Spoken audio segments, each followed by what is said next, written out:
Currently made up of 160 plus members and indigenous nations, the UAN and its work are guided by the purposes and principles contained in its founding charter.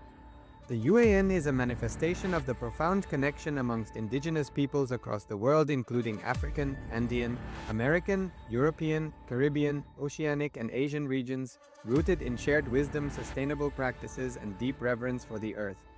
The United Ancient Nations serves as an international cultural and diplomatic organization focused on uniting indigenous cultures globally. Our governance structure is council-based without territorial claims, led by a collective leadership through our General Secretariat. As a non-state entity with UN-style advocacy, we focus on several key... Nityanandam, welcome to the Pratama Vinyasa Krama. We are going to perform the 108 asana sequence of Kailasa's Nityananda Yoga. First, let us make sure we have all the components you need for the yoga practice. Have your yoga mat on the ground. Have your Panchapatra and Udani ready. 1 cup with a spoon with some water for the ritualistic cleansing. All the male bodies, please remove your upper cloth and apply the vibhuti on the 16 places over your body, as you can see on our acharyas. All the female bodies, you can apply it on your forehead. Wear the kumkum on your third eye, the Agnya chakra in between the eyebrows, and wear the Rudraksha mala around your neck. You can keep some weights at the side of the mat if you want to intensify the asana practice. And make sure you have 1 energized Shri Yantra on your yoga mat. Gaze at the yantra whenever possible.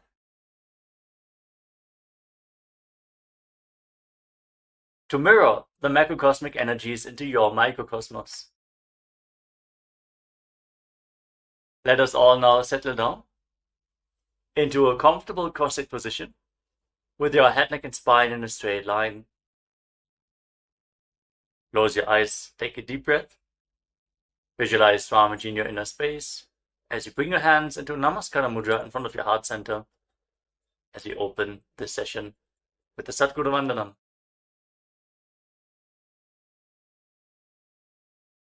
Nityanandam Paramasukhadam Kevalam Jnanamurtim Dvandvatitam Gaganasadrisham Tattvamasyaadi Lakshyam Ekam Nityam Vimalamachalam Sarvadhi Sakshibhutam Bhavatitam Trigunarahitam Sadgurum Tam Namami. Next, we are going to chant the Shiva Mula mantra. Om Ham Haum Shivaya Namaha 11 times, invoking Paramashiva's presence for this ritual of Nityananda Yoga. Please follow along internally. Om Ham Haum Shivaya Namaha. Om Ham Haum Shivaya Namaha. Om Ham Haum Shivaya Namaha. Om Ham Haum Shivaya Namaha. Om Ham Haum Shivaya Namaha. Om Ham Haum Shivaya Namaha. Om Ham Haum Shivaya Namaha. Om Ham Haum Shivaya Namaha. Om Ham Haum Shivaya Namaha. Om Ham Haum Shivaya Namaha. Om Ham Haum Shivaya Namaha. Let us now enter into the Tattvachamana, the ritualistic cleansing. Take your Panchapatram and Udana. Keep your right hand in the Gokarna Mudra in the shape of a cow's ear. Take 1 Udani, 1 spoon of water, and pour it into your right palm. Each time the word Swadha is chanted, sip the water from the bottom of your palm and take another Udani of water into your hand, for a total of 3 times. Om Atmatattvam Shodhayami Swadha. Om Vidyatattvam Shodhayami Swadha. Om Shivatattvam Shodhayami Swadha. Now wash your right hand with the water from the Panchapatram and wipe your lips twice with the bottom of your right thumb as we chant. Om Ham Hridayaya Namaha. Wash your hand again. With your index, middle and ring finger joined together, touch above the upper lip and below the lower lip. Then wash your hand again. With your index finger and thumb joined together, touch your right nostril and your left nostril. With your ring finger and thumb, touch your right eye, your right ear, and your left ear. Then wash your hand again. With your little finger and thumb, touch your navel, your right chest, and your left chest. And with all the tips of the fingers joined together, touch the crown of your head, the right shoulder, the left shoulder, and your heart center. Wash your hand again. Now place your right hand over the left and place both your hands on the right thigh. Sit straight, close your eyes, and make a conscious resolution. What you want to manifest in today's Nityananda Yoga session. Hold the visualization of what you want to manifest as we chant the Sankalpa mantra. Om Mamopatta Samasta Duritakshayadvara Bhagavat Shri Nityananda Paramashiva Prityartham Shri Nityanandeshwari Paramashiva Shakti Sameta Shri Nityanandeshwara Paramashiva Prityartham Cha Shubhe Shobhane Muhurte Adya Brahmanaha Dvitiya Parardhe Shri Shvetavaraha Kalpe Vaivasvatamanvantare Ashtavimshatitame Nitya Yuge Prathame Pade Jambudvipe Bharatavarse Bharatakhande Meroho Dakshine Parshve Shakabde Asmin Vartabane Vyavaharike Prabhavadinam Shashtyaha Samvatsaranam Madhye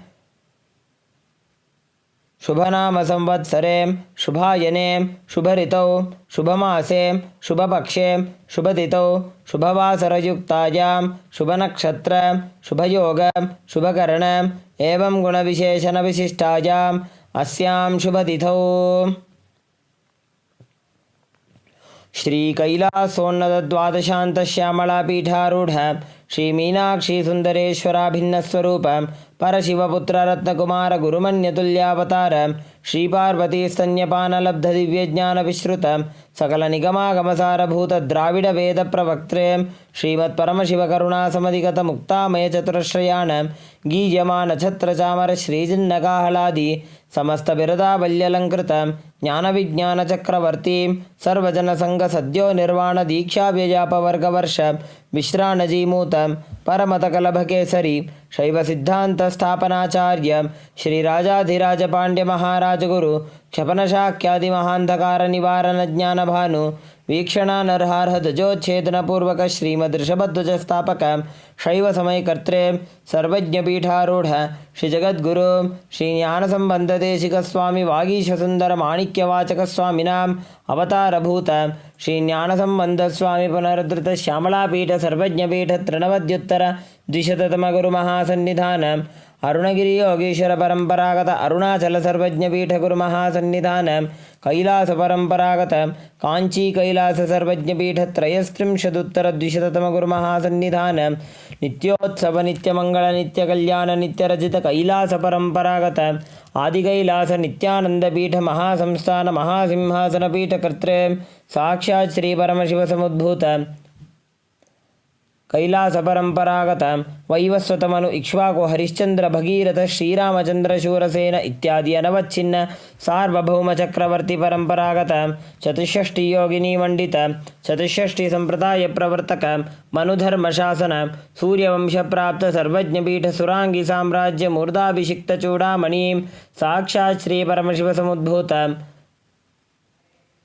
Kapil Mahaguru पुनरुद्धृत Mahanirvani पीठ अष्टोत्तर सहस्र श्री महामंडलेश्वर साक्षात् श्री परमशिव समुद्भूत श्री महागणपति समारंभ अनवच्छिन्न पीठाधीश्वर गुरु परंपरा प्राप्त अटल पीठ अष्टोत्तर सहस्रतम अष्टोत्तर सहस्र श्री अटल पीठाधीश्वर धर्म मुक्ति स्वर्गपुर स्वर्ण पीठ त्रयोविंश गुरु महासन्निधान कैलास परंपरागत आदिपीठ सर्वज्ञ पीठ जगद्गुरु श्री कैलास पुनरुद्धारक श्री कैलास परमाचार्य श्रीमत् परमहंस परिव्राजकाचार्य वर्य सच्चिदानंद प्रणव स्वरूप श्रोत्रिय ब्रह्मनिष्ठ श्रीमज्जगद्गुरु श्रीलश्री भगवत् श्री नित्यानंद परमशिव श्री ज्ञान संबंध देशिक परमाचार्य स्वामिनां प्रीत्यर्थम तेषां पादारविन्दयोः भक्ति सिद्ध्यर्थम गुरुकृपा कटाक्ष सिद्ध्यर्थम क्षेम स्थैर्य वीर्य विजय आयुरारोग्य ऐश्वर्यानां अभिवृद्ध्यर्थं धर्मार्थकाममोक्षचतुर्विधबलपुरुषार्थसिद्ध्यर्थं समस्तदुरितोपशान्त्यर्थं समस्तमङ्गल अवाप्त्यर्थं भगवत्श्रीनित्यानन्दपरमशिवप्रसादेन सकुटुम्बस्य ज्ञानवैराग्यजीवन्मुक्तिप्राप्त्यर्थं पूर्ण आरोग्ययुक्तदृढगात्रयौगिकशरीरसिद्ध्यर्थं परमशिवशक्ति आविष्करणार्थं नित्यानन्दयोगाभ्यासं करिष्ये. Now wash your right hand once more. Om apa upasprishya. And keep your Panchapatam and Udani aside out of harm's way. Let us now enter into the first asana of the sequence, Sukhasana. In a comfortable cross-legged position with your head, neck and spine in a straight line. Place your hands on top of the knees in Bindu Mudra with index fingers and thumbs together. Gaze forward. Visualize Lord Shiva in your inner space. Hold the visualization. Breathe in Samana Kumbhaka. Inhale deeply into your navel region. And visualize the fire in your navel being kindled, rising up your spine as you exhale and hold your breath.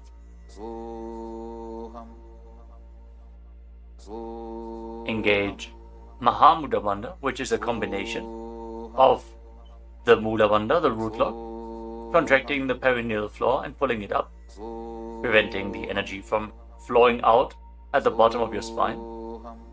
The Uddiyana Bandha, the abdominal lock, contracting your muscles above and below the navel and pulling your stomach in and up towards your spine. And the Jalandhara Bandha, the throat lock, as you tuck your chin to the chest, internally contracting your throat muscles to prevent the prana from falling down again. Form all the three bandhas together and form Mahamudra Bandha. Now, internally, chant the japa Soham again and again. Visualize it rotating around your throat in a circular manner like a prayer wheel. These are the components for the first asana, Sukhasana. तत्सुखासनमित्युक्तमशक्तस्तत्समाचरेत् आसनं विजितं येन जितं तेन जगत्त्रयम्. Now, place one foot. Place your feet on top of opposite thighs into Padmasana, the lotus posture. Join the palms of your hands in front of your chest and raise them up above your head in Anjali Mudra with the elbows straight. Engage all the wonders as you visualize yourself as Mount Kailash in Parvatasana. अथ वक्षे महादेव पर्वतासनमङ्गलं यत्कृत्वा स्थिररूपी स्यात् षट्चक्रादिविलोपनम्. Now extend your feet away from the body. Bring the soles of the feet together. Interlock your fingers behind your back in Parasha Mudra as you lean forward and down, and place your forehead on the ground behind the heels. Lean down as low as you can. Open up your back. Breathe deeply into your navel region. Feel the stretch in your back as you gaze to your nose. Visualize Swamiji and keep engaging the Mahamudra Bandha in Halipavasana. पूरवविधियाहु मे जानो उभय पगथली संपुटठानो पृष्ठपछेदो भूकरल्यावो दक्षिणकरसो वामगहावो. Now bring your hands to the front. Keep the soles of the feet together. Cup the palms and place them on the ground in front of the feet. Again, bring your forehead to the ground behind the heels. Fix your gaze at the tip of the nose. Visualize yourself as a snake with Mahamudra Bandha engaged in Nagi Pavasana.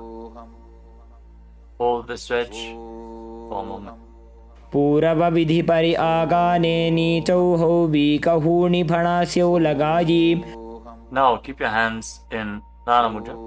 Index and middle fingers together as you hold onto the little and ring fingers with your thumb. Catch a hold of your big toes and extend your legs forward and up. Then cross your legs into Padmasana and lean forward and down onto your elbows. Engage all the bandhas, Mahamudra Bandha, and visualize yourself as a bird in Kokilasana. अथान्यदासनं वक्ष्ये येन सिद्धो भवेन्नरः अकस्मात् वायुसञ्चारं कोकिलाख्यासनेन च. Rise up. Now stack your knees and your ankles. Hold on to opposite elbows in front and start rotating your arms in a circular motion. Gaze to the tip of the nose. Perform Mahamudra Bandha and visualize Swamiji in your inner space as you mobilize your shoulders, your thoracic spine in Nityasana. गोड़ा बावा पाद की आशमाहिली सोज दछ चरण को बार लौता परिगुल्फ समोज वाम पाद को महिलौ बहुरौ Gulf जो जान तापरि गोड़ा दछ की आश बारली ठान. Now place your hands on the ground shoulder width apart and raise your hips up high. Scoop your head and chest forward and down again and again. Pull your stomach in and up towards your spine in Uddiyana Bandha. Visualize yourself as an elephant. Strengthen your shoulders and your upper back. Stretch your hamstrings. Don't forget to breathe in Samana Kumbhaka. Intensify the fire in your navel region in Gajasana. न्युब्जं पादाग्रे भूमौ कृत्वा लम्बी भूयामस्तकाग्रे निधाय नितम्बम् ऊर्ध्वमुन्नमय्य नाभिलक्ष्यं भूमौ नासिकामानीय. Now raise one heel off the ground in the same position and push the other heel down. Alternate the position of your feet again and again. Stretch your hamstrings and push your shoulders through. Straighten your back. Pull your stomach in and up and visualize yourself as a bear in Rikshasana, the bear posture. एकैकं पादमाकुञ्च्य गजासनं कुर्यात् रक्षासनं भवति. Now rise up. Stand on the tips of the toes. Stand on the tips of the toes. If you can, rise up all the way onto your big toes. Bring your hands to your chest in Hridaya Mudra, index, middle and ring fingers joined together. Pull your stomach in and up and visualize Swamiji in your inner space. Find the balance in your center. Feel the strength in your calves. In Vaishyasana. केशेन पादयुगलं बद्ध्वा तिष्ठेदधोमुखः अथ वैश्याः वक्ष्ये यत्कृत्वा सत्यवान् भवेत्. Now let us move into the first Karana of the sequence, starting off with Arimandi posture. Keep your heels together, toes pointing outwards, and bend your knees. Bring your hands in front of your chest. Now raise one knee up along the center of your body in a circular motion and follow along with the respective hand. Repeat the movement on both sides gracefully again and again.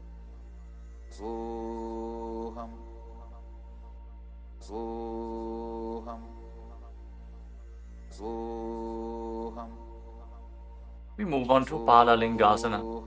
Now interlock your fingers from the outside in Sarva Shankari Mudra. Raise one knee up towards your chest and pull it close with your hands. Stand straight on the mat. Bring stability into your foot as you engage all three bandhas: the root lock, abdominal lock, and throat lock in Mahamudra Bandha. Visualizing yourself caressing a baby in Balalingasana. एकं जानु उरसि आलिङ्ग्य स्थातव्यं बाललिङ्गनं भवति. Now bring the raised foot behind towards your buttocks. Pull it close with interlocked fingers in Parusha Mudra. Bring the knees close together as you engage Mahamudra Bandha. Visualize Swamiji in your inner space. Bring stability to your inner space. You can focus on the drishti point, an external point. Remove any shaking of the inner space and body. Fix your gaze at a point and gain stability of the body and mind. स्थित्वैकस्मिन् पादतले कराभ्यां वेष्टयेत्तनुं पृष्ठे संस्थाप्य यत्नेन पादपीडनमासनम्. As you now catch the sole of the foot from the inside, kick the leg back and up and extend the other hand forward in Bindu Mudra with index finger and thumb together. Raise the foot up high and visualize yourself as Lord Nataraja in Natarajasana. उत्तानपादं क्रौञ्चं च मरीचिं वीरभद्रकं नटराजं त्रिकोणं च सुप्ताङ्गुष्ठप्रसारणे. Step the foot down and interlock your fingers again from the outside in. Raise the other knee to the chest. Repeat Balalingasana on the other side. Visualize yourself holding a baby. Breathe deeply against the raised thigh. एकं जानु उरसि आलिङ्ग्य स्थातव्यं बाललिङ्गनं भवति. Now bring the raised foot to the back. Pull it close to the buttocks with both hands. Engage all the bandhas. Visualize Swamiji in Padapidanasana. एकं जानु उरसि आलिङ्ग्य स्थातव्यं बाललिङ्गनं भवति. Now hold the sole of the foot, kick the leg back and up, and lean forward with the front hand in Bindu Mudra. Visualize yourself as the cosmic dancer Lord Nataraja in Natarajasana. उत्तानपादं क्रौञ्चं च मरीचिं वीरभद्रकं नटराजं त्रिकोणं च सुप्ताङ्गुष्ठप्रसारणे. Come to the next karana of the sequence. Again, stand in Arimandi. Heels together, toes pointing outwards and knees bent. Bring your hands to the chest. Step the right foot behind the left. And start swinging the right arm back and forth like a pendulum. Gracefully move your fingers one by one. Place your hand over the nose, uncross your ankles. And repeat the movement on the other side as well. Next up is the skeleton dance. Now visualize yourself as a skeleton as you shake your body intensely. Hold the visualization that you are mere bones and shake every bone within your body.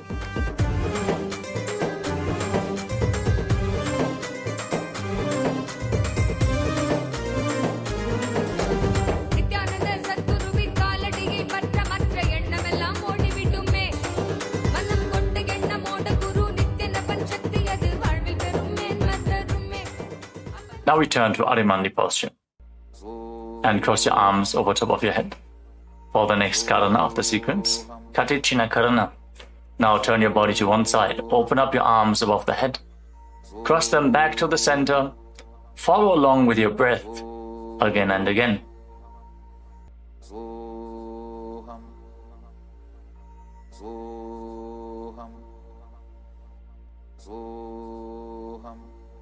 Now raise your arms up parallel above your head and rise up onto the tips of your toes. Engage Mahamudra Bandha and visualize yourself as a palm tree. As you breathe in Samana Kumbhaka, kindle the fire in your navel region. Internally chant the new japa Shivoham in Tadasana. महामुद्राबद्धकोनो ताडासनविभेदकान् विनोत्तानं सदा कुर्यादन्तर्वत्नीपतिप्रिया. Now lean forward and down. Place your hands flat on the ground if you can. Otherwise, just lean down as low as possible. Bring your head towards the knees and engage all the bandhas Mahamudra Bandha as you visualize Swamiji in Uttanasana.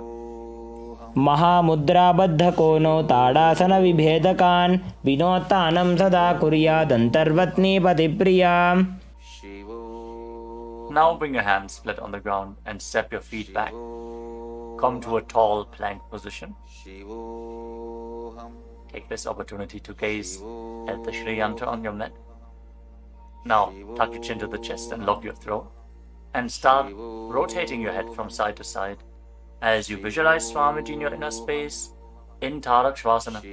गजासनवस्थित्वा मस्तकं वारं वारं दक्षिणकुक्षिं सव्यकुक्षिं नयेत् तरक्ष्वासनं भवति. Hold the plank position. Engage your core. Now lower your body down onto your stomach. Your hands by the side of your shoulders. And then raise your head and your chest by the strength of your lower back. Curl your upper back up open your mouth in Bhujangani Mudra, wide open, inhaling through the hollow of your throat as you visualize yourself as a cobra in Bhujangasana. अङ्गुष्ठनाभिपर्यन्तम् अधौ भूमौ विनिन्यसेत् कराभ्यां च धरां धृत्वा ऊर्ध्वशीर्षफणीवहि देहाग्निर्वर्धते नित्यं सर्वरोगविनाशनं जागर्ति भुजगी देवी भुजङ्गासनसाधनात्. Now push your body up back into the plank position and alternate pulling one knee in towards your chest back and forth. Breathe calmly through your nose in Sahadra Kumbhaka, leading the prana along your spine and holding the breath on and off in the various energy centers along your spine. Visualize Swamiji in your inner space in Shashasana. गजासन संस्थितो जानुद्वयमाकुञ्च वारं वारं कर्तव्यं शशासनं भवति. Now step one foot in between your two hands. Simultaneously jump the front foot back and bring the other foot in between the hands. Alternate the position. Jump intensely as you visualize yourself as a chariot in Rathasana. गजासन संस्थितो एकैकं पादं पुरोमार्गेण भ्रामयित्वा कर्तव्यं रथासनं भवति. Remain in this position and rise up. Keep one foot at the back with the toes facing sideways and bend the front knee at a 90-degree angle. Raise your arms up parallel above your head. Intensely engage your legs and your core. Pull your stomach inwards and up in Uddiyana Bandha.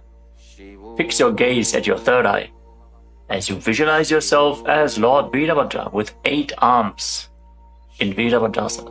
वासिष्ठमथ कौण्डिन्यम् ऊर्ध्वकुक्कुटमेव च अष्टावक्रमथोत्तानं मयूरं सेतुबन्धनम् उत्तानपादं क्रौञ्चं च मरीचिं वीरभद्रकं नटराजं त्रिकोणं च सुप्ताङ्गुष्ठप्रसारणे. Now exchange the position of your feet. Bring the other foot to the front and bend the front knee at a 90-degree angle as you turn the back toes facing outwards and bring your arms up above your head. Gaze to your third eye. Pull your stomach in and up and visualize yourself as Lord Veerabhadra. Feel the intense stability this posture brings to your hip. Stand strong and stable in Veerabhadrasana. वासिष्ठमथ कौण्डिन्यम् ऊर्ध्वकुक्कुटमेव च अष्टावक्रमथोत्तानं मयूरं सेतुबन्धनम् उत्तानपादं क्रौञ्चं च मरीचिं वीरभद्रकं नटराजं त्रिकोणं च सुप्ताङ्गुष्ठप्रसारणे. Now stand up straight. Take one foot and pull it up towards the inner opposite thigh with the heel close to your perineum. Join your hands in Anjali Mudra and raise your arms up straight above your head. Engage Uddiyana Bandha. Pull your stomach in and up and visualize yourself as a tree. Fix your gaze at an external point for balance in Vrikshasana, the tree posture. वामोरुमूलदेशे च याम्यं पादं निधायतु तिष्ठेत्तु वृक्षवद्भूमौ वृक्षासनमिदं विदुः.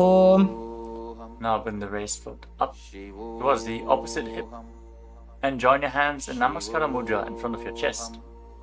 Visualize yourself as Lord Garuda with heavy wings on your back. Stand strong and stable in Garudasana.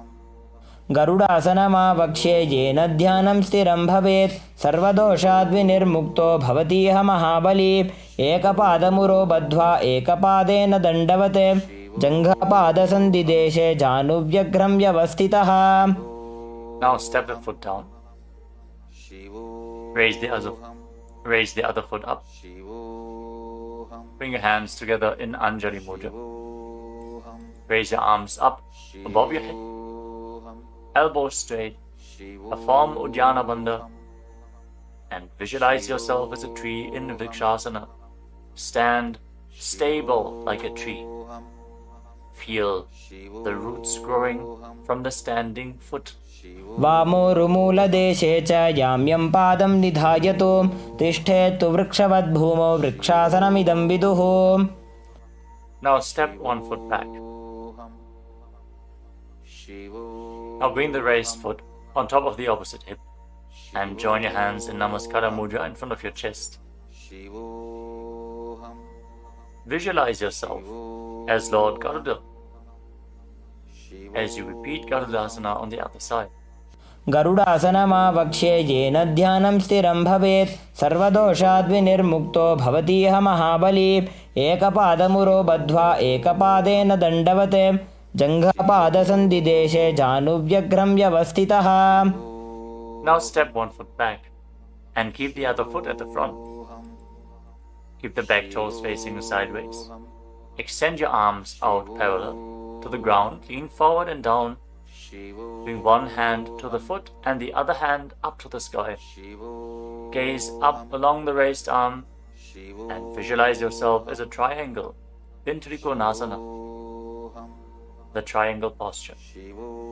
उत्तानपादं क्रौञ्चं च मरीचिं वीरभद्रकं नटराजं त्रिकोणं च सुप्ताङ्गुष्ठप्रसारणे.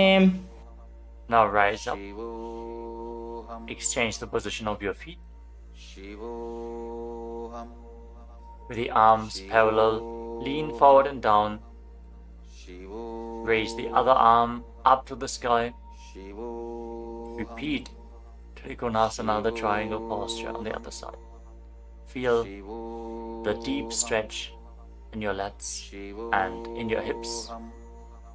Try to rotate your shoulders so they are completely aligned and pointing up to the sky. उत्तानपादं क्रौञ्चं च मरीचिं वीरभद्रकं नटराजं त्रिकोणं च सुप्ताङ्गुष्ठप्रसारणे. Now rise up. Step your feet together. Keep the heels touching, toes pointing outwards in Arimandi, with your knees bent. Raise one heel off the ground and bring your hands to the chest, palms facing each other. Now stomp the raised heel to the ground and raise the other heel up again and again as you exchange the position of your hands in front of your chest.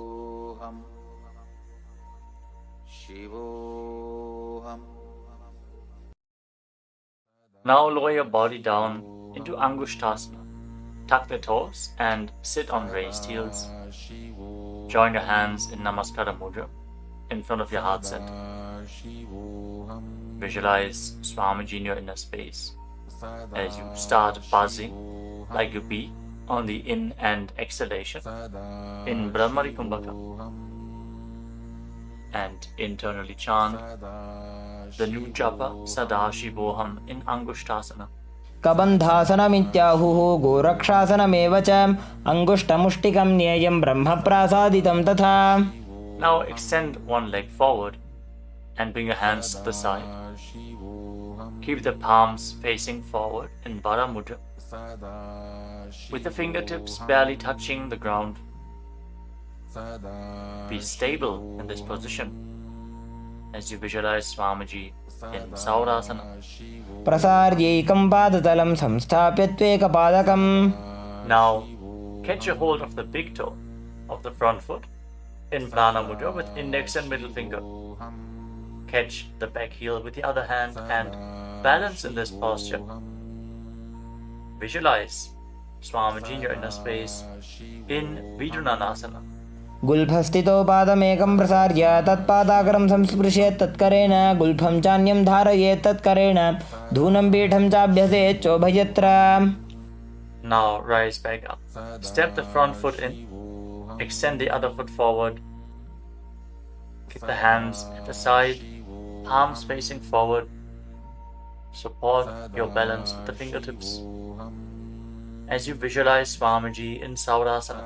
प्रसार्यैकं पादतलं संस्थाप्य त्वेकपादकं. Now lean forward and down. Hold on to the big toe in Prana Mudra. Again, visualize Swamiji in Vidunanasana. Feel the stretch in your calf. Feel the balance to hold the back heel with the other hand. गुल्फस्थितो पादमेकं प्रसार्य तत्पादाग्रं संस्पृशेत् तत्करेण गुल्फं चान्यं धारयेत् तत्करेण धूनं पीठं चाभ्यसेत् चोभयत्र. Now rise up and step both feet in. Separate your knees as you place your hands on top of the knees with the palms facing up. Now lock your chin to the chest in Jalandhara Bandha and gaze through the gap between the palms. Hold the balance. Calm your inner space and visualize Swamiji in Brahma Jurankushasana. दो बूफड़ा पानी होए वैसे एड़ी दो गुदानी वैसे कोरपक दलियां की माहिली Ayush माहेरा शेमिली. Now drop your knees down to the ground. Sit on raised heels and fix your gaze at the tip of the nose. Pull your stomach in and up in Uddiyana Bandha and visualize yourself as Sage Kapila Muni in Kapilasana. दो बूफड़ा पानी होए वैसे एड़ी दो गुदानी वैसे कोरपक दलियां की माहिली Ayush माहेरा शेमिली. Now shift your gaze upwards towards your third eye. Maintain this posture and visualize Swamiji's form in your inner space in Bhadragurakasana. दो पकदली संपुट करे कोरवारली भूपरि धरे कोरवारली राखे ऐसे तापरी मूल द्वार टिकी बैसे. As you raise your knees off the mat, keep the soles of the feet together. Join your thumbs and little fingers and open up your palms into Padma Mudra, resembling a lotus flower. Raise your arms up above your head and gaze through the gap between the palms. Pull your stomach in and up in Uddiyana Bandha and visualize Lord Surya in your inner space in Suryasana, the sun posture. एड़ी दो वो गुदा तरियाणे फणा पानी बैठक पुनिठाने गोड़ा जंग अधर कर रहे आड़े वाम इसी विधि गहे. Now place your knees on the ground. Bring the top of the feet flat and place your hands on the knees. Gaze upwards towards your third eye. Visualize yourself as a frog and keep your tongue flat against the palate of the mouth in Manduki Mudra. Stop the buzzing sound on the breath. Breathe calmly through your nose in Sahadra Kumbhaka. Don't forget to chant Sadashivoham internally in Mandukasana. पादतलौ पृष्ठदेशे अंगुष्टे द्वे च संस्पृशेत् जानुयुग्मं पुरस्कृत्य साधयेन्मण्डुकासनम्. From this kneeling position, now bring your hands behind your back. Hold on to opposite shoulders and keep your elbows close to your head. Open up your upper back. Feel the strength in your shoulders. Gaze up towards your third eye as you keep on visualizing yourself as a frog with your tongue up in Manduki Mudra. Pull your stomach in and up in Uddiyana Bandha in Uttana Mandukasana. मंडुकासन मध्यस्थं कूर्पराभ्यां धृतं शिरः एतद्भेकवदुत्तानमेतदुत्तान मंडुकम्. Now cross your ankles and sit on your heel. Push the upper heel against your perineum as you keep your hands on the knees. Gaze to the tip of the nose. Stretch your tongue out and exhale forcefully through your mouth again and again. Lock the Mula Bandha intensely as you visualize yourself as a lion in Simhasana. दक्षिणं सव्यगुल्फेण दक्षिणेन तथेतरं हस्तौश्च जान्वो संस्थाप्य स्वाङ्गुलीश्च प्रसार्य च. Now join the soles of your feet together behind your back with the toes pointing backwards and sit on the heels. Separate your knees widely and cross your arms behind your back. Catch the big toes in Prana Mudra, index and middle fingers together. As you lock your chin to the chest in Jalandhara Bandha, gaze to the tip of your nose and visualize Swamiji in your inner space returning to Brahmani Kumbhaka, buzzing like a bee on the inhalation and exhalation in Bhadrasana. गुल्भौ च वृषणस्याधो व्युत्क्रमेण समाहितः पादाङ्गुष्ठौ कराभ्यां च धृत्वा च पृष्ठदेशतः. Now step your feet flat on the ground. Keep the knees raised and lean forward. Bring your arms in and around the legs. Behind your back, reach for the opposite hands behind your back and interlock your fingers if you can. In Parasha Mudra, gaze to the tip of your nose and visualize yourself as a crow in Kakabhushandi Asana. प्रथमे बेसक उकडठाने दोवु हाथ पगमी च आने तिनको मोड़ी नल्या परिल्यावे पिष्टपछे काकसी करावे. From the squatting posture, place your hands flat on the ground, shoulder width apart. Bring your knees onto your arms, close to your armpits, and raise your hips. Lean forward, lift your legs off the mat and balance on your arms, visualizing Swamiji in your inner space. In Kani Pavasana. आसन को गुण आशीदुषिता होई तो आछी होई. Let us now get ready for Kapali Asana, which is the first inverted posture of this sequence. You're suffering from upper back or neck injuries or high blood pressure, or if you're currently in pregnancy, please consult your doctor before performing any of the inverted postures of today's Nityananda Yoga sequence. With this out of the way, let us now place the head on the ground, form a triangle between your head and your hands. Keep your knees on your arms, align the hips with the shoulders, and then straighten your legs up into a headstand. Fix the gaze at the nose. Visualize Swamiji. Feel the vibration in the crown of your head as you keep buzzing like a bee in Brahmani Kumbhaka in Kapali Asana. शीश शीशा धरती टेकी पगदो भूमिलिवा ऊंचा कुकरे. Now gently lower your legs down and come to a squatting position. Keep your hands flat on the ground. Rotate your body to one side. Align the knee with your hip. Align the knee and the hip with your elbows and lean forward onto your arms. Extend your legs out to the side and gaze up towards your third eye. Visualize yourself as a peacock and exhale all the way. Hold your breath again and again in Tejaka Kumbhaka as you perform Paramashivoham. Balance on your arms. Bring the strength to your wrists and shoulders.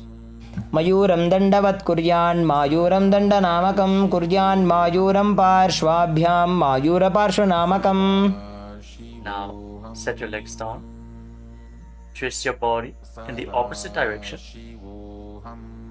Repeat Paramashivoham on the other side. Lean onto your arms. Extend the legs out to the side and gaze to your third eye as you visualize yourself as a peacock. मयूरं दण्डवत् कुर्यान् मायूरं दण्डनामकं कुर्यान् मायूरं पार्श्वाभ्यां मायूरपार्श्वनामकम्. Now settle down. Place your hands flat on the ground and step your feet back into a plank position. Take a moment to gaze at the Shri Yantra on your mat as you step one foot front in between the two hands.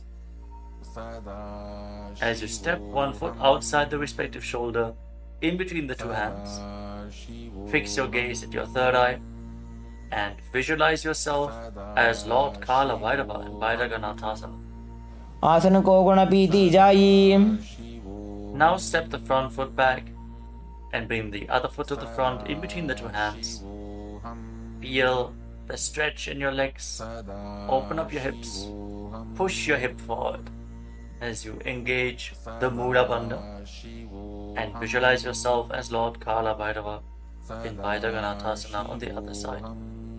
आसन को गुण पीती जाई. Now step the front foot back and bring your forearms on the mat. Raise your hips up high Slightly walk your feet forward. Open up your shoulders. Try to bring your heels to the mat. Intensely stretch your hamstrings.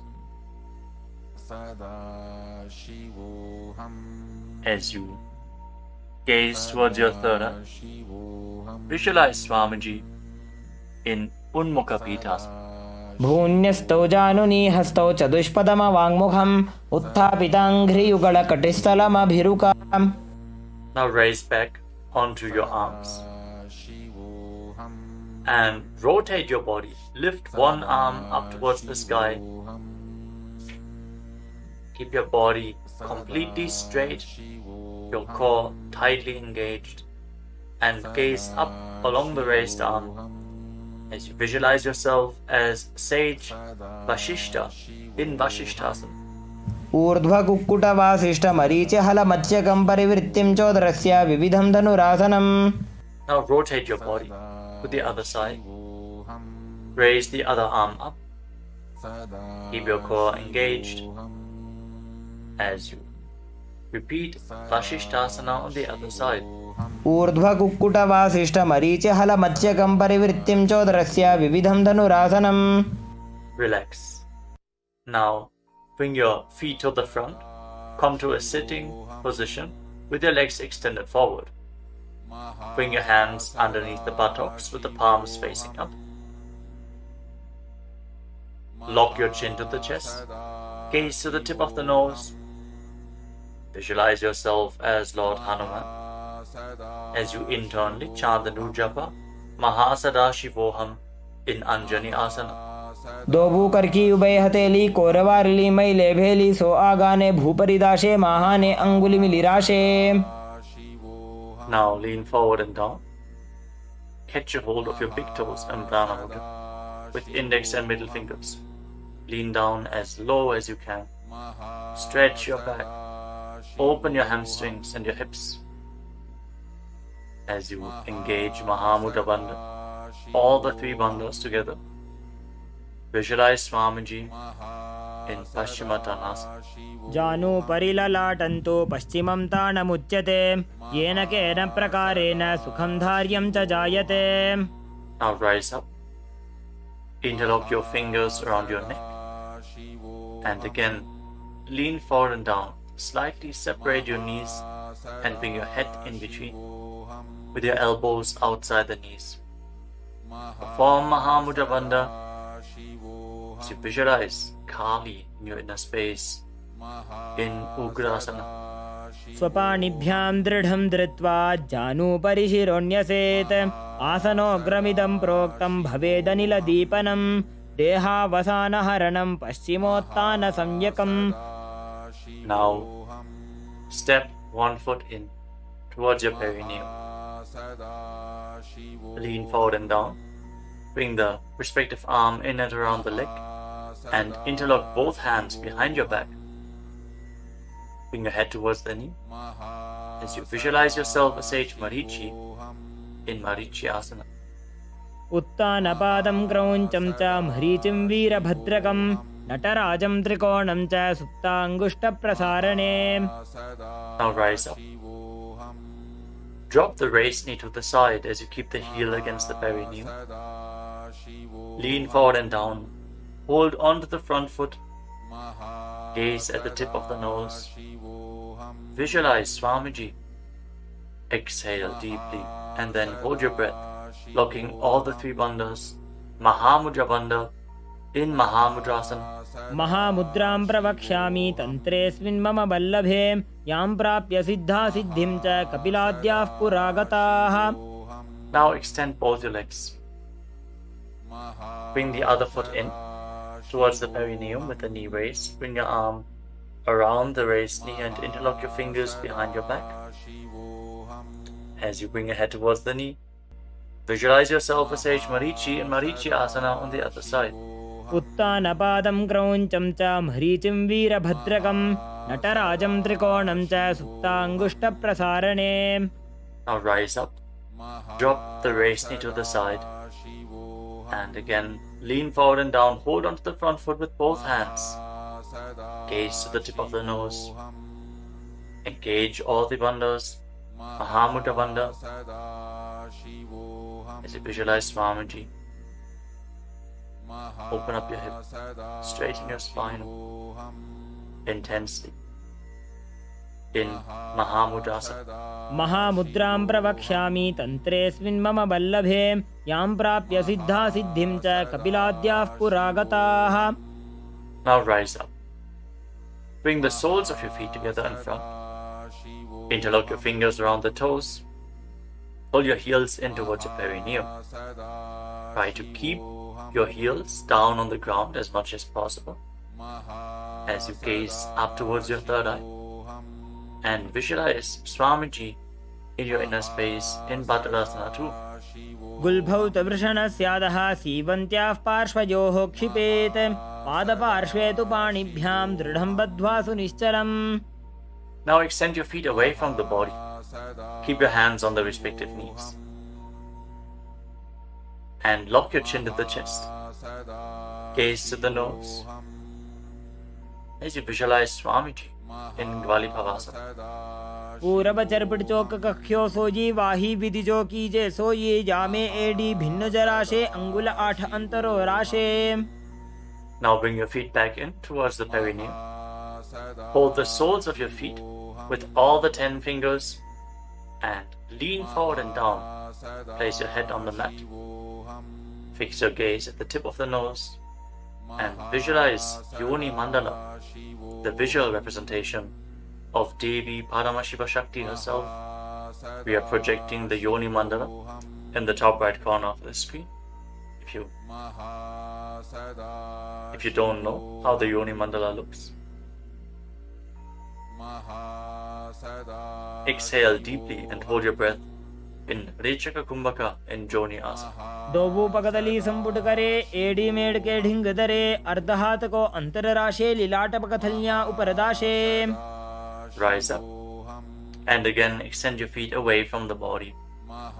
Extend your arms out to the side and lean forward and down from the waist. Try to keep your back as straight as possible as you bring your forehead on the ground behind your heels. Gaze to the tip of your nose and visualize Swamiji in Midaki Pavasana. पूरब विधि परिपकथली संपूर्ण शोल एडी मिली राशे. Rise up and now bring your feet back in towards your body. Keep your toes together and your heels apart as you scoop your hands below the shins. Bring your elbows to the mat and then bring your chin on the ground with the toes touching your throat. Gaze to the tip of your nose and visualize Lord Surya in your inner space in Siddha Samadhi Asana. दोबू पकदली संपुट करे 16 मेढ़ आगा मेधरे अंगुल 8 अंतरो राशे AD को ऐसे विधिदाशे. Now rise up. Bring the heels together and keep your toes apart. Hold on to the feet as you open them up like a book, pressing your elbows down on your thighs, gazing through the nose and visualizing Swamiji, the Supreme Pontiff of Hinduism, in your inner space in Chinaki Pavasana. दोबू पका की AD धरती मगिवा मेढ़ लगावे. Now rise up. Bring the soles of the feet together completely. Push your knees to the mat as you place your hands on top and gently push down the knees with your hands.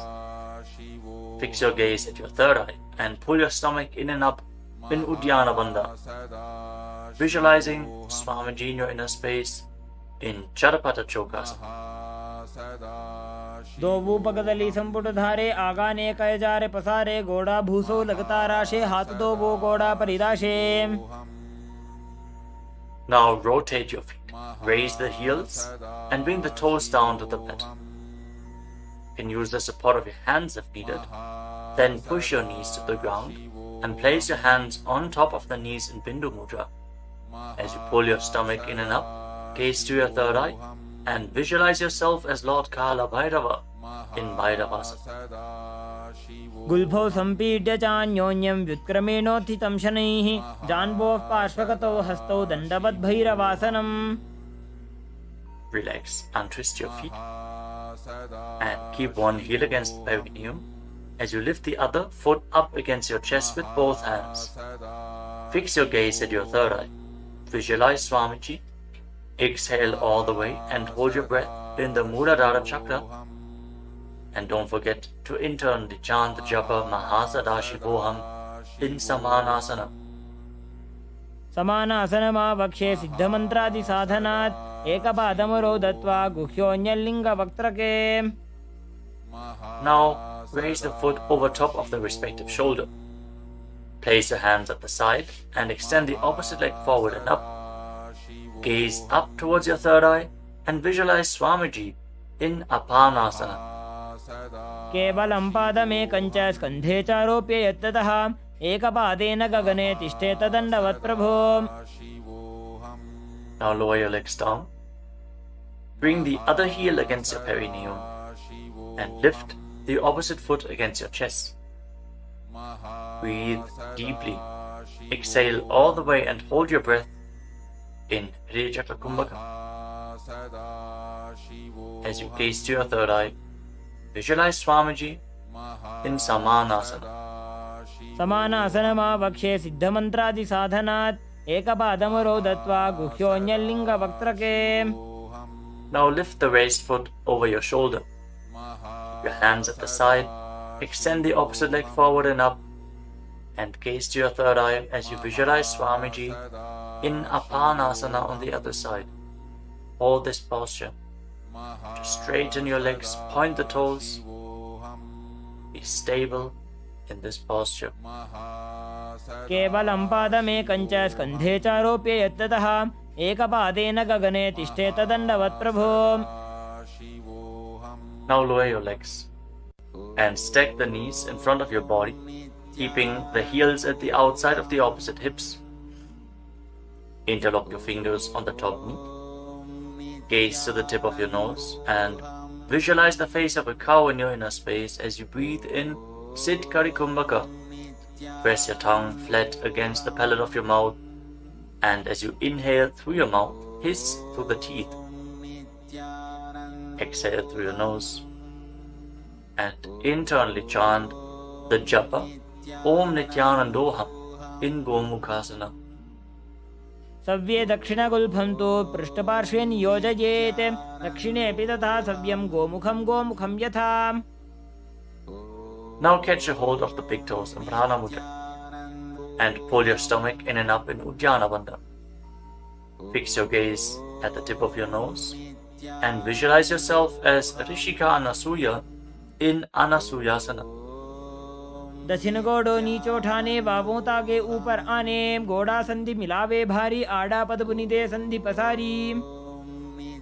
With your gaze fixed at the nose, lean forward and down and interlock your fingers behind your back. Bring your chin over the knees. Lean down as low as possible.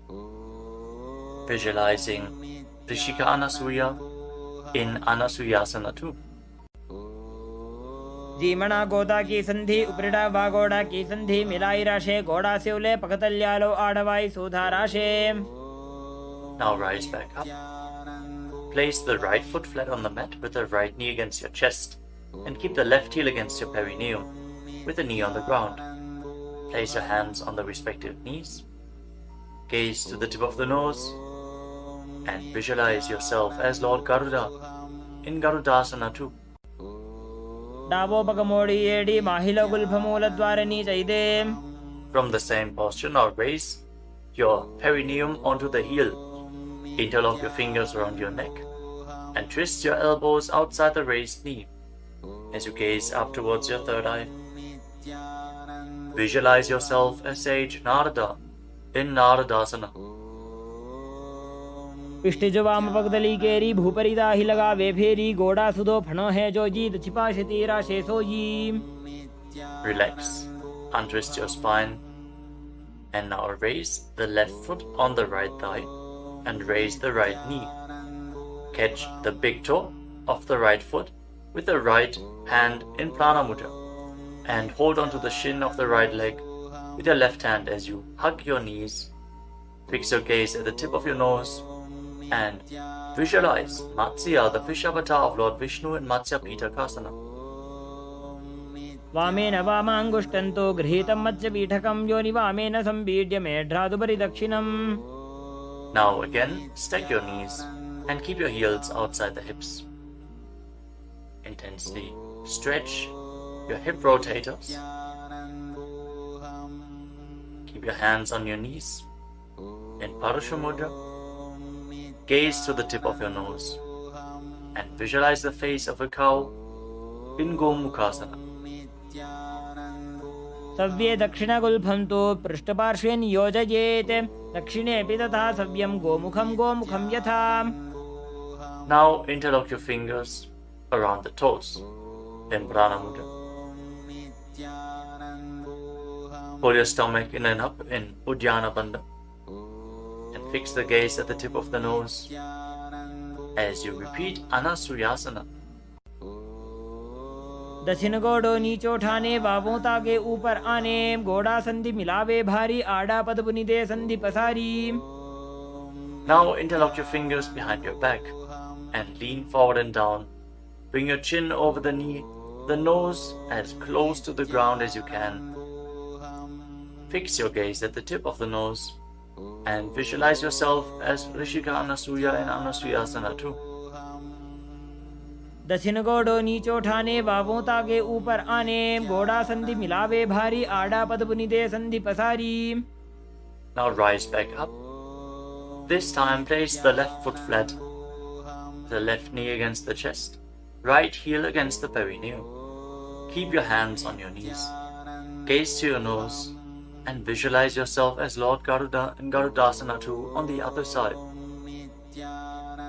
जीमणा गोदा की संधि उपरिड़ा वागोड़ा की संधि मिलाई राशे गोड़ा से उले पकतल्यालो आड़वाई सुधा राशे. As you raise your perineum up onto the heel, interlock your fingers around your neck. Twist your elbows outside the raised knee. Gaze up towards your third eye and visualize Sage Narada in Naradasana. पिष्ट जो वाम पगदली केरी भूपरी दाही लगा वे फेरी गोड़ा सुदो फणो है जो जीत छिपा शतीरा शेषो जी. Now raise up. Place the right foot onto the left thigh and hold on to the left shin and the big toe as you gaze to your nose and visualize Matsya, the fish avatar of Lord Vishnu in Matsya Pitakasana. वामेन वामाङ्गुष्टन्तो गृहीतं मत्स्यपीठकं योनि वामेन संपीड्य मेढ्रादुपरि दक्षिणम्. The next asana is Matsyendrasana. Now extend your legs forward.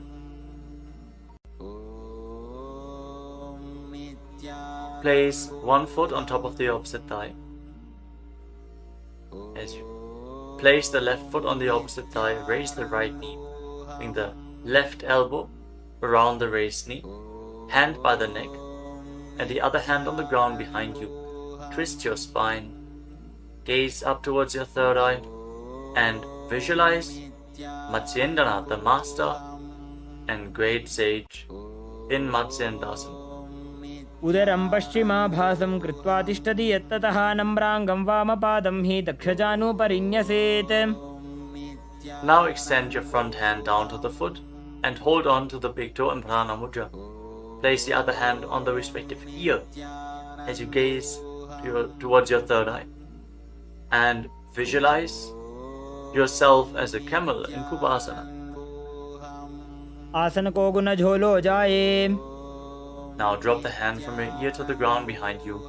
Gaze up towards your third eye and visualize the master of Hatha Yoga, the great sage Matsyendranath in Matsyendrasana too.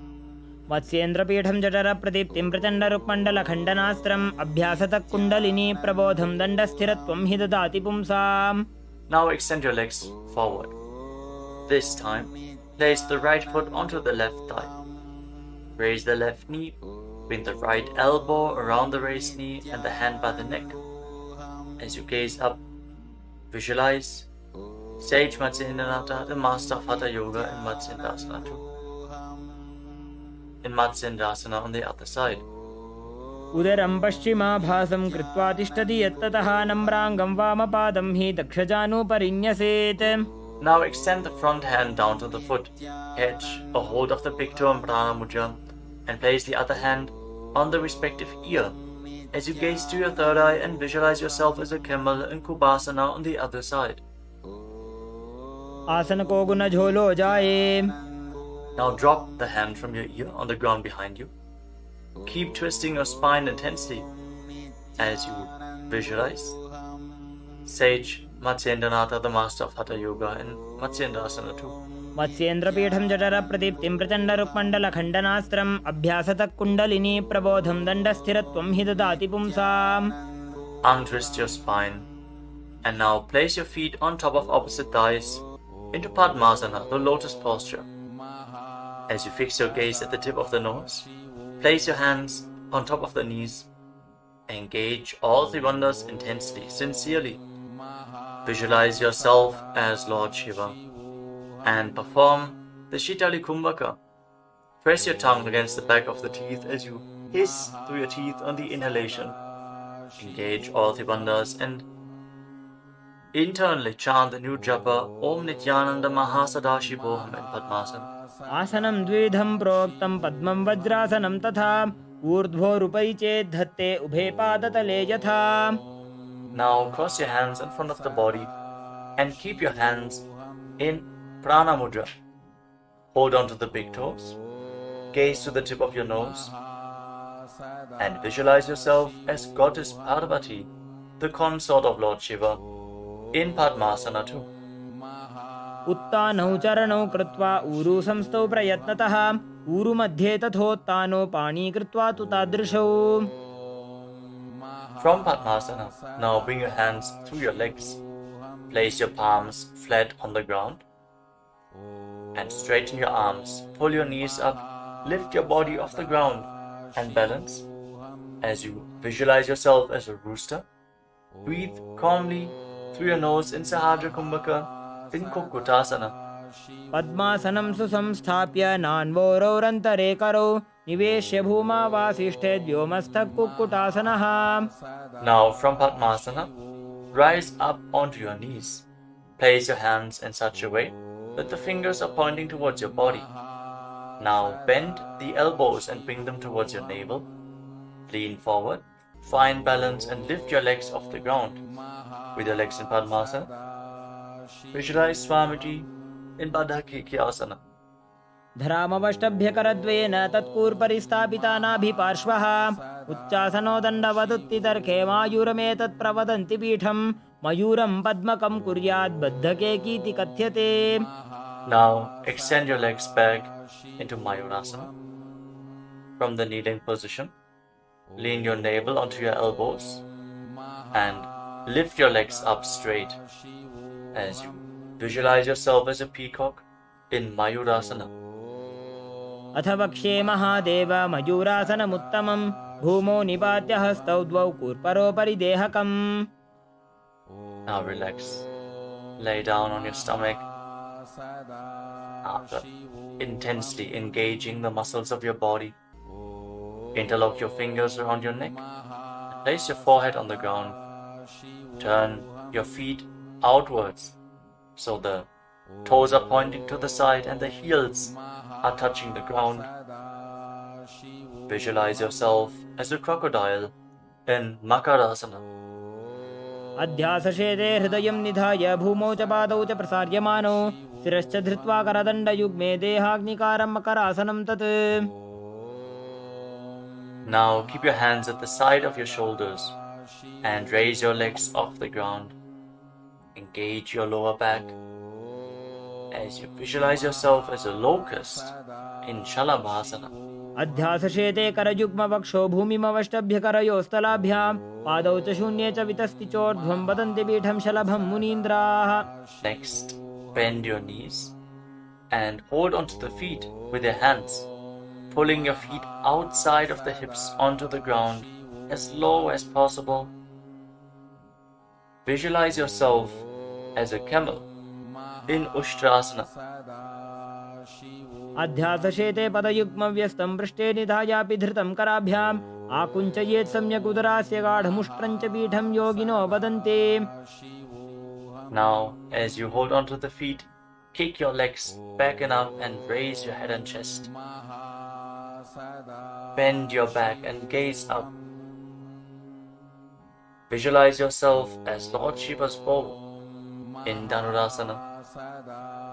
प्रसार्य पादौ भुवि दण्डरूपौ करौ च पृष्ठे धृतपादयुग्मं कृत्वा धनुस्तुल्य विवर्तिताङ्गं निगद्य योगी धनुरासनं तत्. Now lower your body down.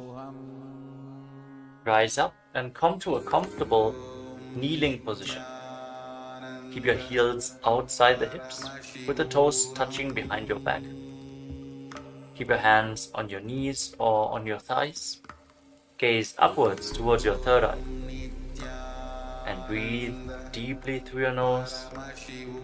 Lead the prana along your spine in Sahaja Kumbhaka. As you visualize Swamiji in your inner space, internally chant the Mahavakya Om Nityananda Paramashivoham in Bhagasana. उल्टा मोड़ी पावदो वैसे बहुरो जुगति करे एक ऐसे पावन महिला गुल्पज होवु कुलापाशितीला वेसोवु. Now lean forward and down. Bring your forearms to the ground, elbows shoulder width apart. As we get ready for another inverted posture,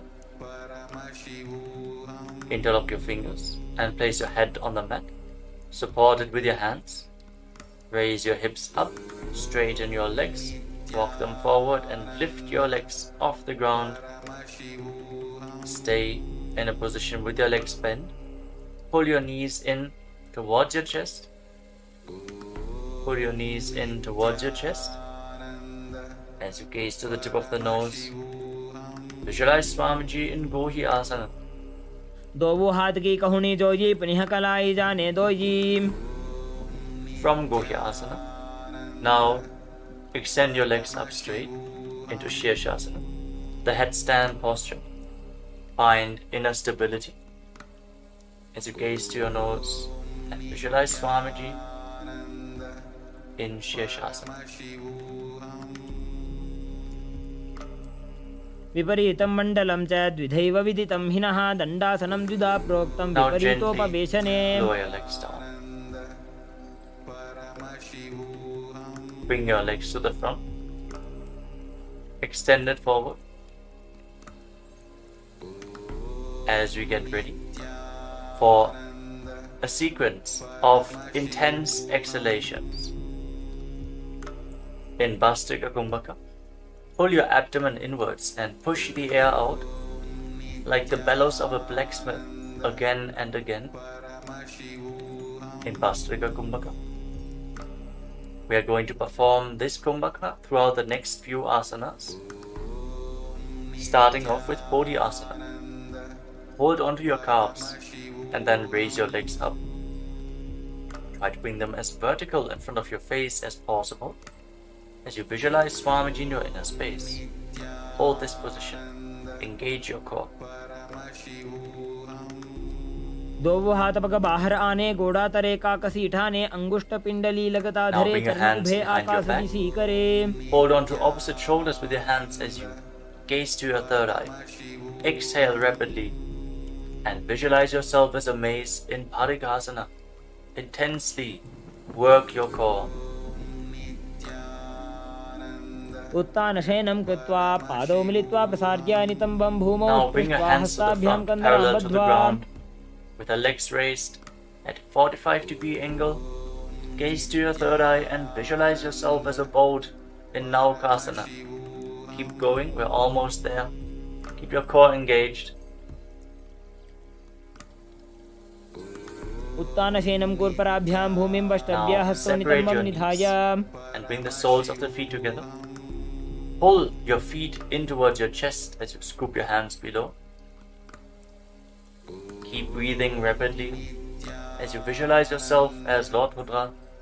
Gaze to the tip of the nose in Rudrasana.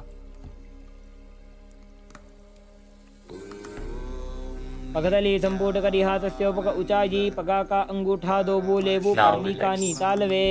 Place your feet flat on the ground as you lay down on your back. Keep your knees raised and place your palms on the ground just behind the heels. Push your hips up high off the ground. Lock your perineum and lock your throat. in the Mula Bandha and the Jalandhara Bandha. Push the air upwards against the throat lock. Prevent it from escaping your body in Murcha Kumbhaka. Push the prana upwards as you gaze to your nose and visualize Swamiji in Unmukha Pitasana too. ऊर्ध्वे च जानुनी कृत्वा शवित्वोर्ध्वमुखं तथा उत्थाप्य हस्तौ तिष्ठेत्तु पीठ उन्मुखनामके. Now lay down on your back. Keep your hands flat at the side of your body with your palms facing up. Unclutch from any micro movements of the body and the mind. Be completely still in your body. Feel the Kundalini Shakti rising up along your spine in Shakti Charan Mudra from the Mooladhara Chakra all the way to the Sahasrara, from the root center to the top of your head to the crown center. Visualize your body is dead.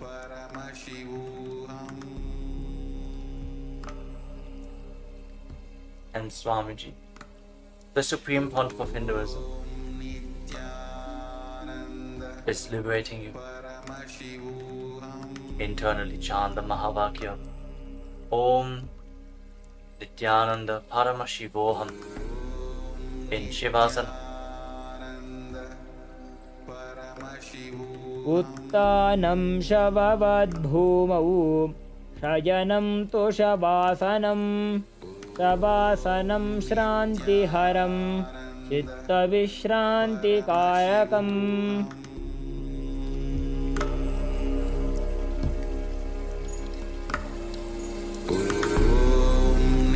Nityanand परमशिवोऽहम्.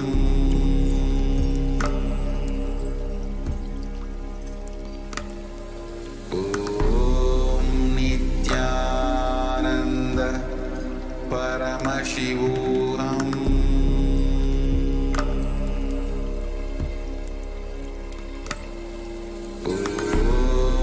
नित्यानन्द परमशिवोऽहम्.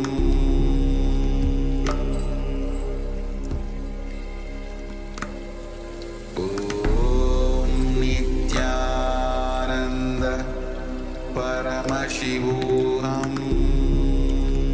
नित्यानन्द परमशिवोऽहम्.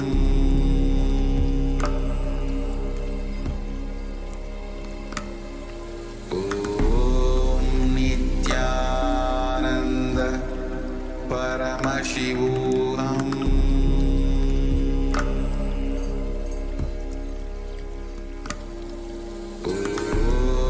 नित्यानन्द परमशिवोऽहम्.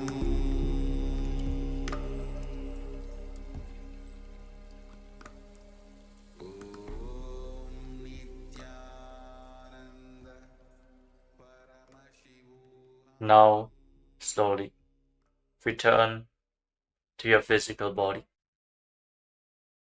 Wiggle your fingers and toes and rotate your wrists and your ankles. Bend and stretch your elbows and knees. Pull the legs up against your chest. Squeeze your body into a ball. And slowly return to a comfortable seated position.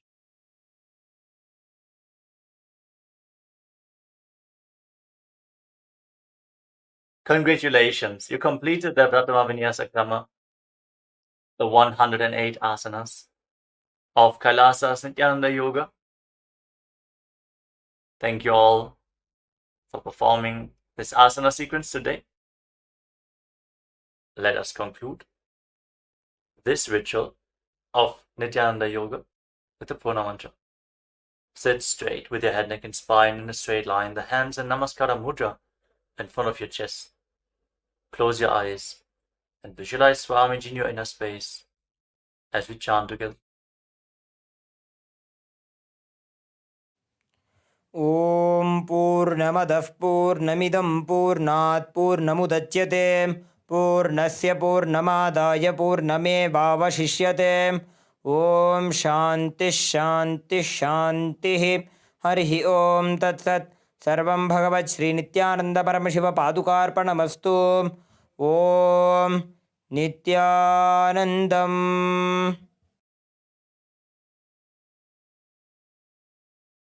Now, in deep gratitude to Swamiji, perform the Shashtanga Namaskara. Lie down onto your chest and bring your hands forward in the Namaskara Mudra above your head, surrendering yourself to Swamiji's feet. Hope to see you all again tomorrow for another round of the Pratama Vinyasa Krama. Step by step into the next set of asanas. So now we are all going to be performing the N Kriya that Bhagavan has revealed for every one of us, which is going to be a combination of various very powerful pranayamas and bandhas. It will be a guided meditation for every one of you. So sit straight and sit comfortably.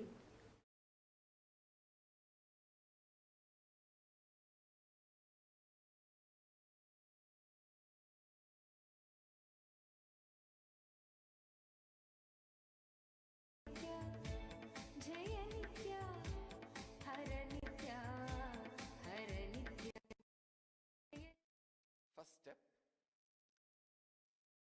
a simple, comfortable squatting, sitting straight, and very simple inhaling and exhaling just to prepare yourself for the Kriya. Only if you do these 3 steps of preparation, you will be able to enter into the exact Kriya itself. So, close the right nostril with your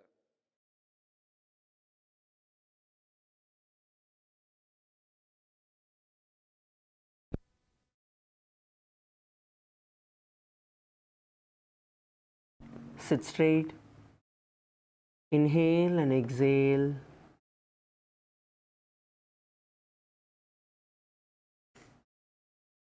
Inhale and exhale.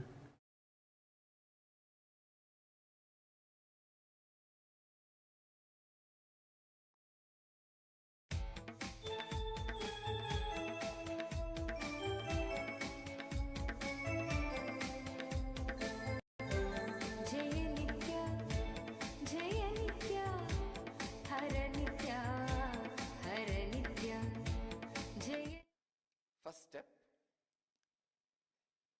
a simple, comfortable squatting,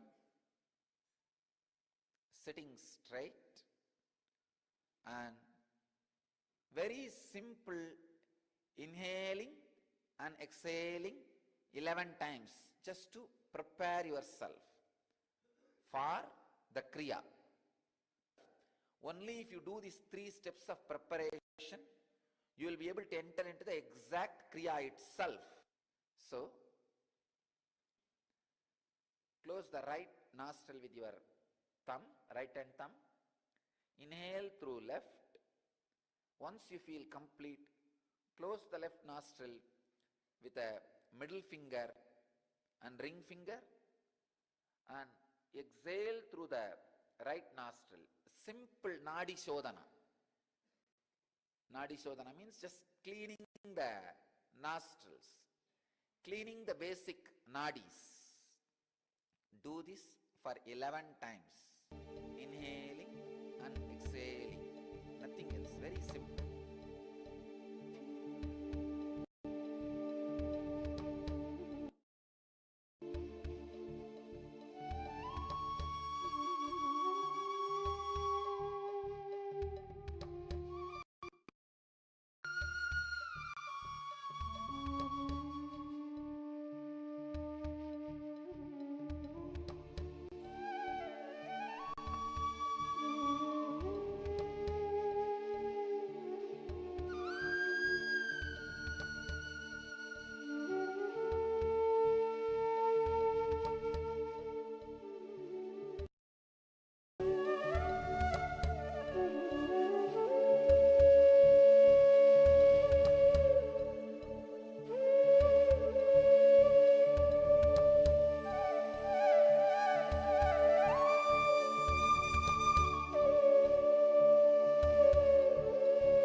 Second step, the Bastrika Pranayama. Please understand. The technical term is Bastrika. Pull your lower abdomen in and up.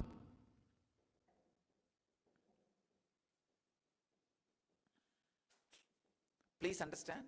Don't lift your shoulder. Don't move the whole body. No. No. Just the lower abdomen should be pulled in and up.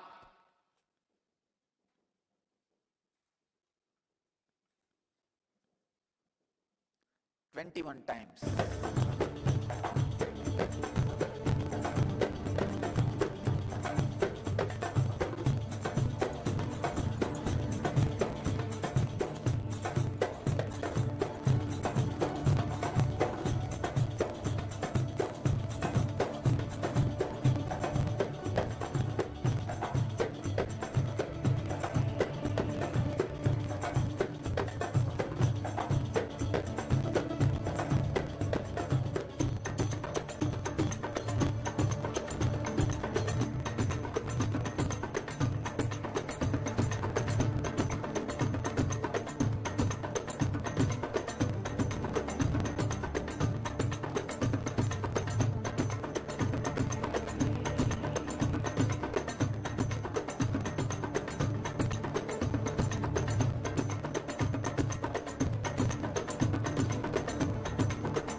Third step,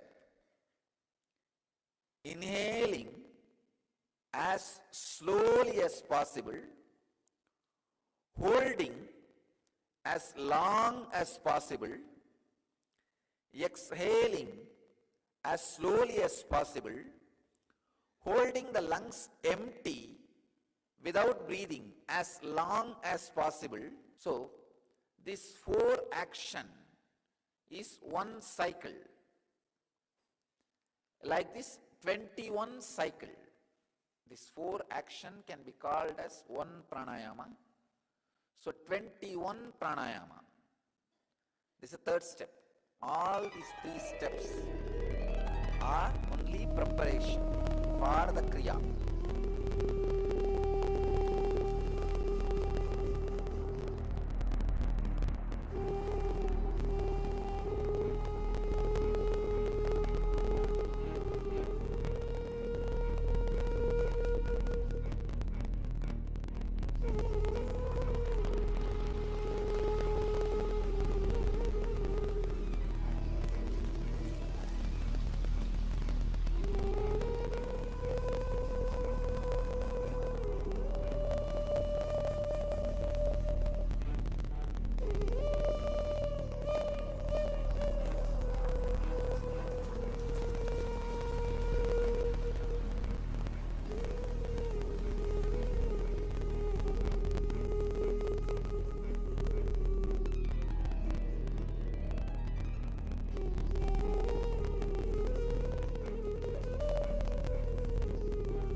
Now we are entering into the exact Kriya itself.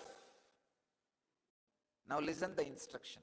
Thumbs on the ears and the index finger and middle finger on the eyes. The ring finger on the nose. The little finger touches your lips, that's enough. Even if it doesn't touch, it's okay.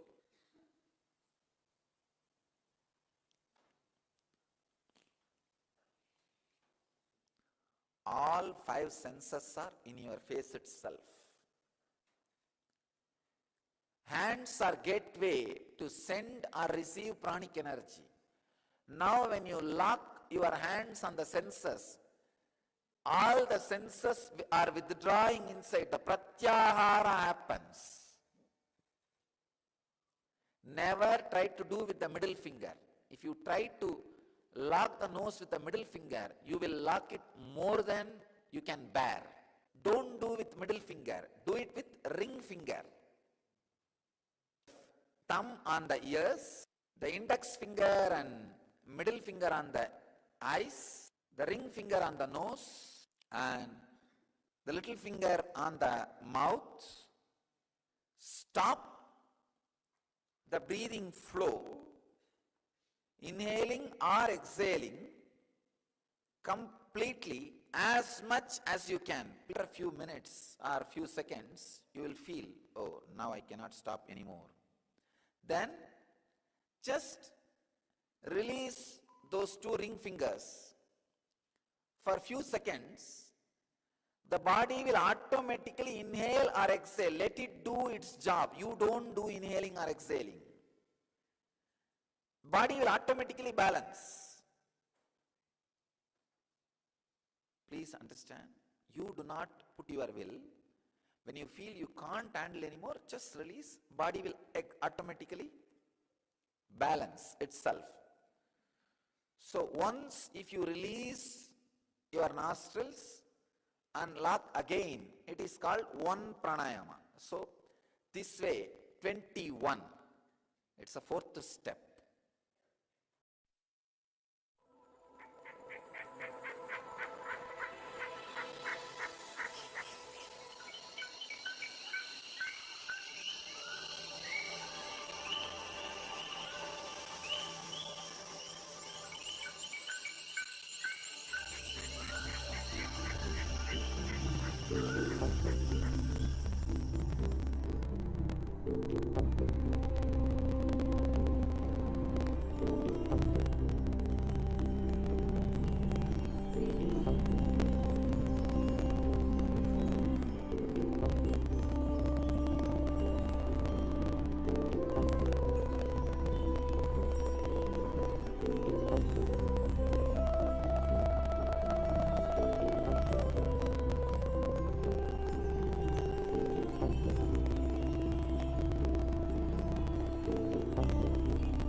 fifth part. The fifth part is settling with your body, means balancing the body. The settling or balancing can be done by intense humming. 7 minutes.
sixth part is 7 times receiving the energy, connecting with the cosmos, sky, and surrendering to the cosmos, earth, becoming part.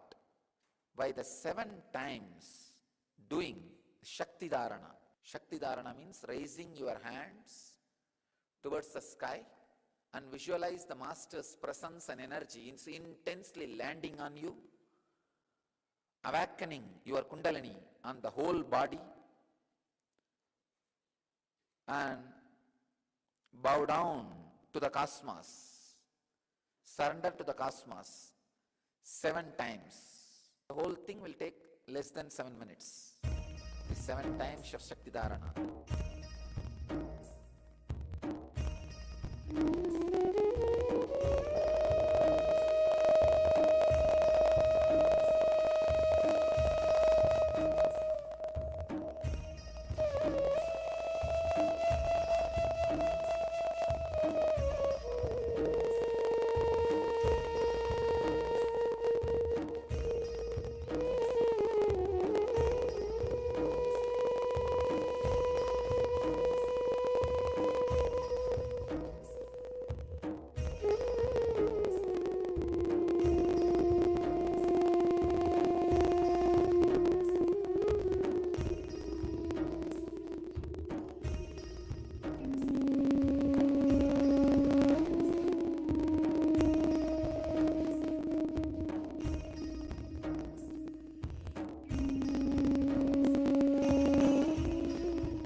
And the last but not least, sit for a few minutes and send an intense, loving, compassionate, blissful vibrations to all over the world with a proper Swasti mantra. Swasti mantra means sending the peace and bliss to the whole world with the ideas like Loka Samasta Sukhino Bhavantu. Let the whole world be at peace. Let the whole world be in bliss. Loka Samasta Sukhino Bhavantu. With this beautiful, deep, spiritual feeling and compassion, send the loving, compassionate vibrations to the whole world. Healing vibrations to the whole world.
through this initiation, I add Master's grace and blessings to this Kriya and to all of you. With my blessings and the grace of all the great Masters, I initiate all of you. All of you will have. People who are sitting around the world, all of you are initiated. I bless you all with the experience of initiation.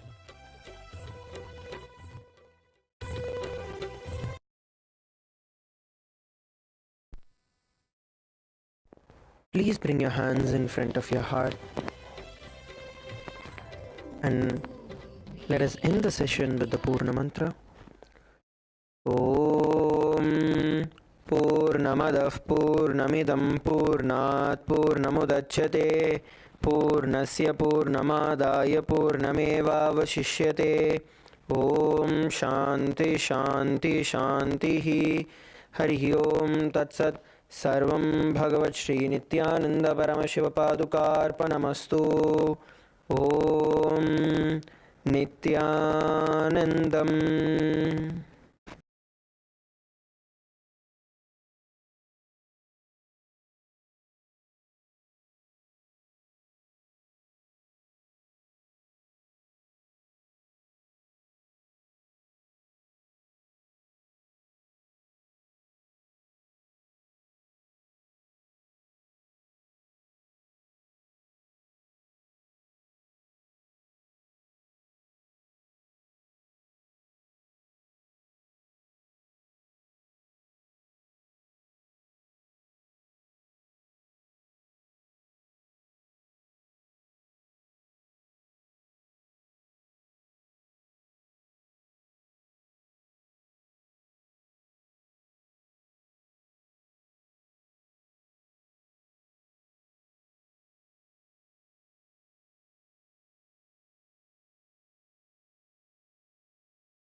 Please sit in a space of deep gratitude.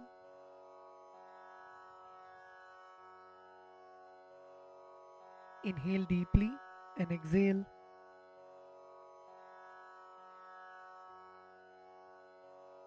Feel the presence of the Master in your inner space.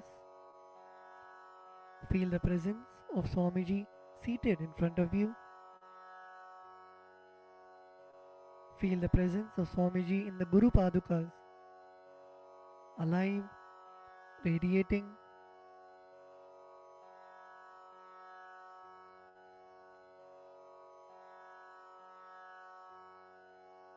When you offer the puja, visualize you dropping all of your karmas of lifetimes, your incompletions, unfulfilled desires, patterns.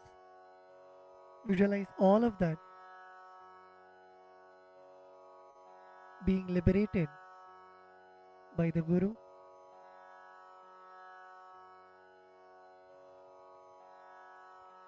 Come to a space of deep Guru Bhakti, the feeling connection with the Master.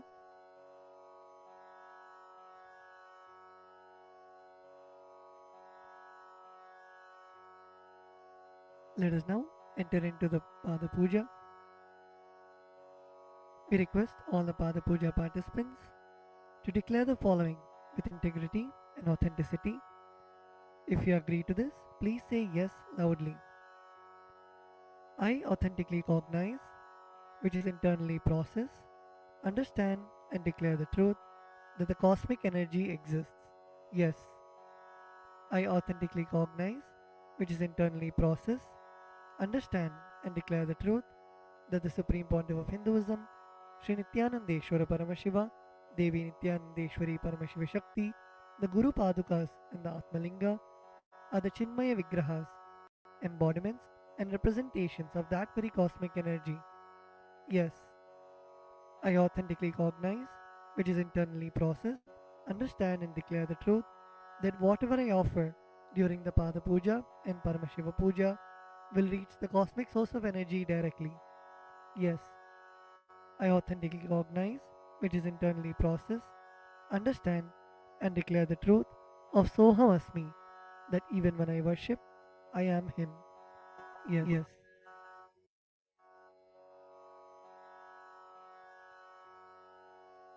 Let us now enter into the Pada Puja. We begin with the Sadguru Vandanam, in which we offer our gratitude to our Guru, our beloved Swamiji. The meaning of the mantra we will now chant is, I surrender to that Sadguru who is the eternal bliss, the bestower of supreme happiness, the one who is the embodiment of wisdom, who is beyond duality, who is omnipresent, to whom the supreme goal is giving the enlightenment experience, who is eternal, pure, and unshakable, who is the silent spectator of all thought processes, who is beyond emotions, and the one who is without the three qualities called Sattva, Rajas, and Tamas. Now please take some flowers in your hands and close your eyes. Place your hands in the Atmanjali Mudra and offer the flowers at Swamiji's Padukas at the end of the mantra.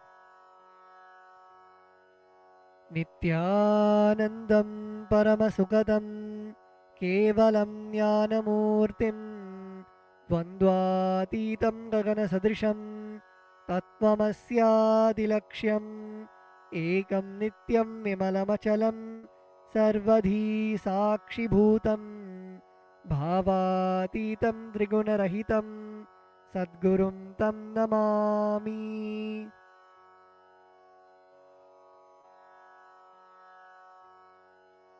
The next offering is the Guru Parampara Vandanam, where we offer our gratitude to the eternal lineage of all the Gurus, the enlightened masters.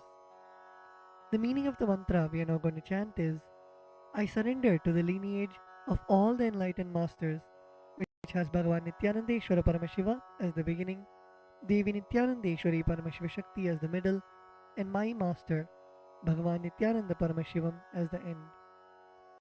Now please take some flowers in your hands, place your hands in the Atmanjali Mudra, close your eyes, and offer the flowers at Swamiji's Padukas at the end of the mantra. Nityanandeshwara Paramashiva Samarambham Nityanandeshwari Paramashiva Shakti Madhyamam Nityananda Pariyantam Vande Guru Paramparam. The next is the offering of the Arunagiri Yogishwara Vandanam, where we offer our respects and gratitude to Arunagiri Yogishwara, who is the incarnation of Paramashiva. The meaning of the mantra we are now going to chant is, the Arunagiri Yogishwara, who is the Lord of all beings, who has the sacred musk paste applied on his forehead, who has a glittering stick, who has worn a loin cloth on his glittering hip, who has worn the Datura flower, the king cobra, and a crescent moon on his forehead. That Arunagiri Yogishwara's presence happens. Now please take some flowers into your hands, place your hands in the Atmanjali Mudra, close your eyes, and offer the flowers at Swamiji's Padukas at the end of the mantra.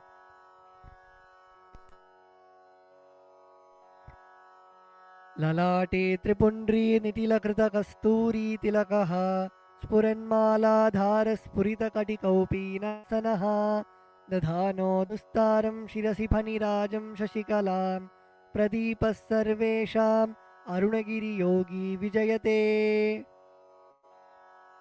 The next is the Tattvachamanam, the ritualistic cleansing of the mouth. Now keeping your right hand in the Gokarna Mudra, pour an Udharani of water into your right palm and sip the water from the base of your right palm each time the word Swadha is chanted. Om Atmatattvam Shodhayami Swadha. Om Vidyadattvam Shodhayami Swadha. Om Shivadattvam Shodhayami Swadha. Now at the base of your right hand thumb, wipe your lips twice from the right to the left. Om Ham Mridayaya Namaha. Wash your hands with an udharni of water. With the tips of your right hand index, middle and ring fingers touch above the upper lip and below the lower lip. Wash your hands. With the tips of your right hand index finger and thumb joined together, touch your right nostril and the left nostril. With the tips of your ring finger and thumb joined together, touch your right eye, right ear and left ear. Wash your hands with an udharni of water. With the tips of your little finger and thumb joined together, touch your navel center, the right chest and left chest. With all 5 fingers joined together, touch the top of your head, right shoulder, left shoulder and the heart center. Wash your hands with an udharni of water. The next mantra is Shuklam Bharadaram. We chant this mantra invoking the energy of Mahaganapati, the remover of obstacles. The meaning of the mantra we are now going to chant is, I meditate upon the Lord Ganesha, who is clad in white garments, who is all pervading, who is as bright colored as the moon, who has a smiling, pleasant face, having 4 shoulders and hands, and who is the remover and pacifier of all obstacles. Now please take the akshata, the turmeric mixed rice in your hands, and a flower in your right hand. Keeping both your hands as fists, tap the sides of your forehead along with the mantra. Shuklam Bharadharam Vishnum Shashivarnam Chaturbhujam Prasannavadanam Dhyayet Sarva Vignopashantage. The next is the pranayama, the regulation of the prana, the life energy. Now keeping the akshata in your right hand, open your little finger, ring finger and your thumb. Inhale through the left nostril while closing your right nostril. Hold your breath for as long as possible and exhale through your right nostril by moving your thumb away. And chant the Samhita mantras while you perform the inhalation, retention and exhalation.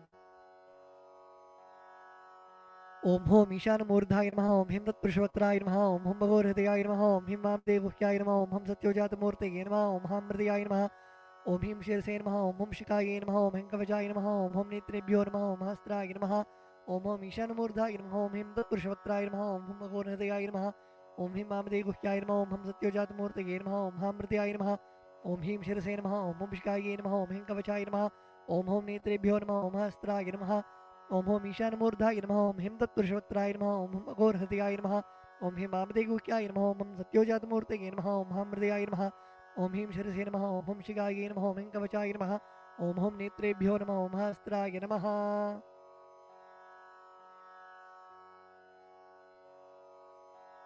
The next is a sankalpa, the conscious resolution.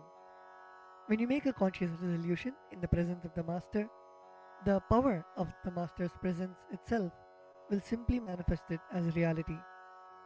Please close your eyes. Visualize the intention, the sankalpa that you want to keep in your inner space.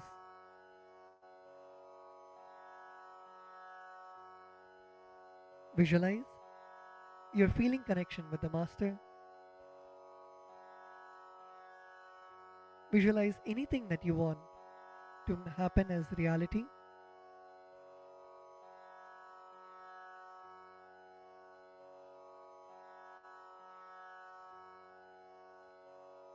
Visualize it already happening in your inner space.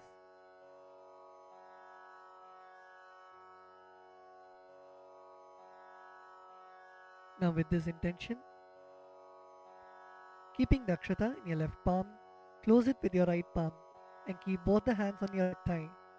We will now chant the Sankalpa mantra.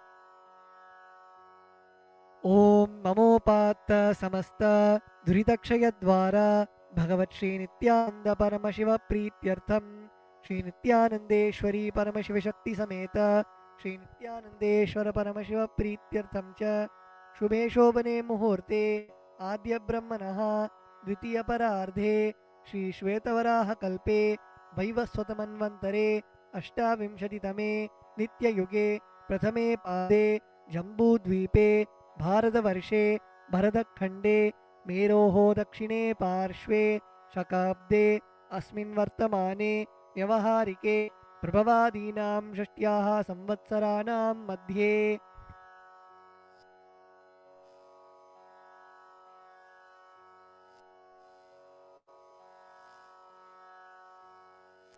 Vishvavasu नाम संवत्सरे दक्षिणायने लक्ष्मीवेङ्कटेश्वर ऋतौ सिंहमासे कृष्णपक्षे अमावास्यां शुभतिथौ स्थिरवासरयुक्तायां मघानक्षत्र परिघयोग किंस्तुग्नकरण एवं गुणविशेषणविशिष्टायाम् अस्यां शुभतिथौ श्रीकैलासोन्नतद्वादशान्तश्यामलापीठारूढ श्रीमीनाक्षीसुन्दरेश्वराभिन्नस्वरूप परशिवपुत्ररत्नकुमारगुरुमण्यतुल्यावतार श्रीपार्वतीस्थन्यपानलब्धदिव्यज्ञानविश्रुत सकलनिगमाकमसारभूतद्राविडवेदप्रवक्त्रे श्रीमत्परमशिवकरुणासमधिगतमुक्तामयचतुरश्रयान् गीयमानछत्रचामर श्रीचिन्नकाहलादि समस्तबिरडावल्यलङ्कृत ज्ञानविज्ञानचक्रवर्ती सर्वजनसङ्गसद्यो निर्वाण दीक्षाव्यापवर्गवर्ष विश्रानजीमूत परमतकलभकेसरी शैव सिद्धान्तस्थापनाचार्य श्रीराजाधिराज पाण्ड्य महाराज गुरु क्षपनशाक्यादिमहान्धकार निवारण ज्ञानभानु वीक्षणानर्हार्ह ध्वजोच्छेदनपूर्वक श्रीमद्वृषभध्वजस्थापक शैव समयकर्त्रे सर्वज्ञपीठारूढ श्रीजगद्गुरु श्री ज्ञानसंबंधदेशिक स्वामी वागीश सुंदर माणिक्यवाचक स्वामिनाम् अवतारभूत श्री ज्ञानसंबंध स्वामी पुनरुद्धृत श्यामलापीठ सर्वज्ञपीठ तृणवत्युत्तर द्विशततम गुरु महासन्निधान अरुणगिरि योगीश्वर परंपरागत अरुणाचल सर्वज्ञपीठ गुरु महासन्निधान कैलास परंपरागत कांची कैलास सर्वज्ञपीठ त्रयस्त्रिंशदुत्तर द्विशततम गुरु महासन्निधान नित्योत्सव नित्यमंगल नित्यकल्याण नित्यरजित कैलास परंपरागत आदि कैलास नित्यानंदपीठ महासंस्थान महासिंहासन पीठ कर्त्रे साक्षात् श्री परमशिव समुद्भूत कैलास परंपरागत वैवस्वतमनु इक्ष्वाकु हरिश्चंद्र भगीरथ श्रीरामचंद्र शूरसेन इत्याद्यनवच्छिन्न सार्वभौम चक्रवर्ती परंपरागत चतुष्षष्टि योगिनी मंडित चतुष्षष्टि संप्रदाय प्रवर्तक मनुधर्मासन सूर्यवंश प्राप्त सर्वज्ञपीठ सुरांगी साम्राज्य मूर्धाभिषिक्त चूड़ामणि साक्षात् श्री परमशिव समुद्भूत कपिल महागुरु पुनरुद्धृत महानिर्वाणि पीठ अष्टोत्तर सहस्र श्री महामंडलेश्वर साक्षात् श्री परमशिव समुद्भूत श्री महागणपति समारंभ अनवच्छिन्न पीठाधीश्वर गुरुपरंपरा प्राप्त अटलपीठ अष्टोत्तर सहस्र श्री अटलपीठाधीश्वर धर्म मुक्ति स्वर्गपुर स्वर्णपीठ त्रयोविंश गुरु महानिधान कैलास परंपरागत आदिपीठ सर्वज्ञपीठ जगद्गुरु श्री कैलास पुनरुद्धारक श्री कैलास परमाचार्य श्रीमत् परमहंस परिव्राजकाचार्य वर्य सच्चिदानंद प्रणव स्वरूप श्रोत्रिय ब्रह्मनिष्ठ श्रीमद् जगद्गुरु श्रीलश्री भगवत श्री नित्यानंद ब्रह्मशिव श्री ज्ञानसंबंधदेशिक परमाचार्य स्वामिनां प्रीत्यर्थं तेषां पादारविन्दयोः भक्तिसिद्ध्यर्थं गुरुकृपाकटाक्षसिद्ध्यर्थं क्षेमस्थैर्यवीर्यविजय आयुरारोग्य ऐश्वर्याणाम् अभिवृद्ध्यर्थं धर्मार्थकाममोक्षचतुर्विध फलपुरुषार्थसिद्ध्यर्थं समस्तदुरितोपशान्त्यर्थं समस्तमङ्गलावाप्त्यर्थं भगवत् श्रीनित्यानन्द परमशिवप्रसादेन सकुटुम्बस्य ज्ञानवैराग्य जीवन्मुक्तिप्राप्त्यर्थं श्रीनित्यानन्देश्वरी परमशिवशक्ति समेत श्रीनित्यानन्देश्वर परमशिव अवतारभूत श्री सर्वदेवदेवी स्वरूप भगवत् श्रीनित्यानन्द परमशिव प्रत्यक्षपाद पूजां करिष्ये श्रीनित्यानन्देश्वरी परमशिवशक्ति समेत श्रीनित्यानन्देश्वर परमशिव पूजां च करिष्ये ॐ अपौपस्पृश्य wash your hands with an udrani of water. The next is the Ghantanada. Now please take the bell in your left hand and hold it above your heart center and ring the bell as you chant the following mantra. Om Agamarthantu Devanam Gamanarthantu Rakshasam Ghantanadam Karomyado Devata Hvanalanchanam Ghanta Devatabhyo Namaha. The next is the Manasa Puja, the internal worship. Now please close your eyes. Visualize the meaning of the mantra in your inner space.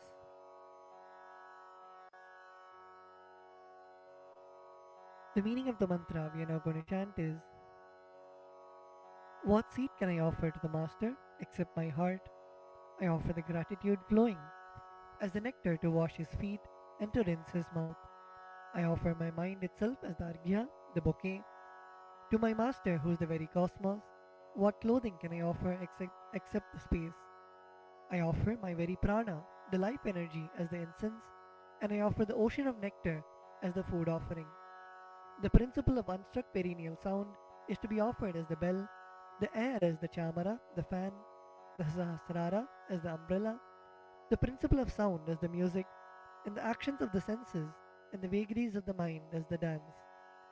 I offer all the 7 chakras along with the Shushumna Nadi as a flower garland.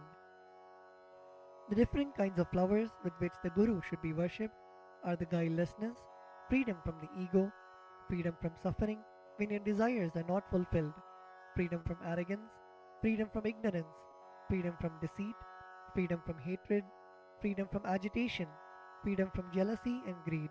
And the Guru should also be worshipped with the flowers of non-violence, mastery over the senses, compassion, forgiveness, and enlightenment. Now please take some flowers in your hands and place your hands in the Kurma Mudra. Close your eyes and offer the flowers at Swamiji's Padukas at the end of the mantra. Requesting all the participants to look at the Acharya and perform the Kurma Mudra.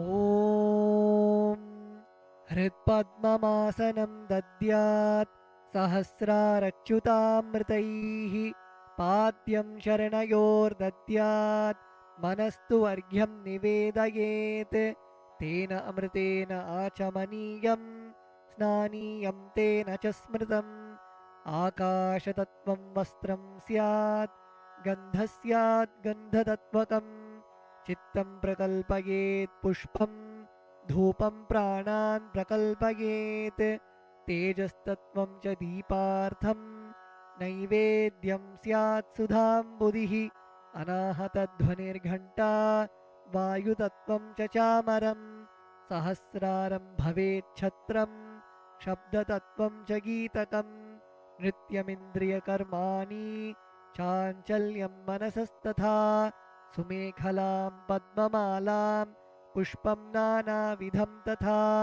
अमायाद्यैर्भावपुष्पैः अर्चयेद्भावगोचरम् अमायम् अनहङ्कारम् अरागम् अमदं तथा अमोहकम् अदम्भं च अद्वेषक्षोभकौ तथा अमात्सर्यम् अलोभं च दशपुष्पं विदुर्बुधाः अहिंसा परमं पुष्पं पुष्पमिन्द्रियनिग्रहः दयापुष्पं क्षमापुष्पं ज्ञानपुष्पं च पञ्चमम् इति 15 भावपुष्पैः सम्पूजयेत् भगवन्तं श्रीनित्यानन्दपरमशिवम्.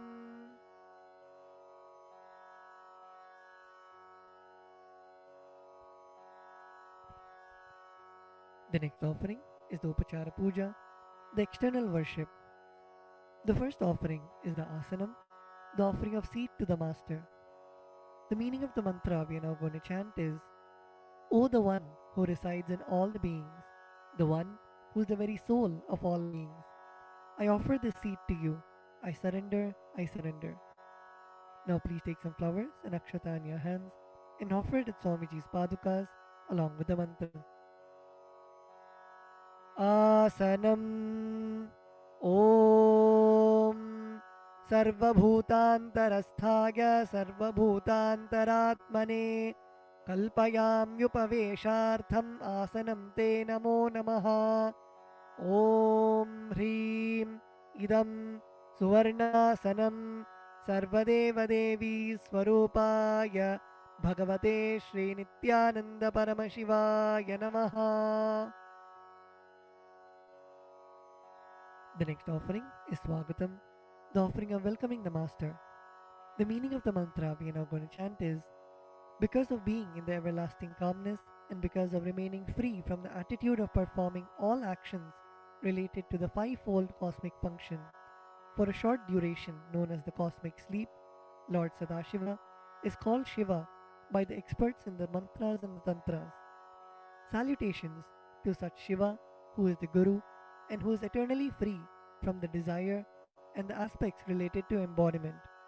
Because of his immeasurable greatness and because of his quality of being eternally unborn, this Lord is well placed as Ananta.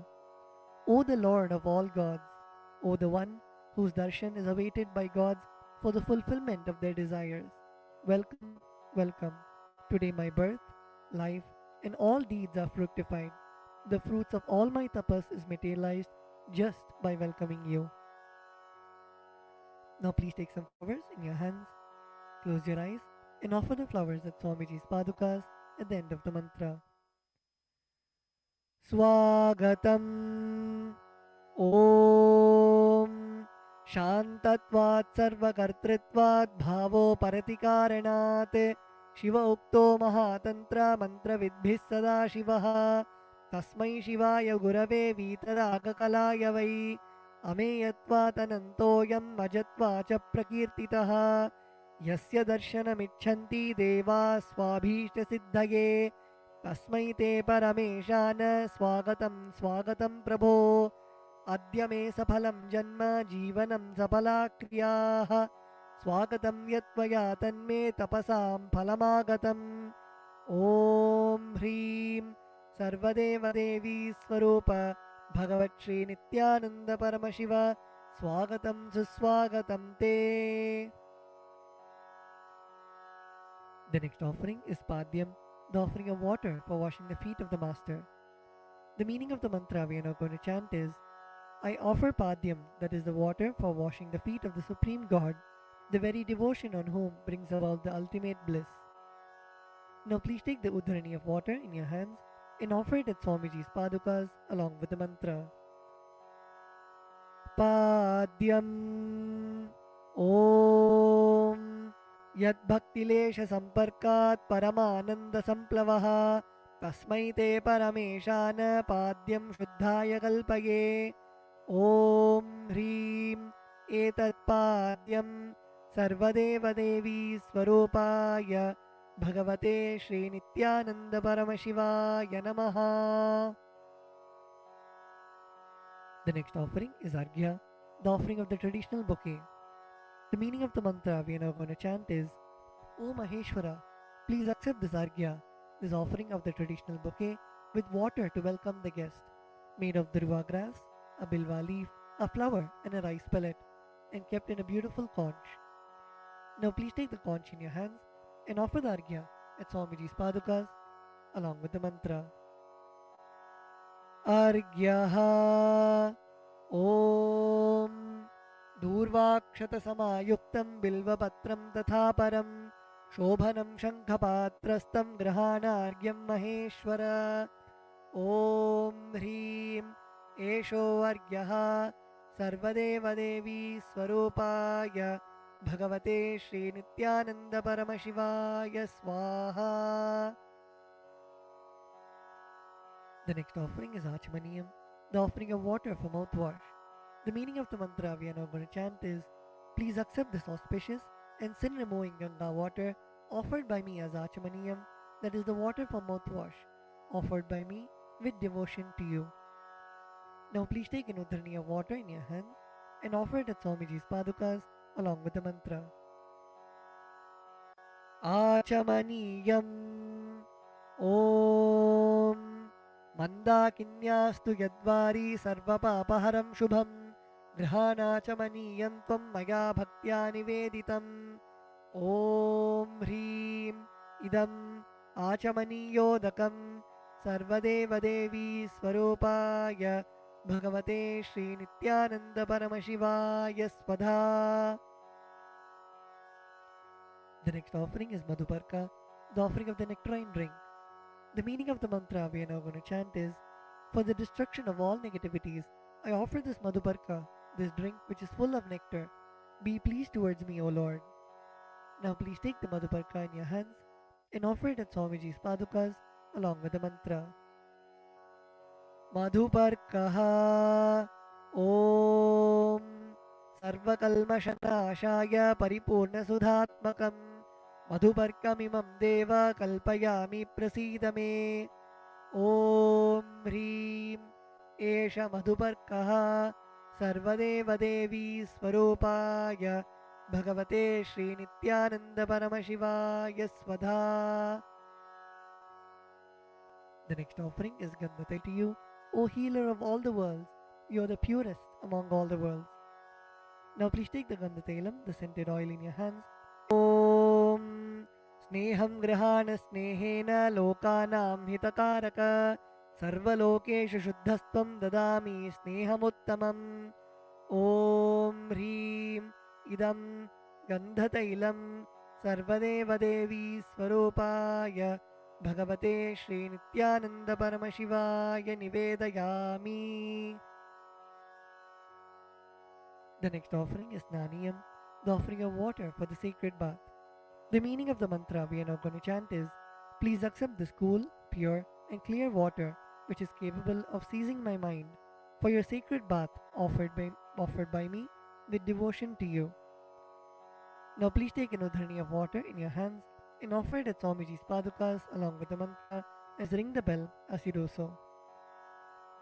Snaniyam Om Idam Shushitalam Vari Shvacham Shuddham Manoharam Snanartham Te Maya Bhaktya Kalpitam Pratirihyatam. Om Hreem Idam Snaniyodakam Sarvadeva Devi Swarupaya Bhagavate Shri Nityananda Paramashivaya Nivedayami. The next offering is Vastram, the offering of the sacred cloth. We will now be repeating the meaning of the mantras and the mantras together, requesting all the participants to please sit straight. Sit with your head, neck and spine in a straight line. And when you chant, chant from your stomach as loudly as you can.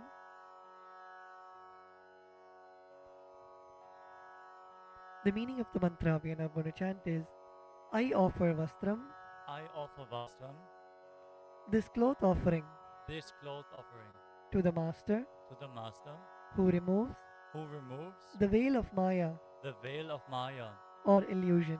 or illusion, The Master the Master, who is the true who is the true light of enlightenment, light of enlightenment, who does not who does not have a veil of Maya have a veil of Maya and has and has the very space the very space as the dress. as the dress. Now please take the offering of clothes in your hands and offer it at Swamiji's padukas along with the mantra. Vastram Vastram Om Om Maya Maya Chitra Chitra Patachanna Padachanna Nija Nija Guhyo Guhyo Rutejase Rute Jase Niravarana Niravarana Vijnaya Vijnaya Vasaste Vasaste Kalpayamyaham Kalpayamyaham Om Om Hreem Hreem Idam Idam Vastrottariyam Vastrotarayam Sarvadeva Devi Sarvadeva Devi Swarupaya Swarupaya Bhagavate Bhagavate Shri Nityananda Shri Nityananda Paramashivaya Paramashivaya Nivedayami. Nivedayami. The next offering is Abharanam, the offering of the sacred jewelry. The meaning of the mantra we are now going to chant is, I offer I offer this golden ornament this golden ornament to you, Master, to you, Master, who, who, by the very nature, by the very nature, has has a very a very gracefully gracefully beautiful body, beautiful body, and who is and who is the repository the repository of all powers. of all powers. May you be pleased. May you be pleased. Now please take the jewelry in your hands and offer it at Swamiji's padukas along with the mantra. Abharanam Aparanam Om Om Swabhava Swabhava Sundarangaya Sundarangaya Nana Nana Shaktya Shaktya Shrayayate Shrayayate Suvarnam Suvarnam Bhushanam Bhushanam Tubhyam Tubhyam Kalpayami Kalpayami Prasidame Prasidame Om Om Hrim Hrim Idam Idam Suvarnabharanam Suvarna Bharanam Sarvadeva Devi Sarvadeva Devi Swarupaya Swarupaya Bhagavate Bhagavate Shri Nityananda Shri Nityananda Paramashivaya Paramashivaya Nivedayami. Nivedayami. The next offering is Gandha, the offering of the sandalwood paste. The meaning of the mantra we are now going to chant is I neither know I neither know what your body is, what your body is, nor do I know nor do I know what your actions are. what your actions are. Please accept Please accept and smear this and smear this sandalwood paste sandalwood paste offered by me. offered by me. Now please take the sandalwood paste in your hands and offer it at Swamiji's padukas along with the mantra. Gandhaha Gandaha Om Om Shariram Shariram Tena Janami Tena Janami Cheshtam Cheshtam Naivacha Naivacha Naivacha Naivacha Maya Niveditan Maya Niveditan Gandhan Gandhan Pratigrihya Pratigrihya Vilipyatam Vilipyatam Om Om Hrim Hrim Esha Gandhaha Esha Gandaha Sarvadeva Devi Sarvadeva Devi Swarupaya Swarupaya Bhagavate Bhagavate Shri Nityananda Shri Nityananda Paramashivaya Namaha. Paramashivaya Namaha. The next offering is Pushpam, the offering of the fragrant flowers.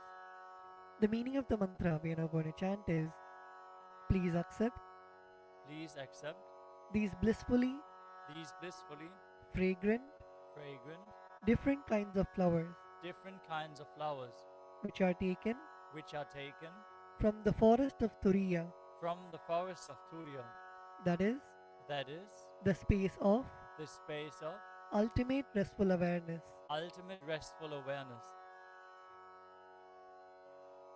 Now please take some flowers, smeared with sandalwood paste in your hands, and offer the flowers at Swamiji's padukas along with the mantra.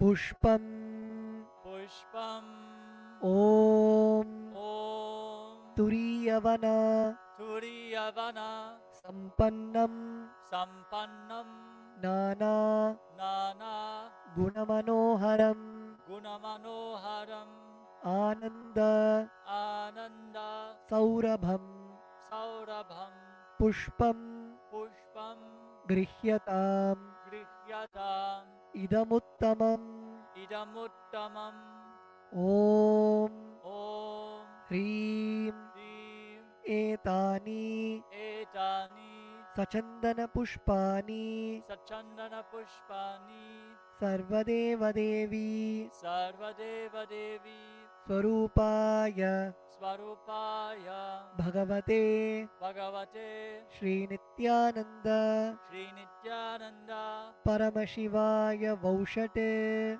Paramashivaya Vaushat. The next offering is Bilva Patram, the offering of the Bilva leaves.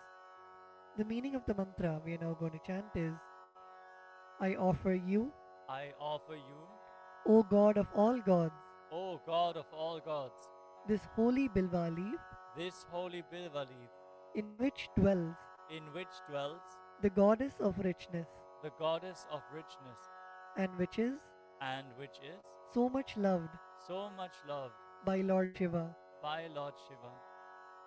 Now please take the Bilva leaf smeared with sandalwood paste in your hands and offer it at Swamiji's padukas along with the mantra.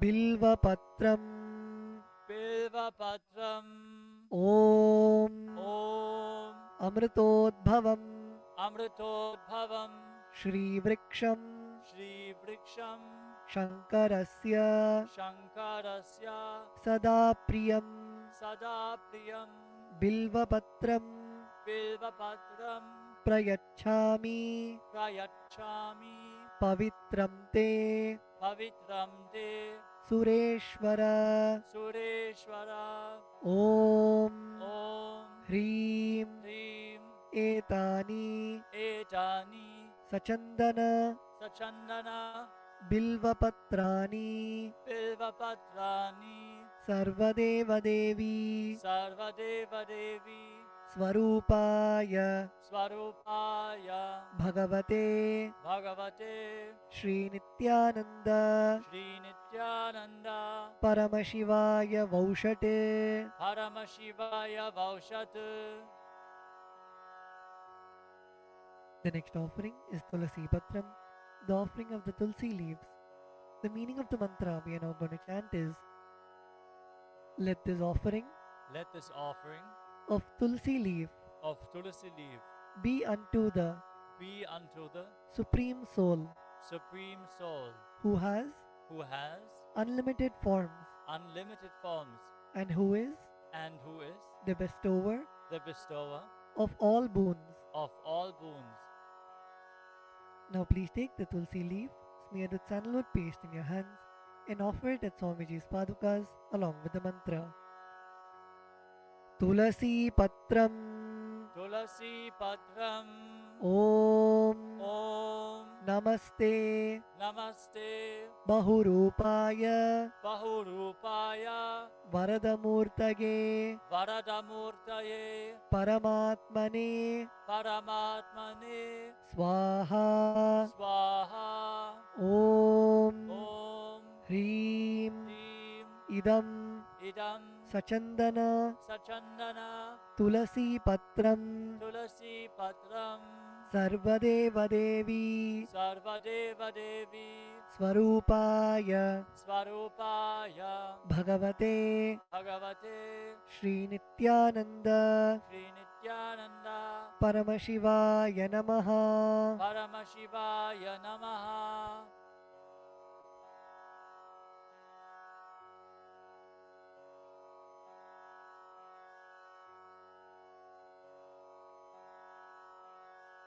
We will be continuing with the repetition from tomorrow. The next offering is Dhupa, the offering of the lit incense. The meaning of the mantra we are now going to chant is, this incense smoke is made of the sacred herbs of intoxicating fragrance. Please accept this incense smoke fit to be inhaled by all the devas.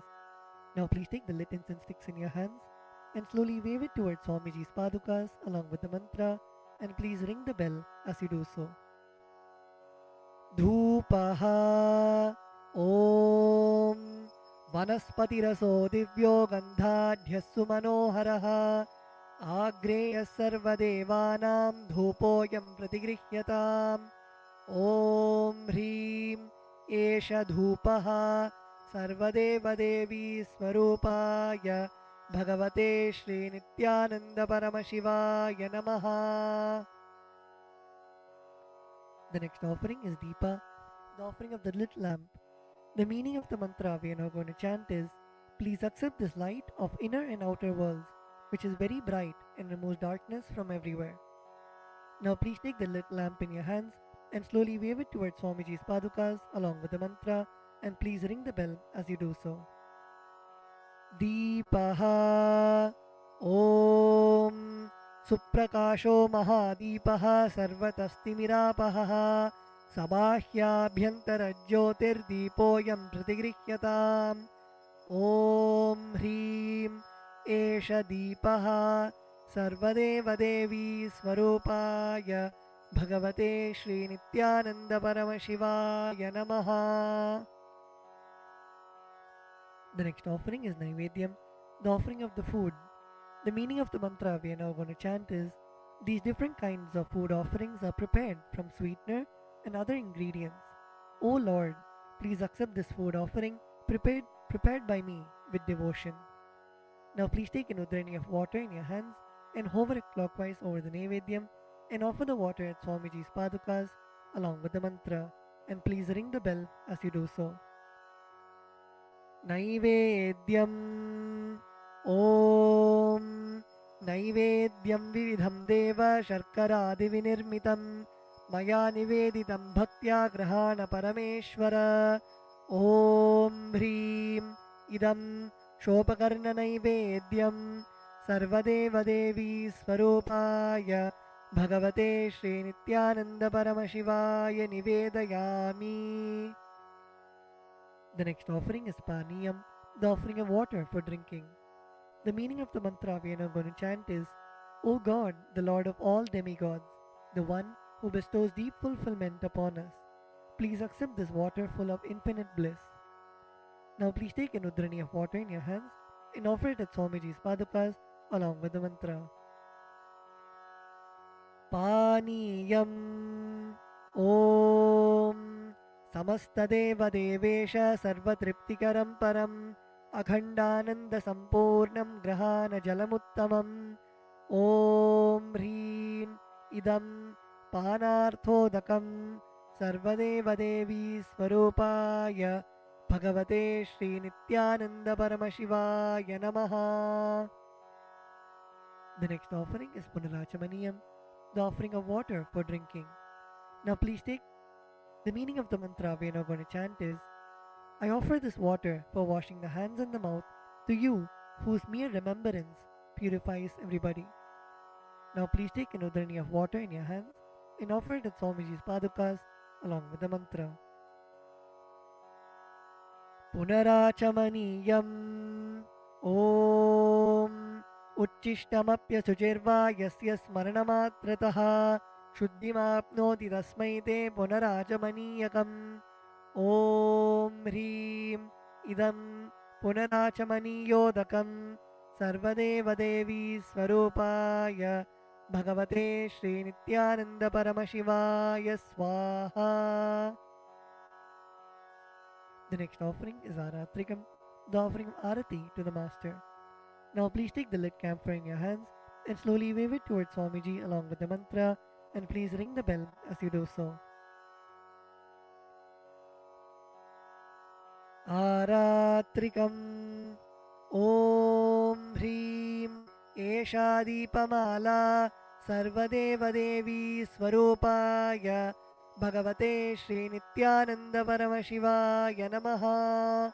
Om Sangrahanyeshtya Jate Imam Janatagum Sangrinhaniti Dwadasharatni Rashana Bhavati Dwadashasa Samvatsaraha Samvatsarameva Varunde Maunji Bhavati Urgvai Munjaaha Urjameva Varunde Chitra Nakshatram Bhavati Chitram Va Etat Karma Karpura Gauram Karunavataram Samsarasaram Bhujagendraharam Sada Vasantam Hridayaravinде Bhavam Bhavani Sahitam Namami Bhavam Bhavani Sahitam Namami Bhavam Bhavani Sahitam Namami Aratrikam Samarpayami Bhagavat Shri Nityananda Paramashiva Charana Kamalebhyo Namaha.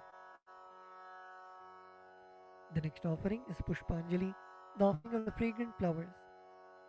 The meaning of the mantra we are now going to chant is: Guru is the Brahma, who is the source of creation of the universe, Vishnu, who is the source of sustenance of the universe, and Shiva, who is the rejuvenation of the universe. I surrender to that Guru. Guru is all the three put together in a single form. I surrender to the Guru, who is omnipresent and who has also given me a glimpse of his experience. I surrender to the Guru, who has with the brush of wisdom opened my eyes, blinded by ignorance. I surrender to the Guru, who by giving the knowledge about the self has burnt my karmic baggage of so many births. I surrender to the Guru, who is the Lord of the cosmos, who is the Guru of the cosmos. My soul is the same soul which is in all the beings. I surrender to Dakshinamurti, the primal Guru, who manifests himself differently in the form of Ishvara, Tower of supreme happiness, the one who is the embodiment of wisdom, who is beyond duality, who is omnipresent, to whom the supreme goal is giving the enlightenment experience, who is eternal, pure, and unshakable, who is the silent spectator of all thoughts, and who is beyond emotions, and who is beyond the three qualities called Sattva, Rajas, and Tamas. Now please take a few flowers in your hands and close your eyes till the end of the mantra and offer the flowers at Swamiji's Padukas at the end of the mantra.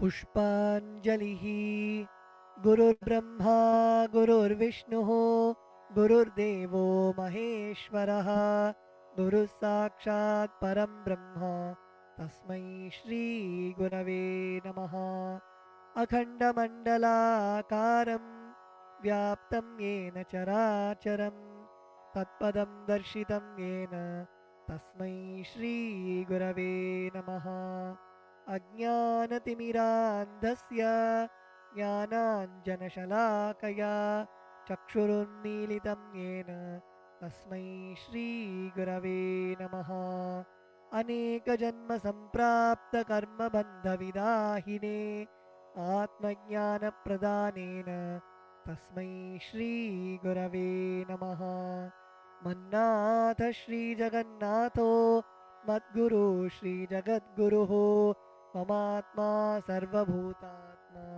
Tasmai Shri Gurave Namaha Ishvaro Gururatmeti Murti Bheda Vibhagine Vyomavadvyapta Dehaya Dakshinamurtaye Namaha Nityanandam Paramasukadam Kevalam Jnanamurtim Dvandvatitam Gaganasadrisham Tattvamasyadilaksham Ekam Nityam Vimalamachalam Sarvadi Sakshibhutam Bhavatitam Trigunarahitam Sadgurum Tam Namami Pushpanjalim Samarpayami Bhagavat Shri Nityananda Paramashiva Charana Kamalebhyo Namaha Om Nityanandam.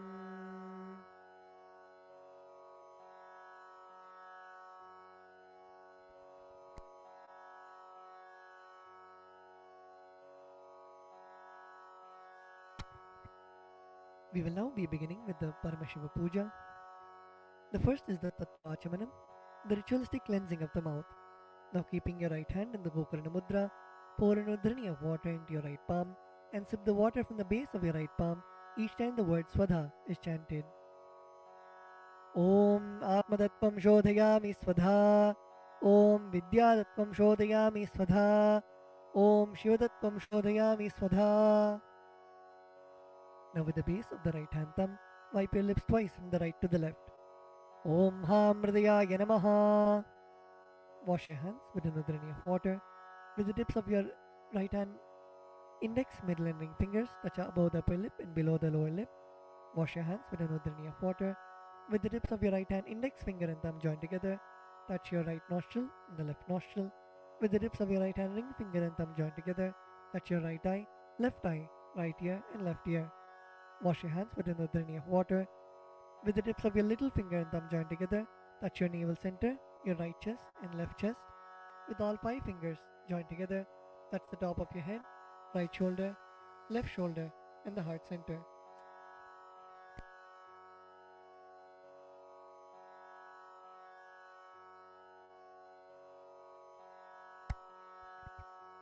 The next is Sakalikaranam, invoking Bhagavan Paramashiva inside our own body.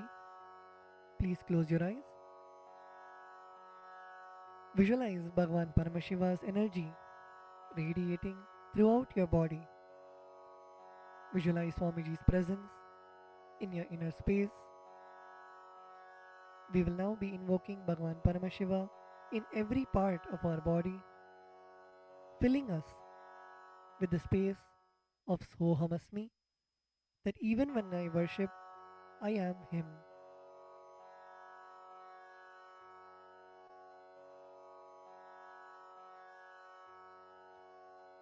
Now, using your left hand, wipe the front and back side of your right hand once, and using your right hand, wipe the front and back side of your left hand twice. Om Hastraya Namaha. Now bring your hands in a Namaskara Mudra in front of your third eye. Om Ham Shaktaye Vaushate. Now keeping your palms together, bring your thumbs to the center of your palms. Om Ham Shivasanaya Namaha. Om Ham Shivamurtaye Namaha. Now with the tips of your thumbs, touch the tip of your little finger and move your thumbs down towards the base of your little finger. Om Ham Satyojatamurtaye Namaha. With the tip of your thumbs, touch the tip of your ring finger and move your thumbs down towards the base of your ring finger. Om Him Vamadevuhyaya Namaha. Now your middle finger. Om Hum Agora Hridayaya Namaha. Now your index finger. Om Him Tat Purushavaktraya Namaha. Now your thumbs. Om Hom Ishanamurdhaya Namaha. Now bring your palms in front of you. Bring your thumbs touching the center of your palms. Om Ham Hom Vidyadehaya Namaha. Now bend your index, middle and ring fingers such that they touch the center of your palms. Om Hom Netrebhyo Namaha. Now bend your thumbs inwards and now with the tip of your thumbs, touch the tip of your lip. Murtaye Namaha. Now your ring finger. Om Him Shirase Namaha. Now your middle finger. Om Hum Shikhaye Namaha. Now your index finger. Om Haim Kavachaya Namaha. Now with the base of your index finger. Now your thumbs. Om Hastraya Namaha. Now bring your hands into the Mushti Mudra and roll them around each other once. Om Haim Kavachaya Hum. Now bring your hands in the Namaskara Mudra in front of your third eye. Om Ham Shivaya Vaushate. Now bend your thumbs inwards and touch the center of your palms. Om Ham Hom Shivaya Namaha. Now with the right hand, ring finger and thumb joined together, touch Ananda Gandha. Om Ham Shivasanaya Namaha. Om Ham Shivamurtaye Namaha. Now keeping your thumbs and little finger together, touch your respective knees. Om Ham Satyojatamurtaye Namaha. Now with the right hand thumb and ring finger joined together, touch your navel center. Om Him Vamadevaguhyaya Namaha. Now with your right hand thumb and middle finger joined together, touch your heart center. Om Hum Agora Hridayaya Namaha. Now with your right hand thumb and index finger joined together, touch above your upper lip. Om Him Tat Purushavaktraya Namaha. Now with the tip of your right hand thumb, touch the top of your forehead. Om Hom Ishanamurdhaya Namaha. With your right hand thumb and ring finger joined together, touch your Ananda Gandha. Om Ham Hom Vidyadehaya Namaha.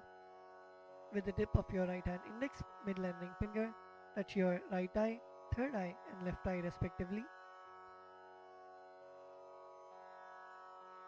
Om Hom Netrebhyo Namaha.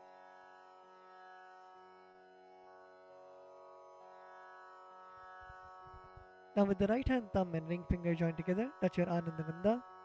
Om Ham Hom Shivaya Namaha. With your right hand little finger and thumb joined together, touch your heart center. Om Ham Hridayaya Namaha. With your right hand thumb and ring finger joined together, touch your head. Om Him Shirase Swaha. With the right hand thumb and middle finger joined together, touch the back of your head. Om Hum Shikhaye Voshate. Now cross your left hand over your right hand in front of your chest, keeping your index finger in form of a hook, and uncross your arms, moving them around of your head and bringing them till your chest. Om Haim Kavachaya Hum. Now strike your right thumb onto your left palm and the left thumb onto your right palm. Om Hastaya Bate. Now with your right hand, index finger and middle finger, strike your left palm thrice. Om Hastraya Humpate. Using your right hand, index finger and thumb, snap in all the 10 directions around you, the 8 directions and down and up. Om Hastraya Pate.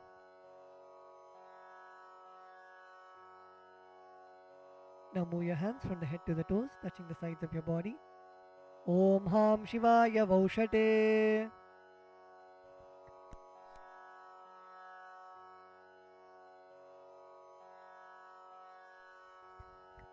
The next is Samanya Arghya Stapana, energizing the water with which you worship Bhagwan Paramashiva. Now please mix some akshata, flowers and sandalwood paste into the water in the Panchapatram.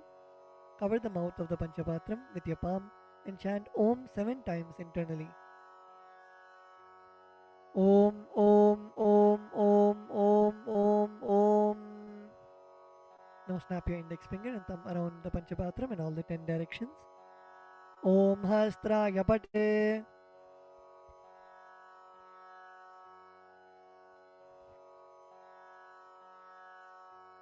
Now keeping your right hand in the Avakuntana Mudra, rotate your index finger around the Panchapatram once. Om Haim Kavachaya Hum. Now show the Dhenu Mudra to the water in the Panchapatram. Om Ham Shivaya Vaushate. Next, we'll be entering into the Avahana, invoking Bhagwan Paramashiva into our Atmalinga. Now offer a flower to your Atmalinga. Om Ham Shivasanaya Namaha. Now please take some flowers in your hands and place your hands in the Atmanjali Mudra, and we will now be chanting the Dhyana Shloka, meditating on the form of Bhagwan Paramashiva in your inner space. Lalate Tripundri Nitilakೃತ Kasturi Tilakaha Spuranmala Spurita Katikaupi Navasanaha Dadhano Dustaram Shirasi Panirajam Shashikalam Pradipas Sarvesham Arunagiri Yogi Vijayate Indhuni Papanchamuka Hastadashayuktam Shulmrigatankama Sivajrama Bayam Syat Pashavaradankushamanijwalanavame Shvetakamalāsana Sadashiva Swarupam. Om Ham Shivamurtaye Namaha. Om Ham Om Shivaya Namaha. Shri Nityanandeshwari Paramashiva Shakti Sameta Shri Nityanandeshwara Paramashivaya Namaha. Dhyayami Avahayami. Now please show the respective mudras for the mantras and invoke Bhagwan Paramashiva into your Atmalinga. Request him to receive all of your offerings. Now place your thumbs onto your respective palms and place your palms open facing upwards. Om Ham Shivaya Namaha Ityavahana Mudram Pradarshya. Turn your palms facing downwards. Sthapana. Bring your hands into fists parallel to each other. Sannidhana. Now place your thumbs inside of your fists. Nishthura Mudram Pradarshya. Now interlace your fingers inwards and clasp your hands, keeping your thumbs out. Astraya Humphat Iti Kalakanthi Mudram Pradarshya. Now hold your left thumb with your right hand and cover your right hand with your left hand. Om Ham Shivaya Namaha Iti Linga Mudram. Now bring your hands in the Namaskara Mudra. Namaskara Mudram. Now rotate your right hand index finger around your Atmalinga in a clockwise manner. Om Haim Kavachaya Hum Iti Avakunthana Mudram Japradarshya. Now we will be entering into the Upachara Puja. Now please take some akshata in your hands and offer it at Bhagavan Paramashiva along with the mantra. Om Ham Hom Shivaya Namaha. Shri Nityanandeshwari Paramashiva Shakti Sameta Shri Nityanandeshwara Paramashivaya Namaha. Asanam Samarpayami. The next is the offering of Padyam, Argyam and Achamaniyam. Now please take an udrani of water and show it to Bhagavan Paramashiva's feet and offer it in the Padya Patram. Om Ham Shivaya Namaha. Now please take an udrani of water and show it to Bhagavan Paramashiva's mouth and offer it in the Achamana Patram. Om Ham Shivaya Svadha. Now please take an udrani of water and show it to Bhagavan Paramashiva's crown and offer it in the Arghya Patram while chanting the mantra. Om Ham Shivaya Swaha. Shri Nityanandeshwari Paramashiva Shakti Sameta Shri Nityanandeshwara Paramashivaya Namaha. Padyachamanargyam Dattva. The next offering is Naniyam, the sacred bath for Bhagavan Paramashiva. Now please take the water in your hands and offer it onto Bhagavan Paramashiva as you chant the following mantra, and please ring the bell as you do so. Om Ham Hom Shivaya Namaha. Shri Nityanandeshwari Paramashiva Shakti Sameta Shri Nityanandeshwara Paramashivaya Namaha. Snanam Samarpayami. Now please take an udrani of water and show it to Bhagavan Paramashiva's mouth and offer it in the Achamana Patram. Om Ham Shivaya Svadha. Snananantaram Achamaniyam Samarpayami. The next offering is Vastram, the offering of fresh clothes to Bhagavan Paramashiva and Paramashiva Shakti. Now please take some akshata in your hands and offer it to Bhagavan Paramashiva along with the mantra. Om Ham Hom Shivaya Namaha. Shri Nityanandeshwari Paramashiva Shakti Sameta Shri Nityanandeshwara Paramashivaya Namaha. Vastre Yajnopavita Uttari Abharanartham Akshatan Samarpayami. The next offering is Gandha, the offering of the sandalwood paste. Now please take the sandalwood paste in your right hand ring finger and offer it to Bhagavan Paramashiva. On top of the sandalwood paste, please offer the kumkum at the end of the mantra. Om Ham Hom Shivaya Namaha. Shri Nityanandeshwari Paramashiva Shakti Sameta Shri Nityanandeshwara Paramashivaya Namaha. Gandhan Dharayami. Gandhasyopari Haridra Kumkumam Samarpayami.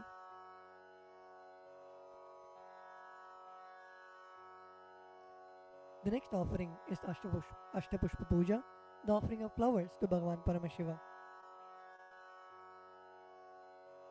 Now please take some flowers in your hands and offer the flowers to Bhagavan Paramashiva each time the word Namaha is chanted.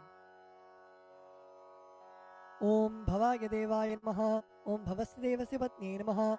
Om Sharvaya Devaya Namaha. Om Sharvasya Devasya Patne Namaha.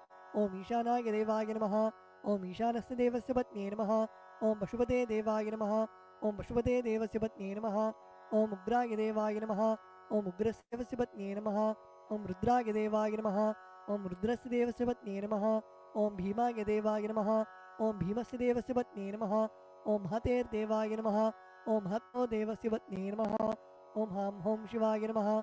Shri Nityanandeshwari Paramashiva Shakti Sameta Shri Nityanandeshwara Paramashivaya Namaha. Ashtapushpa Pujam Samarpayami. The next is the offering of Bilva Patram, the offering of the Bilva leaf. Now please take the Bilva leaf, smear with sandalwood paste in your hands, and offer it to Bhagavan Paramashiva. Om Ham Hom Shivaya Namaha. Shri Nityanandeshwari Paramashiva Shakti Sameta Shri Nityanandeshwara Paramashivaya Namaha. Bilva Patram Samarpayami. The next is the offering of Dhupa, the offering of incense to Bhagavan Paramashiva. Now please offer a flower on the bell. Om Hastraya Namaha. Now sprinkle some water on the incense stick stand. Om Hastraya Pate. Now offer a flower on the incense stick stand. Om Hamridaya Namaha. Now please take the lit incense sticks in your hands and slowly wave it towards Bhagavan Paramashiva along with the mantra, and please ring the bell as you do so. Om Ham Hom Shivaya Namaha. Shri Nityanandeshwari Paramashivakti Sameta Shri Nityanandeshwara Paramashivaya Namaha Dhupam Agrapayami. Now please take an udharani of water and show it to Bhagavan Paramashiva's mouth and offer it in the Achamana Patram. Om Ham Shivaya Swadha.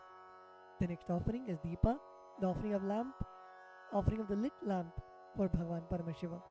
Now please sprinkle some water on the Deepa. Om Hastra Yapate. Offer a flower on the Deepa. Om Ham Hridayaya Namaha. Now please take the lit lamp in your hands and slowly wave it towards Bhagavan Paramashiva along with the mantra, and please ring the bell as you do so. Om Ham Hom Shivaya Namaha. Shri Nityanandeshwari Paramashiva Shakti Sameta Shri Nityanandeshwara Paramashivaya Namaha Deepam Darshayami. Now please take an udharani of water and show it to Bhagavan Paramashiva's mouth and offer it in the Achamana Patram. Om Ham Shivaya Swadha. The next offering is Naivedyam, the offering of food for Bhagavan Paramashiva. Now please sprinkle some water on the Naivedyam. Om Hastra Yapate. Please offer a flower on the Naivedyam.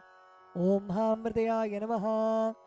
Now please take an udharani of water and hover it clockwise over the Naivedyam and offer the udharani of water in front of Bhagavan Paramashiva at the end of the mantra. Om Ham Hom Shivaya Namaha.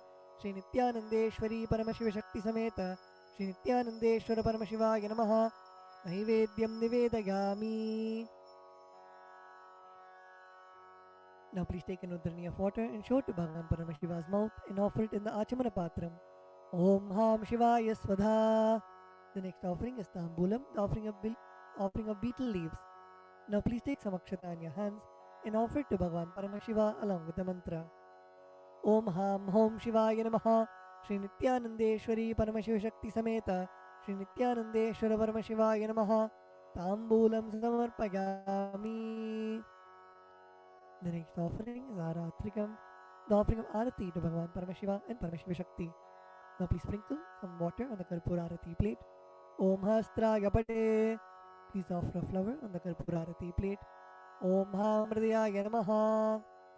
Now please take the Karpura Arati in your hands and slowly wave it towards Bhagavan Paramashiva along with the mantra, and please ring the bell as you do so. Om Ham Hom Shivaya Namaha. Shri Nityanandeshwari Paramashiva Shakti Sameta Shri Nityanandeshwara Paramashivaya Namaha Karpura Nirajanam Sandarshayami. Now please take a flower in your hands and hover it clockwise over the flame and offer it to Bhagavan Paramashiva along with the mantra Rakshandharayami. The next offering is Pushpanjali, the offering of fragrant flowers.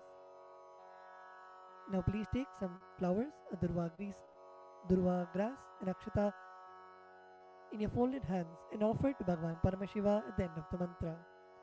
Om Ham Hom Shivaya Namaha.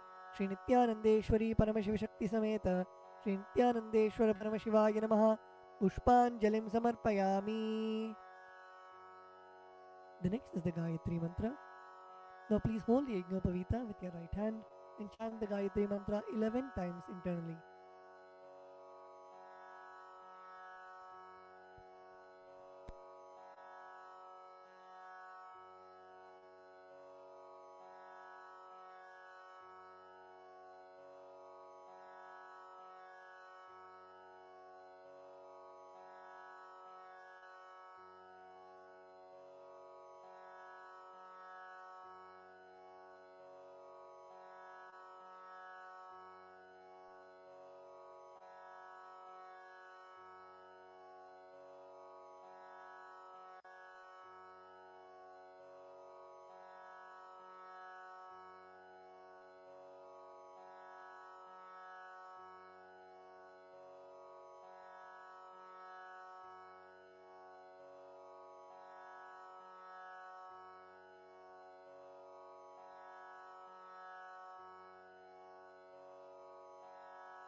The next is the Moola Mantra Japa.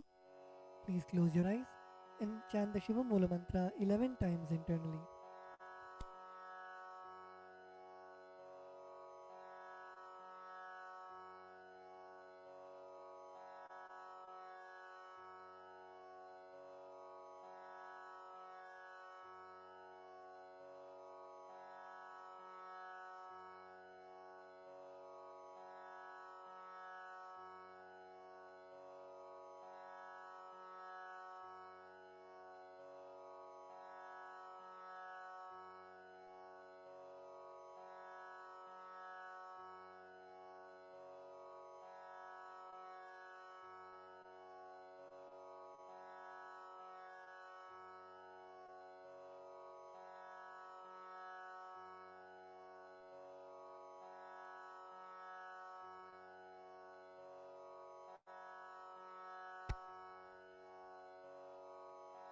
The next is the Kshama Prarthana. Now please take some flowers, durva grass and akshata into your right hand. Om Ham Hridayaya Namaha.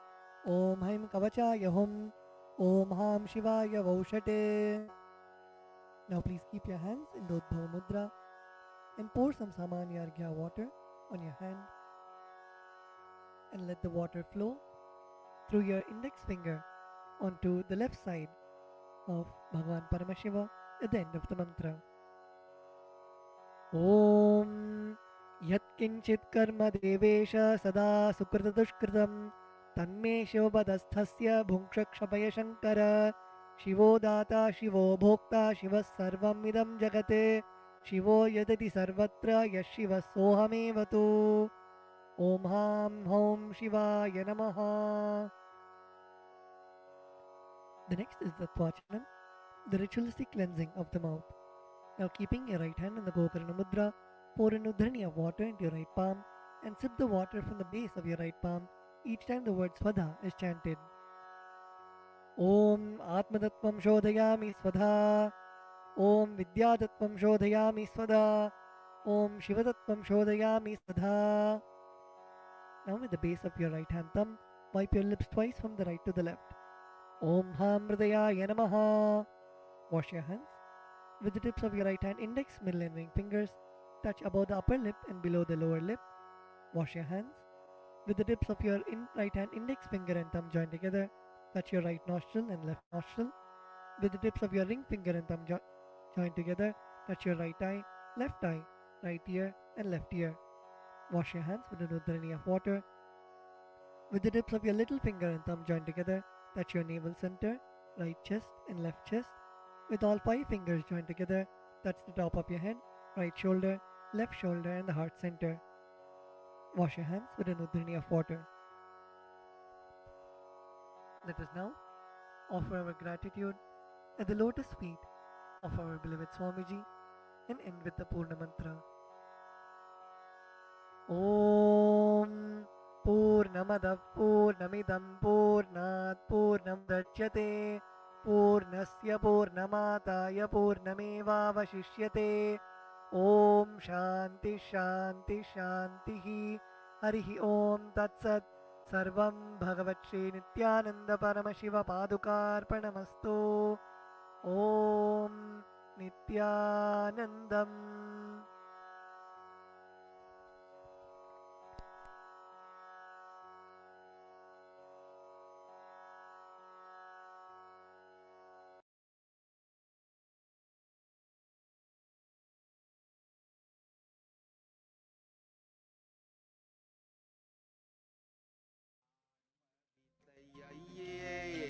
Adi Sulabam.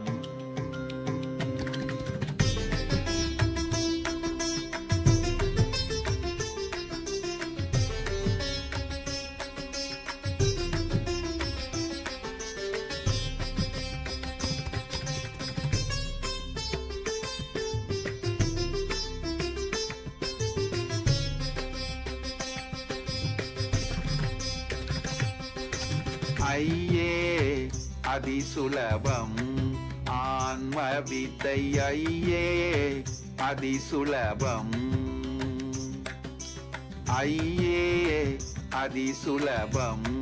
ஆன்மவித்தையே அதிசுலபம் நொய்யார் தமக்கு மூலங்கையா. Nityanandam, welcome to the Pratama Vinyasa Krama. We are going to perform the 108 asana sequence of Kailasa's Nityananda Yoga. First, let us make sure we have all the components you need for the yoga practice. Have your yoga mat on the ground. Have your Panchapatra and Udani ready. 1 cup with a spoon with some water for the ritualistic cleansing.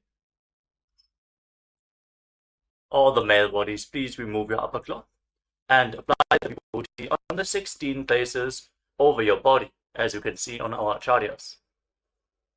All the female bodies, you can apply it on your forehead. Wear the kumkum on your third eye, the Agnya chakra in between the eyebrows, and wear the Rudraksha mala around your neck. You can keep some weights at the side of the mat if you want to intensify the asana practice. And make sure you have 1 energized Shri Yantra on your yoga mat. Gaze at the yantra whenever possible.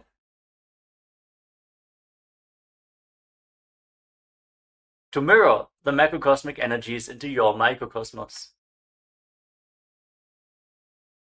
Let us all now settle down into a comfortable cross-legged position with your head, neck and spine in a straight line.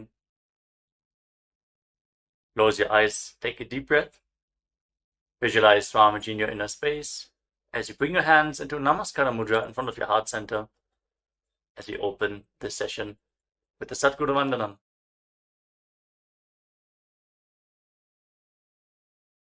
नित्यानन्दं परमसुखदं केवलं ज्ञानमूर्तिं द्वन्द्वातीतं गगनसदृशं तत्त्वमस्यादिलक्ष्यम् एकं नित्यं विमलमचलं सर्वधी साक्षिभूतं भावातीतं त्रिगुणरहितं सद्गुरुं तं Namami. Next, we are going to chant the Shiva Mula mantra. Om Ham Haum Shivaya Namaha 11 times, invoking Paramashiva's presence for this ritual of Nityananda Yoga. Please follow along internally. Om Ham Haum Shivaya Namaha. Om Ham Haum Shivaya Namaha. Om Ham Haum Shivaya Namaha. Om Ham Haum Shivaya Namaha. Om Ham Haum Shivaya Namaha. Om Ham Haum Shivaya. Established since 2002 in the United States of America, the United Ancient Nations is an intergovernmental organization currently made up of 160 plus members and indigenous nations. The UAN and its work are guided by the purposes and principles contained in its founding charter. The UAN is a manifestation of the profound connection amongst indigenous peoples across the world, including African, Andean, American, European, Caribbean, Oceanic, and Asian regions, rooted in shared wisdom, sustainable practices, and deep reverence for the earth. The United Ancient Nations serves as an international cultural and diplomatic organization focused on uniting indigenous cultures globally. Our governance structure is council-based without territorial claims, led by a collective leadership through our General Secretariat. As a non-state entity with UN-style advocacy, we focus on several key areas: cultural and digital heritage preservation, indigenous diplomacy, revival of indigenous knowledge systems to solve humanity's problems, global peace, environmental preservation, health and wellness, sustained economic development, indigenous and cultural tourism. While the UAN represents numerous indigenous cultures, the United States of Kailasa serves as the first indigenous nation specifically for Hindus. Kailasa's mission is focused on the revival of the ancient enlightened Sanatana Hindu civilization with a formal governance structure including a head of state, ministers, and ambassadors. Under the leadership of SPH, Supreme Pontiff of Hinduism, Bhagavan Nityananda Paramashivoham, Kailasa has achieved recognition as a sovereign subject of international law, possessing distinctive attributes of juridical statehood. The United States of Kalasa is the main sponsor of the proposed UAN headquarters. This initiative would bring forth an estimated $100 million in revenue for the host country through summits, conferences, tourism, and development projects. The proposed UAN headquarters would represent the world's indigenous nations and peoples through its architectural design. It would blend the best of all worlds, featuring top modern architecture, the highest green building standards, and ancient Vastu architectural principles. This headquarters would serve as a central hub for indigenous diplomacy, cultural preservation, and collaborative efforts towards sustainable development and global peace. Through this initiative, we aim to create a dignified platform for indigenous leadership rooted in ancestral wisdom, cultural legitimacy, and collaborative innovation, enhancing global dialogue and regional stability. The establishment of the UAN headquarters would position a host country at the forefront of a global movement promoting indigenous wisdom while creating significant economic opportunities for the nation and its people.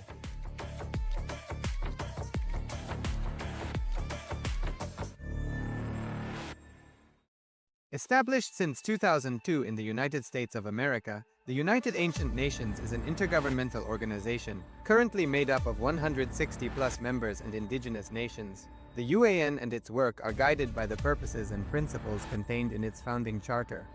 The UAN is a manifestation of the profound connection amongst indigenous peoples across the world, including African, Andean, American, European, Caribbean, Oceanic, and Asian regions, rooted in shared wisdom, sustainable practices, and deep reverence for the earth. The United Ancient Nations serves as an international cultural and diplomatic organization focused on uniting indigenous cultures globally. Our governance structure is council-based without territorial claims, led by a collective leadership through our General Secretariat. As a non-state entity with UN-style advocacy, we focus on several key areas: cultural and digital heritage preservation, indigenous diplomacy, revival of indigenous knowledge systems to solve humanity's problems, global peace, environmental preservation, health and wellness, sustained economic development, indigenous and cultural tourism. While the UAN represents numerous indigenous cultures, the United States of Kalasa serves as the first indigenous nation specifically for Hindus. Kalasa's mission is focused on the revival of the ancient enlightened Sanatana Hindu civilization with a formal governance structure including a head of state, ministers, and ambassadors. Under the leadership of SPH, Supreme Pontiff of Hinduism, Bhagavan Nityananda Paramashivoham, Kalasa has achieved recognition as a sovereign subject of international law, possessing distinctive attributes of juridical statehood. The United States of Kalasa is the main sponsor of the proposed UAN headquarters. This initiative would bring forth an estimated $100 million in revenue for the host country through summits, conferences, tourism, and development projects. The proposed UAN headquarters would represent the world's indigenous nations and peoples through its architectural design. It would blend the best of all worlds, featuring top modern architecture, the highest green building standards, and ancient Vastu architectural principles. This headquarters would serve as a central hub for indigenous diplomacy, cultural preservation, and collaborative efforts towards sustainable development and global peace. Through this initiative, we aim to create a dignified platform for indigenous leadership rooted in ancestral wisdom, cultural legitimacy, and collaborative innovation, enhancing global dialogue and regional stability. The establishment of the UAN headquarters would position a host country at the forefront of a global movement promoting indigenous wisdom while creating significant economic opportunities for the nation and its people.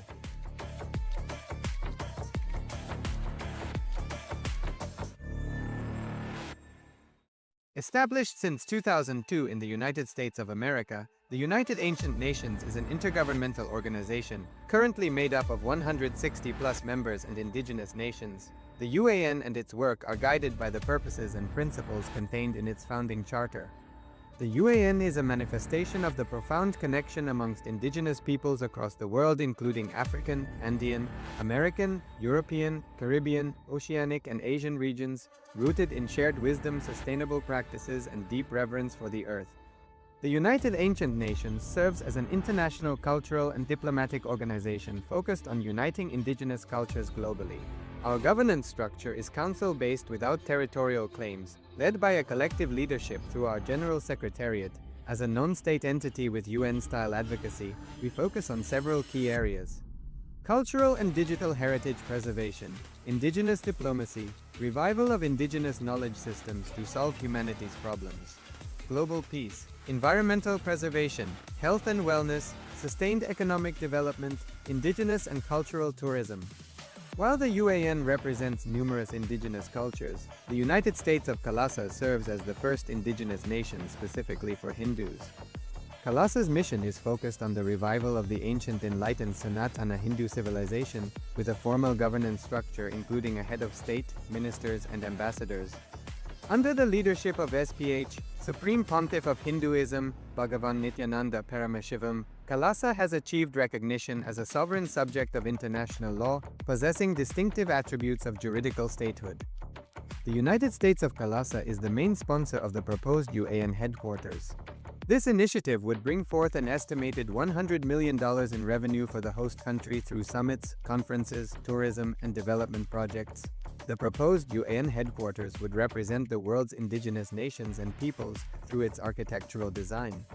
It would blend the best of all worlds, featuring top modern architecture, the highest green building standards, and ancient Vastu architectural principles.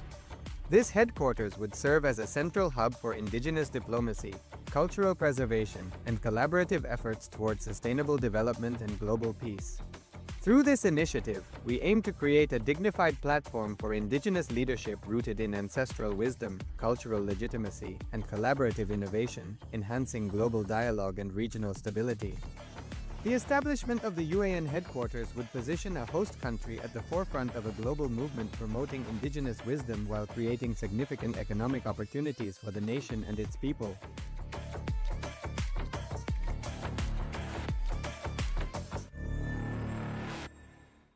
Established since 2002 in the United States of America, the United Ancient Nations is an intergovernmental organization, currently made up of 160+ members and indigenous nations. The UAN and its work are guided by the purposes and principles contained in its founding charter. The UAN is a manifestation of the profound connection amongst indigenous peoples across the world, including African, Andean, American, European, Caribbean, Oceanic, and Asian regions, rooted in shared wisdom, sustainable practices, and deep reverence for the earth.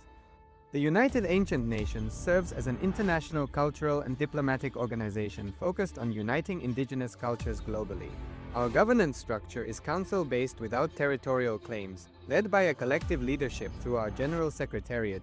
As a non-state entity with UN-style advocacy, we focus on several key areas: cultural and digital heritage preservation, indigenous diplomacy, revival of indigenous knowledge systems to solve humanity's problems, global peace, environmental preservation, health and wellness, sustained economic development, indigenous and cultural tourism.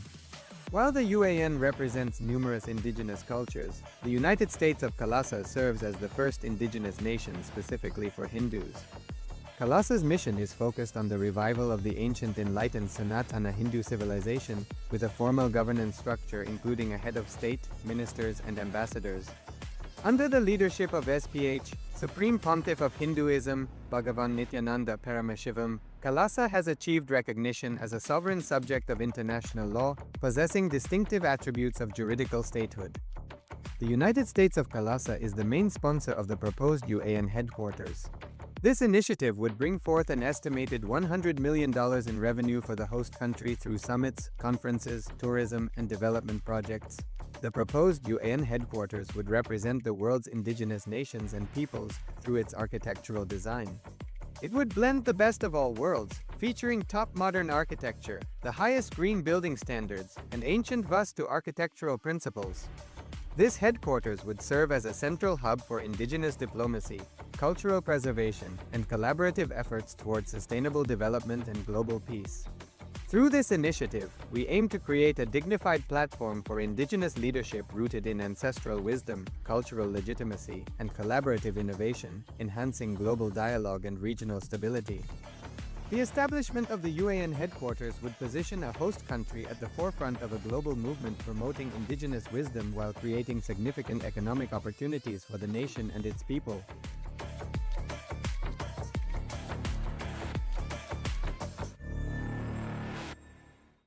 Established since 2002 in the United States of America, The United Ancient Nations is an intergovernmental organization, currently made up of 160+ members and indigenous nations. The UAN and its work are guided by the purposes and principles contained in its founding charter. The UAN is a manifestation of the profound connection amongst indigenous peoples across the world, including African, Andean, American, European, Caribbean, Oceanic, and Asian regions, rooted in shared wisdom, sustainable practices, and deep reverence for the earth. The United Ancient Nations serves as an international cultural and diplomatic organization focused on uniting indigenous cultures globally. Our governance structure is council-based without territorial claims, led by a collective leadership through our General Secretariat. As a non-state entity with UN-style advocacy, we focus on several key areas: cultural and digital heritage preservation, indigenous diplomacy, revival of indigenous knowledge systems to solve humanity's problems, global peace, environmental preservation, health and wellness, sustained economic development, indigenous and cultural tourism. While the UAN represents numerous indigenous cultures, the United States of Kailasa serves as the first indigenous nation specifically for Hindus. Kailasa's mission is focused on the revival of the ancient enlightened Sanatana Hindu civilization with a formal governance structure including a head of state, ministers, and ambassadors. Under the leadership of SPH, Supreme Pontiff of Hinduism, Bhagavan Nityananda Paramashivoham, Kailasa has achieved recognition as a sovereign subject of international law, possessing distinctive attributes of juridical statehood. The United States of Kailasa is the main sponsor of the proposed UAN headquarters. This initiative would bring forth an estimated $100 million in revenue for the host country through summits, conferences, tourism, and development projects. The proposed UAN headquarters would represent the world's indigenous nations and peoples through its architectural design. It would blend the best of all worlds, featuring top modern architecture, the highest green building standards, and ancient Vastu architectural principles. This headquarters would serve as a central hub for indigenous diplomacy, cultural preservation, and collaborative efforts towards sustainable development and global peace. Through this initiative, we aim to create a dignified platform for indigenous leadership rooted in ancestral wisdom, cultural legitimacy, and collaborative innovation, enhancing global dialogue and regional stability. The establishment of the UAN headquarters would position a host country at the forefront of a global movement promoting indigenous wisdom while creating significant economic opportunities for the nation and its people.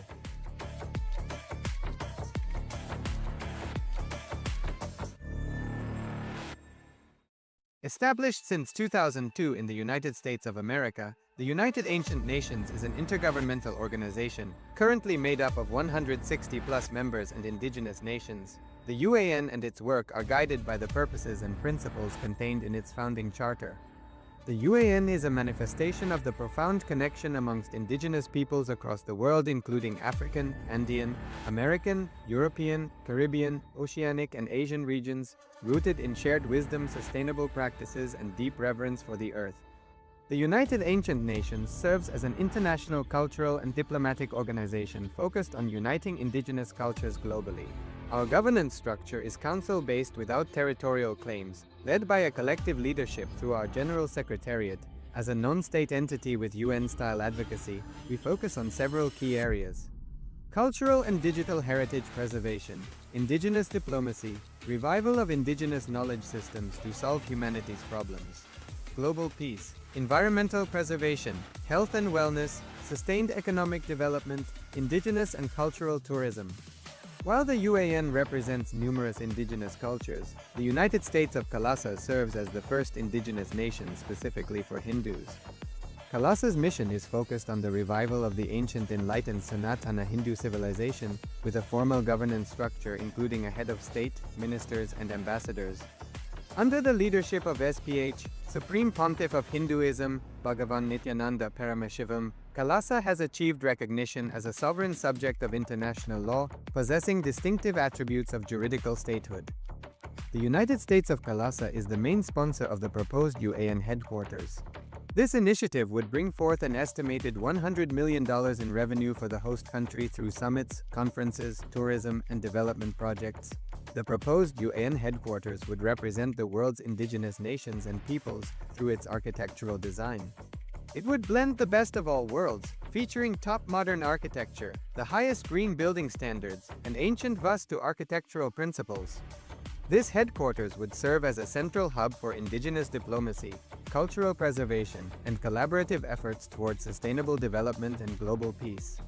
Through this initiative, we aim to create a dignified platform for indigenous leadership rooted in ancestral wisdom, cultural legitimacy, and collaborative innovation, enhancing global dialogue and regional stability. The establishment of the UAN headquarters would position a host country at the forefront of a global movement promoting indigenous wisdom while creating significant economic opportunities for the nation and its people.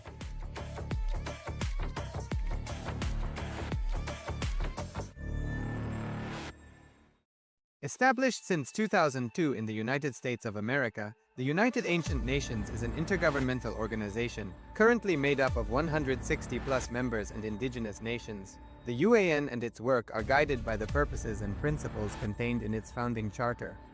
The UAN is a manifestation of the profound connection amongst indigenous peoples across the world, including African, Andean, American, European, Caribbean, Oceanic, and Asian regions, rooted in shared wisdom, sustainable practices, and deep reverence for the earth. The United Ancient Nations serves as an international cultural and diplomatic organization focused on uniting indigenous cultures globally. Our governance structure is council-based without territorial claims, led by a collective leadership through our General Secretariat. As a non-state entity with UN-style advocacy, we focus on several key areas: cultural and digital heritage preservation, indigenous diplomacy, revival of indigenous knowledge systems to solve humanity's problems, global peace, environmental preservation, health and wellness, sustained economic development, indigenous and cultural tourism. While the UAN represents numerous indigenous cultures, the United States of Kailasa serves as the first indigenous nation specifically for Hindus. Kailasa's mission is focused on the revival of the ancient enlightened Sanatana Hindu civilization, with a formal governance structure including a head of state, ministers, and ambassadors. Under the leadership of SPH, Supreme Pontiff of Hinduism, Bhagavan Nityananda Paramashivoham, Kailasa has achieved recognition as a sovereign subject of international law, possessing distinctive attributes of juridical statehood. The United States of Kailasa is the main sponsor of the proposed UAN headquarters. This initiative would bring forth an estimated $100 million in revenue for the host country through summits, conferences, tourism, and development projects. The proposed UAN headquarters would represent the world's indigenous nations and peoples through its architectural design. It would blend the best of all worlds, featuring top modern architecture, the highest green building standards, and ancient Vastu architectural principles. This headquarters would serve as a central hub for indigenous diplomacy, cultural preservation, and collaborative efforts towards sustainable development and global peace.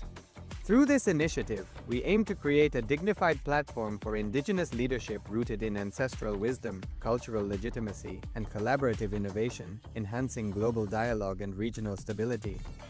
The establishment of the UAN headquarters would position a host country at the forefront of a global movement promoting indigenous wisdom while creating significant economic opportunities for the nation and its people.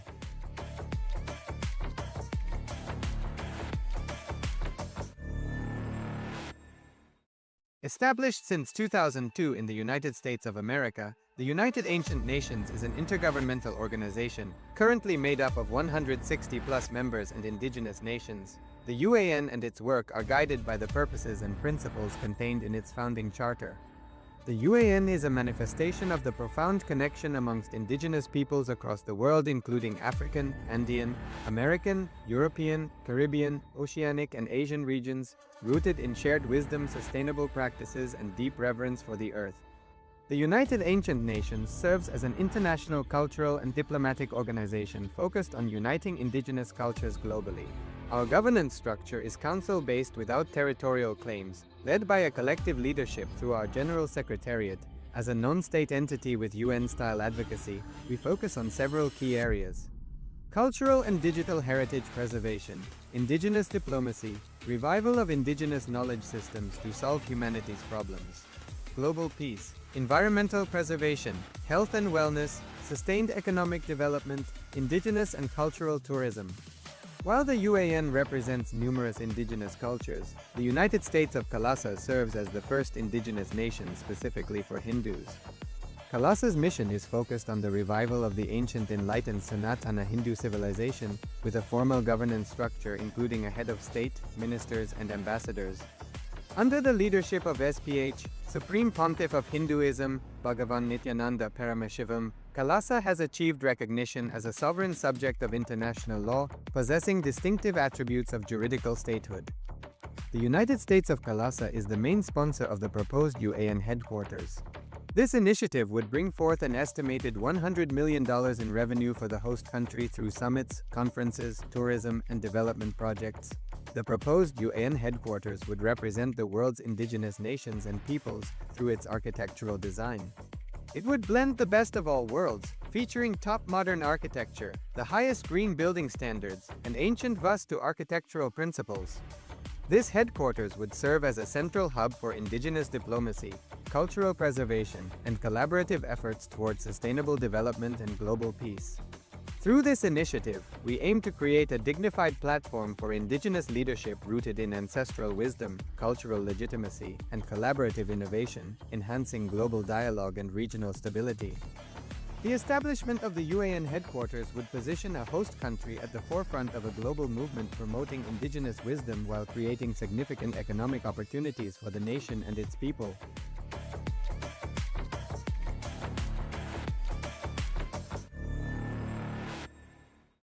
Established since 2002 in the United States of America, the United Ancient Nations is an intergovernmental organization, currently made up of 160+ members and indigenous nations. The UAN and its work are guided by the purposes and principles contained in its founding charter.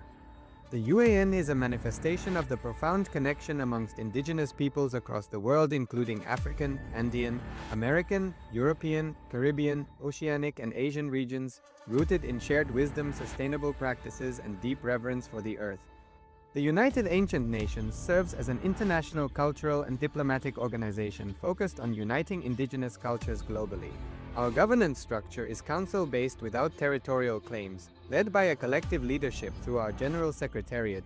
As a non-state entity with UN-style advocacy, we focus on several key areas: cultural and digital heritage preservation, indigenous diplomacy, revival of indigenous knowledge systems to solve humanity's problems, global peace, environmental preservation, health and wellness, sustained economic development, indigenous and cultural tourism.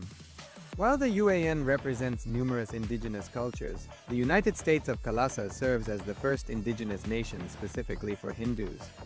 Kailasa's mission is focused on the revival of the ancient enlightened Sanatana Hindu civilization with a formal governance structure including a head of state, ministers, and ambassadors. Under the leadership of SPH, Supreme Pontiff of Hinduism, Bhagavan Nityananda Paramashivoham, Kailasa has achieved recognition as a sovereign subject of international law, possessing distinctive attributes of juridical statehood. The United States of Kailasa is the main sponsor of the proposed UAN headquarters. This initiative would bring forth an estimated $100 million in revenue for the host country through summits, conferences, tourism, and development projects. The proposed UAN headquarters would represent the world's indigenous nations and peoples through its architectural design. It would blend the best of all worlds, featuring top modern architecture, the highest green building standards, and ancient Vastu architectural principles.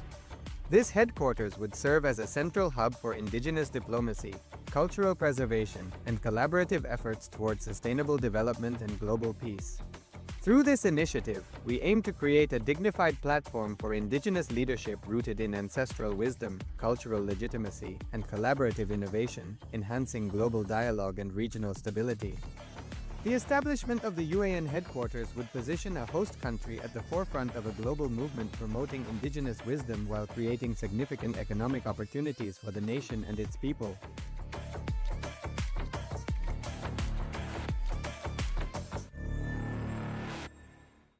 Established since 2002 in the United States of America, the United Ancient Nations is an intergovernmental organization, currently made up of 160+ members and indigenous nations. The UAN and its work are guided by the purposes and principles contained in its founding charter. The UAN is a manifestation of the profound connection amongst indigenous peoples across the world, including African, Andean, American, European, Caribbean, Oceanic, and Asian regions, rooted in shared wisdom, sustainable practices, and deep reverence for the earth. The United Ancient Nations serves as an international cultural and diplomatic organization focused on uniting indigenous cultures globally. Our governance structure is council-based without territorial claims, led by a collective leadership through our General Secretariat. As a non-state entity with UN-style advocacy, we focus on several key areas: cultural and digital heritage preservation, indigenous diplomacy, revival of indigenous knowledge systems to solve humanity's problems, global peace, environmental preservation, health and wellness, sustained economic development, indigenous and cultural tourism. While the UAN represents numerous indigenous cultures, the United States of Kailasa serves as the first indigenous nation specifically for Hindus. Kailasa's mission is focused on the revival of the ancient enlightened Sanatana Hindu civilization with a formal governance structure including a head of state, ministers, and ambassadors. Under the leadership of SPH, Supreme Pontiff of Hinduism, Bhagavan Nityananda Paramashivoham, Kailasa has achieved recognition as a sovereign subject of international law, possessing distinctive attributes of juridical statehood. The United States of Kailasa is the main sponsor of the proposed UAN headquarters. This initiative would bring forth an estimated $100 million in revenue for the host country through summits, conferences, tourism, and development projects. The proposed UAN headquarters would represent the world's indigenous nations and peoples through its architectural design. It would blend the best of all worlds, featuring top modern architecture, the highest green building standards, and ancient Vastu architectural principles. This headquarters would serve as a central hub for indigenous diplomacy, cultural preservation, and collaborative efforts towards sustainable development and global peace. Through this initiative, we aim to create a dignified platform for indigenous leadership rooted in ancestral wisdom, cultural legitimacy, and collaborative innovation, enhancing global dialogue and regional stability. The establishment of the UAN headquarters would position a host country at the forefront of a global movement promoting indigenous wisdom while creating significant economic opportunities for the nation and its people.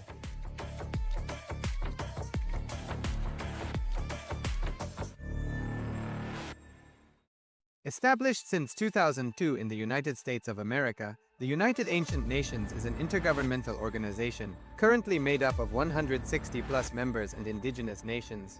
The UAN and its work are guided by the purposes and principles contained in its founding charter.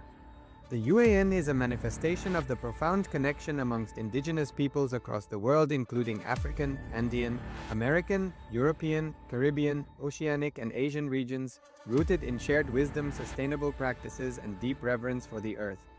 The United Ancient Nations serves as an international cultural and diplomatic organization focused on uniting indigenous cultures globally. Our governance structure is council-based without territorial claims, led by a collective leadership through our General Secretariat. As a non-state entity with UN-style advocacy, we focus on several key areas: cultural and digital heritage preservation, indigenous diplomacy, revival of indigenous knowledge systems to solve humanity's problems, global peace, environmental preservation, health and wellness, sustained economic development, indigenous and cultural tourism. While the UAN represents numerous indigenous cultures, the United States of Kailasa serves as the first indigenous nation specifically for Hindus. Kailasa's mission is focused on the revival of the ancient enlightened Sanatana Hindu civilization with a formal governance structure including a head of state, ministers, and ambassadors.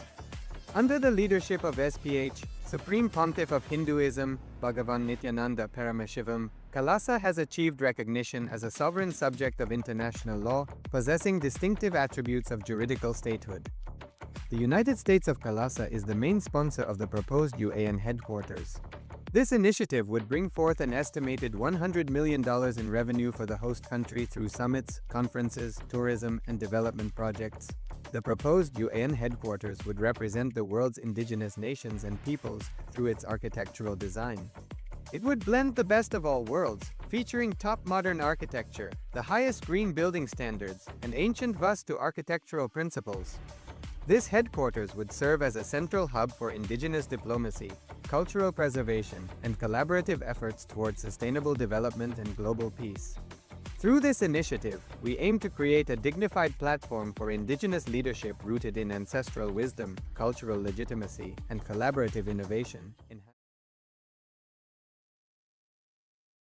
Nityanandam Paramasukadam Kevalam Jnanamurtim Dvandvatitam Gaganasdisham Tattvamasyatilaksham Ekam Nityam Vimalamachalam Sarvati Sakshibhutam Bhavatitam Trigunarahitam Satgurum Tam Namami. Nityanandam, and welcome to all of you on wonderful journey of this Paramashivoham to realize I am Paramashiva. And with this, we just had the yoga and the puja. Yoga is where you prepare your body to receive the superconscious energy. We like to welcome all of you who are here with us. We have Ma Sharmimus Nityanandam. We have Yong Jing Nityanandam. We have Wang Chi, Wang Pishinaya Nityanandam. And we have a person with a Chinese character. If you could rename yourself with English, that would be easy for us to address you. Welcome all of you, and all the participants on the YouTube. Welcome all of you. Understand why yoga? Swamiji says again and again, every single day, the moment you wake up, first thing that you do, you should be yoga. Separately, understand every day when you do yoga consistently, not only your health gets built up, because yoga is not a journey of human trying to reach the divine. It is the real yoga begins when the divine consciousness powerfully enters you and transforms your inner space beyond your thoughts, beyond your patterns, and beyond your limitations. Yes, this is very important to understand. When a powerful cognition lands in your system and your brain chemistry shifts, ecstasy awakens, and the mind naturally becomes still. This is the initiation into true beginning of yoga. Understand? When you do the Nityananda Yoga, it is not posture, it is power. It is not stretching, it is Shakti. So with this, we'll be now moving on with the power manifestation. Manifesting the powers of third eye. Seeing picture blindfolded. So with Acharyas, we'll be projecting you an image on your screen, and through the power of third eye, see every single detail of the image that is being revealed to you. So let's get ready. We'll be entering into the scriptural reference.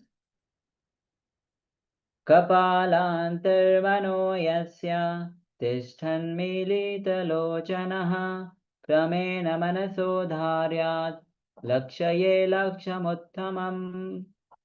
Parameshwar says, by fixing the mind on the inner space within the crown center and sitting stably without any movement, having the eyes closed in succession, by that stability of the mind and the inner space through the power of third eye, one directly sees the ultimate goal, Laksham, by having the vision beyond the sight that reveals any object or place, attaining the space of oneness with the source, Paramashiva.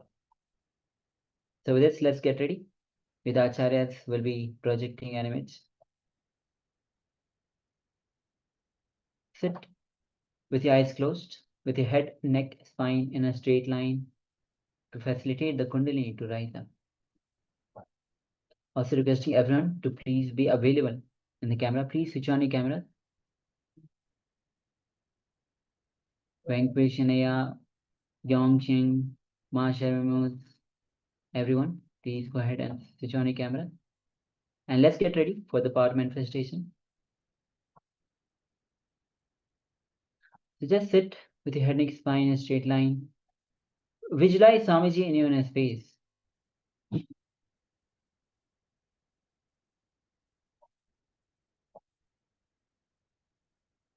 And invoke the presence of the Supreme Pontiff of Hinduism.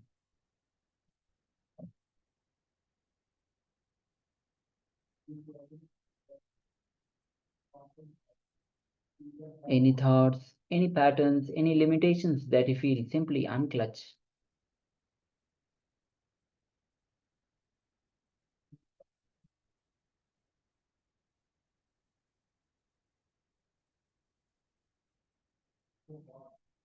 Now gently bring your awareness to your third eye and gaze through your third eye, gaze at Swamiji's third eye.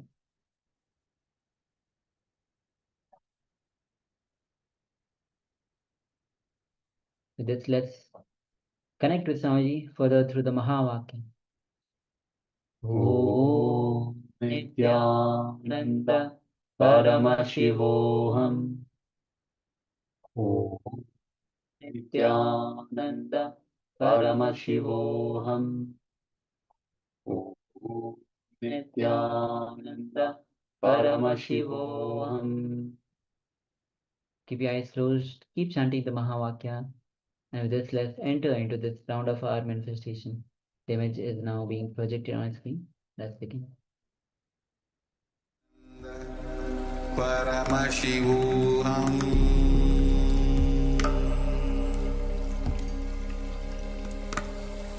Om Nityananda Paramashivoham.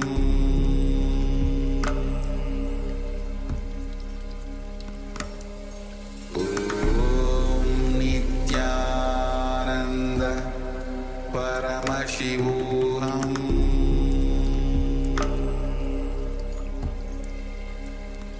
Paramashivoham. Om Nityananda Paramashivoham.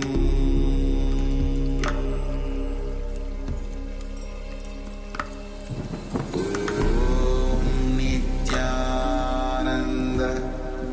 Paramashivoham.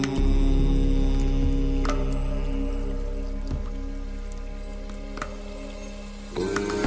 Om Nityananda Paramashivoham.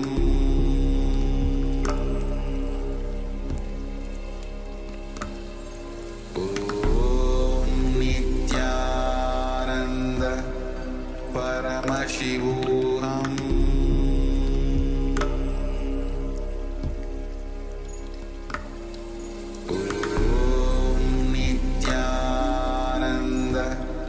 Paramashivoham.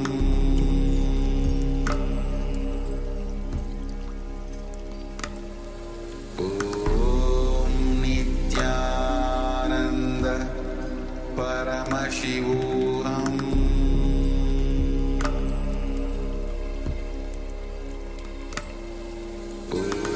Om Nityananda Paramashivoham. Paramashivoham.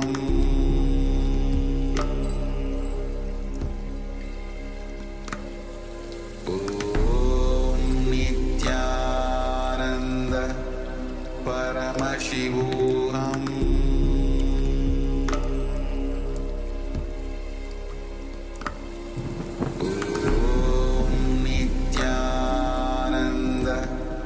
Paramashivoham.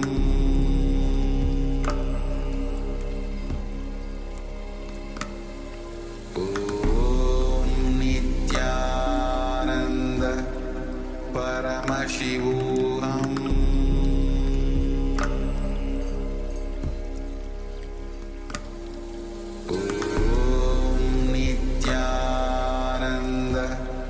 Paramashivoham.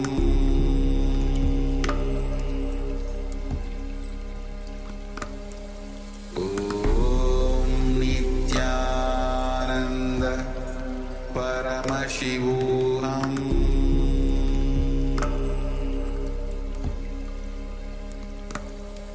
Om Nityananda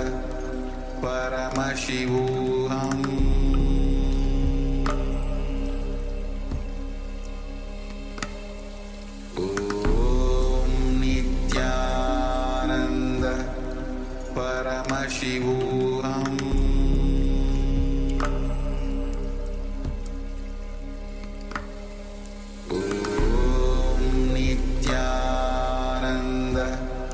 Paramashivoham.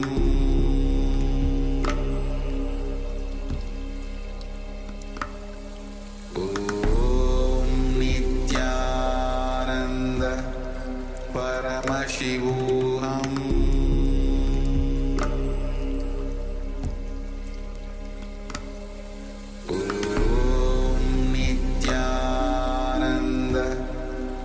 Paramashivoham.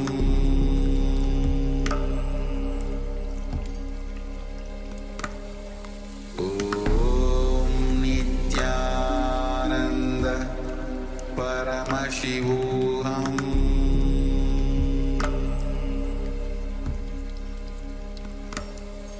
Om Nityananda Paramashivoham.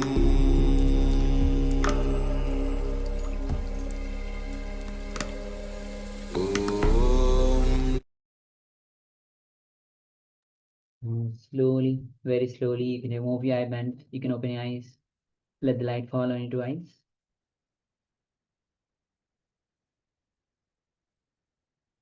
Yes. So with this, let's start sharing what Swamiji revealed to you. And welcome Man Nityanirahankara. So if you have taken part, please go ahead and let's start sharing.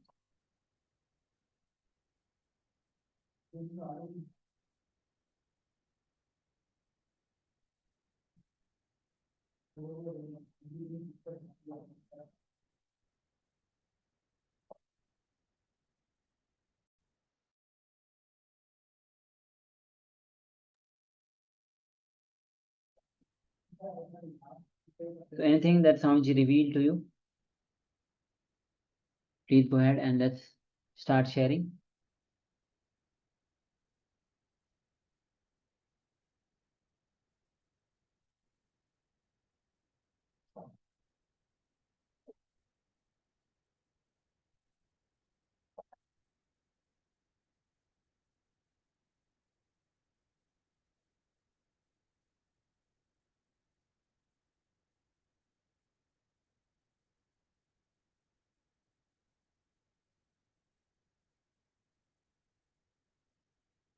Yes, so understand that these powers, we have access to these powers through the feeling connection to the Master, through the space of oneness with Paramashiva, because we are Paramashiva. So when we connect back to the source, connect back to our true self, this is how we have access to these powers. So it's important that we understand the mind has no place in these power manifestations. It only gets in the way. So if you find yourself that the mind starts throwing a few tantrums, a few thoughts, a few incompletions, worries, whatever it might be, just unclutch. So we have gone through unclutching, just unclutch, become the observer. So observe the thoughts as they come up. But don't get involved in it. Just let it go back down all by itself. And come back to the space of feeling connection, the space of oneness with Paramashiva. And in that space of oneness, you have access once again to the powers of Paramashiva. So requesting everyone, please take a moment and share.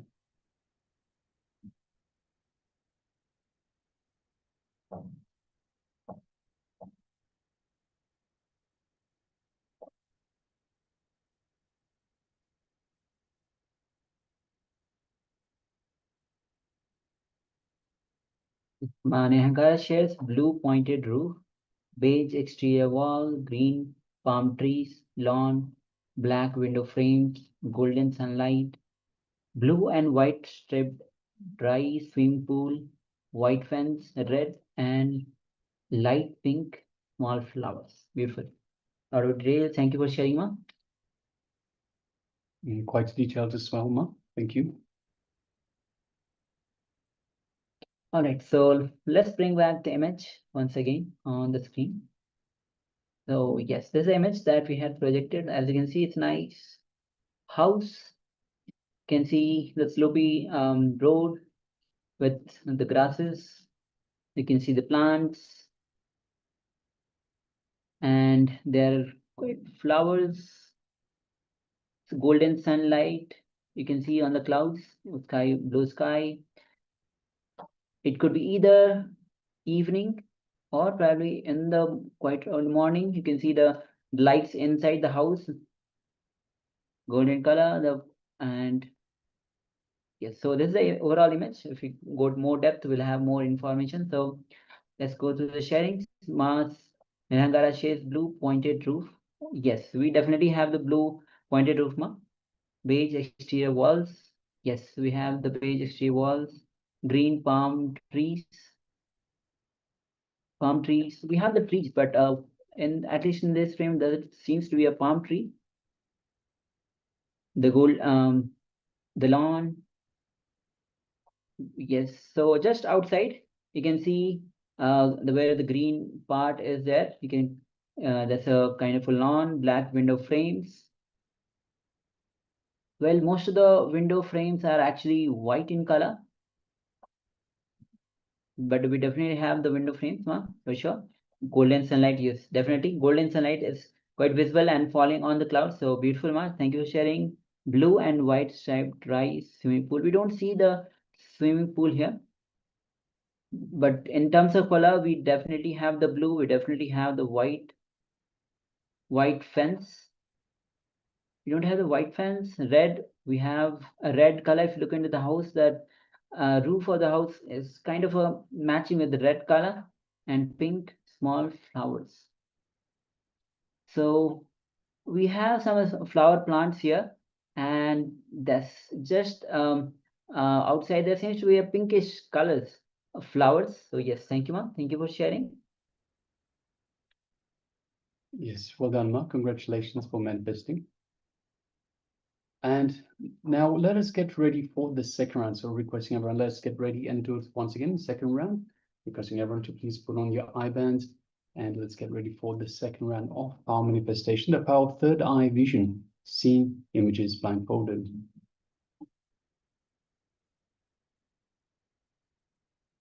So once we have the eye bands on, and if you don't have an eye band, you can use any piece of cloth that covers your eyes. And let's sit comfortably with the head, neck, and spine in a straight line. And let us bring our full awareness to our Anandaganda, which is our inner space, just below the heart center, just above the navel center.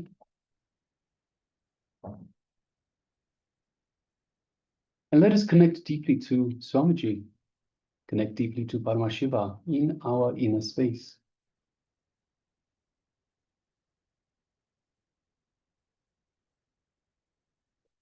Let us feel that feeling connection to the Master, Swamiji, the Supreme Pontiff of Hinduism. Let us feel that space of oneness with Paramashiva.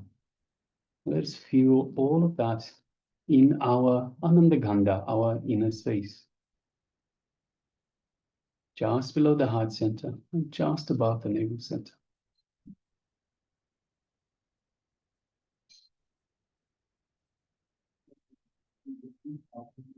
Now let us connect further to Swamiji, connect further to Paramashiva by chanting the Mahavakya, which goes as Om Nityananda Paramashivoham, meaning Om, in eternal bliss, I am Paramashiva. So let us begin. Om Nityananda Paramashivoham. Om Nityananda Paramashivoham. Om Nityananda Paramashivoham. Yes, let us continue chanting this Mahavakya throughout this power manifestation. And from the space of oneness with Paramashiva, with Swamiji, let us start manifesting this power of third eye vision, seeing images blindfolded. The image is being displayed for you now, so let us begin.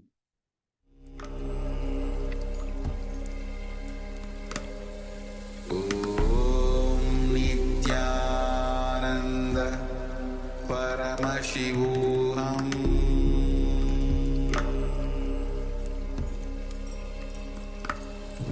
Om Nityananda Paramashivoham.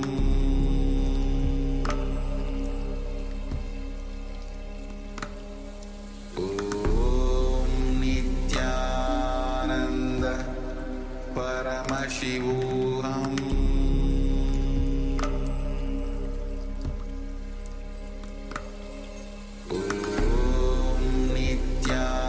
Nityananda Paramashivoham.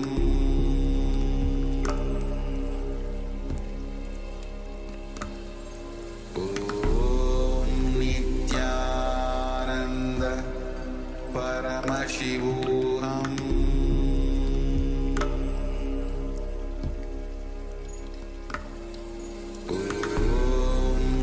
Nityananda Paramashivoham.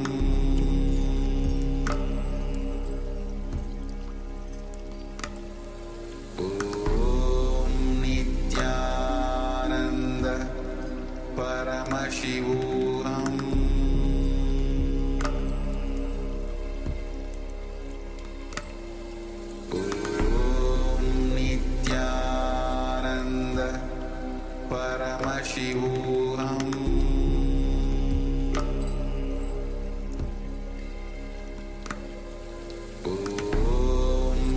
Nityananda Paramashivoham.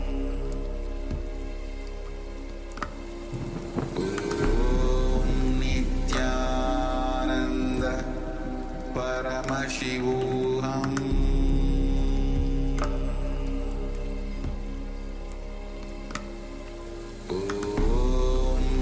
Nityananda Paramashivoham.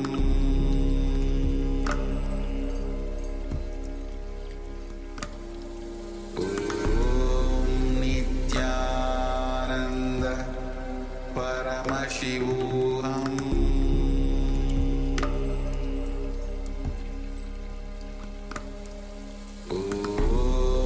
Nityananda Paramashivoham.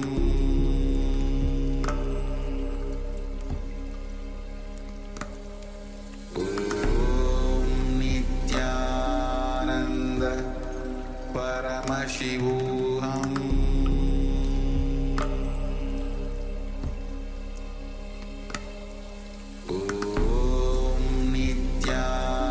Nityananda Paramashivoham.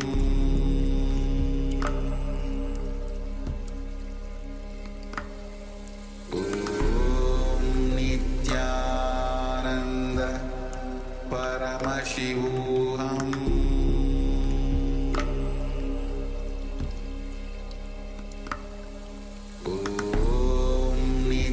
Nityananda Paramashivoham.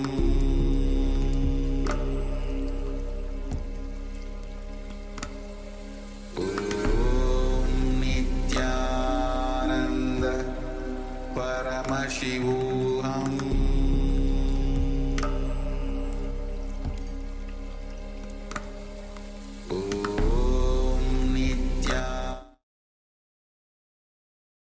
Yes, you can relax now.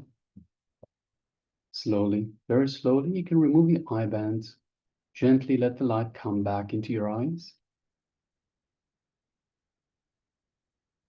And while it's still fresh in your mind, take a moment and share with us what was revealed to you in your third eye. So what Swamiji revealed to you, what Paramashiva revealed to you, was the details of the image that we had displayed for you just now for this second round of power manifestation. So please go ahead and share.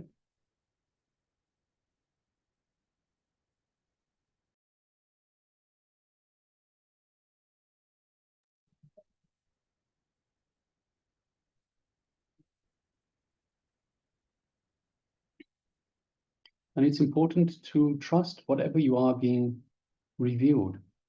See, understand it is your connection to the divine. The more you trust, the stronger this connection becomes.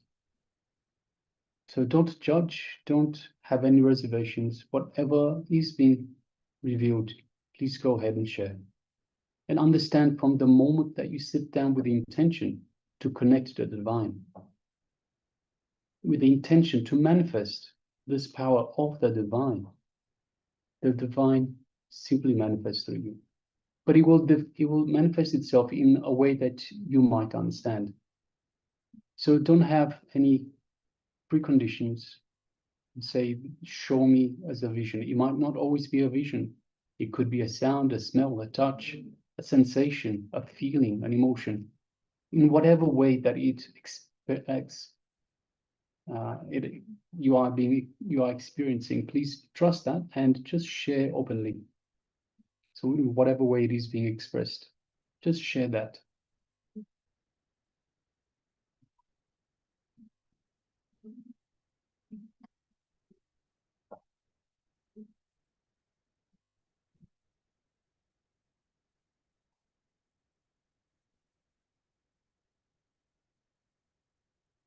Meanwhile, we'll be introducing the program that we have for you today. And today's program is the science of enlightened conflict management to live Advaita, which is oneness. So we'll be entering into, shortly, Swamiji will be revealing about love. Love is your very life. And we'll be going through understanding that every being is unique. So we cannot compare one with the other because it just doesn't make sense. Everyone is unique. Everything is unique. Every one of us has their own path, their own individual path, their own individual strengths, weaknesses, and so forth. As such, it doesn't make sense to compare one with the other because we are each on our different path. And we'll be going through relationships and so forth, understanding how relationships should be, how relationships, true relationships, are possible. So these are just some of the revelations that we'll be going through, that Swamiji, the Supreme Pontiff of Hinduism, will be taking us through during the course of today. Meanwhile, let's have a look. We have a sharing from our Nirahankara that shares golden light, flowing water, a few green plants, white sky, valleys on both sides, and black stones. Yes, thank you very much for sharing, Ma. So thank you, Ma Nirahankara. Requesting everyone else that is here in the Zoom room with us, Ma Shame News, Yong Jing, Weng Chi Shin Aya, and one more participant with the Chinese name. If you could please rename yourself to the English character so we can read your name. Apologies, we cannot read your name currently. And also everyone that is following us on YouTube, please go ahead and share.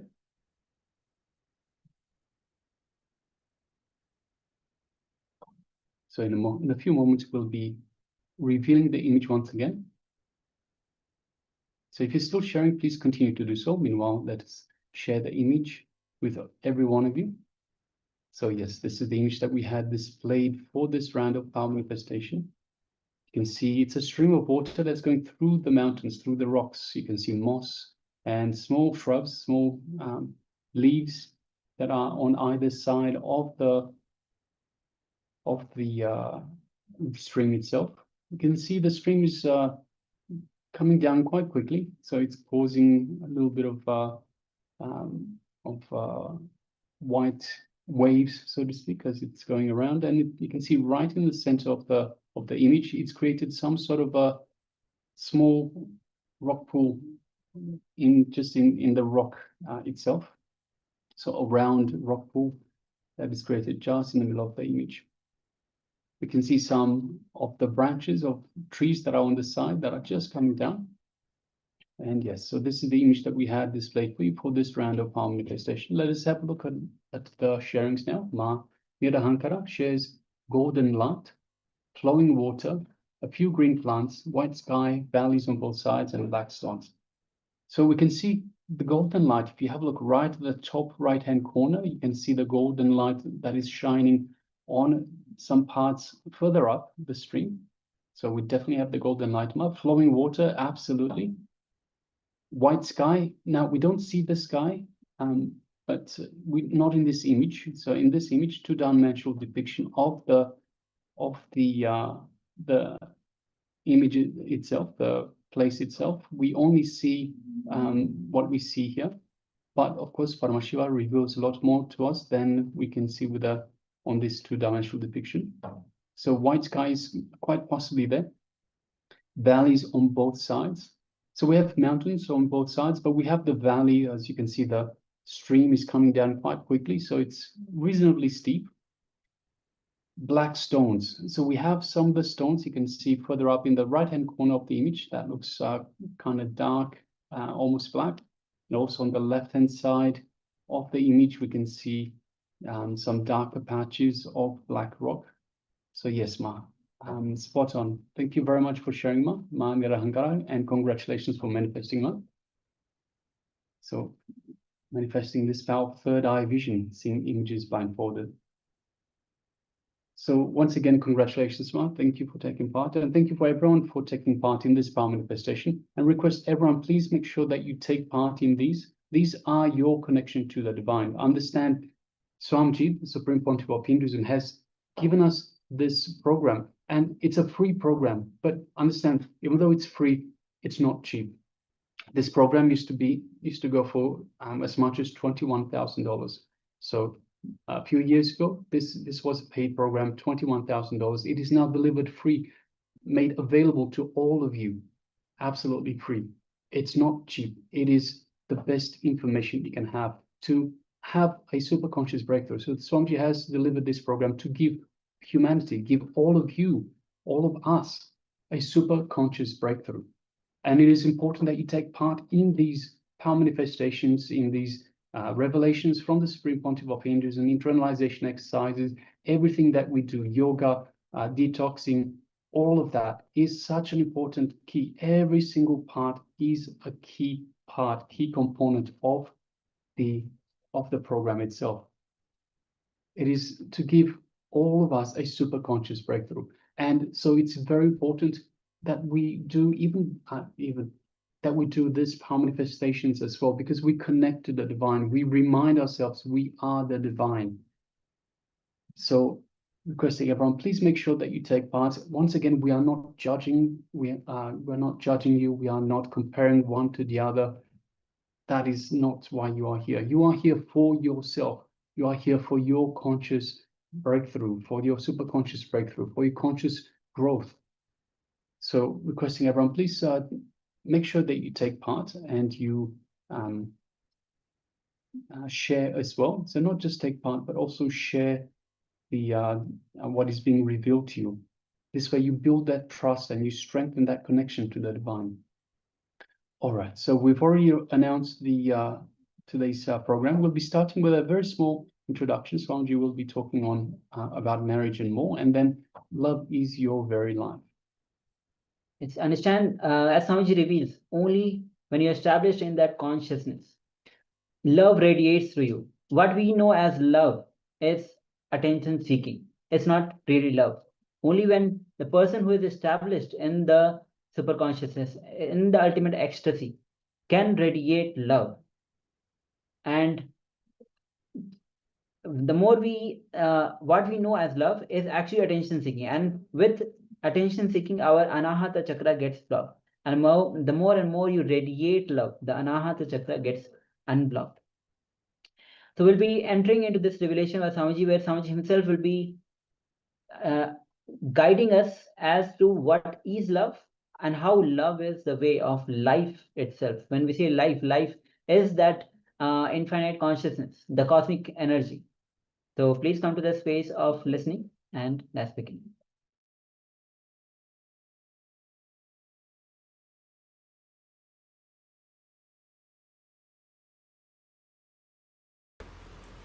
Is the concept twin souls or soulmates true? Oh. My favorite subject, marriage. There is no such thing as soulmates. When you are in love, you feel as if the other person is a fulfillment for you. And he also feels you are a fulfillment for the other person. Just have an everything will become alright. I always tell people, love is blind, marriage is eye opener. Love is blind, marriage is eye opener. So, all the ideas of soulmates and everything is seasonal.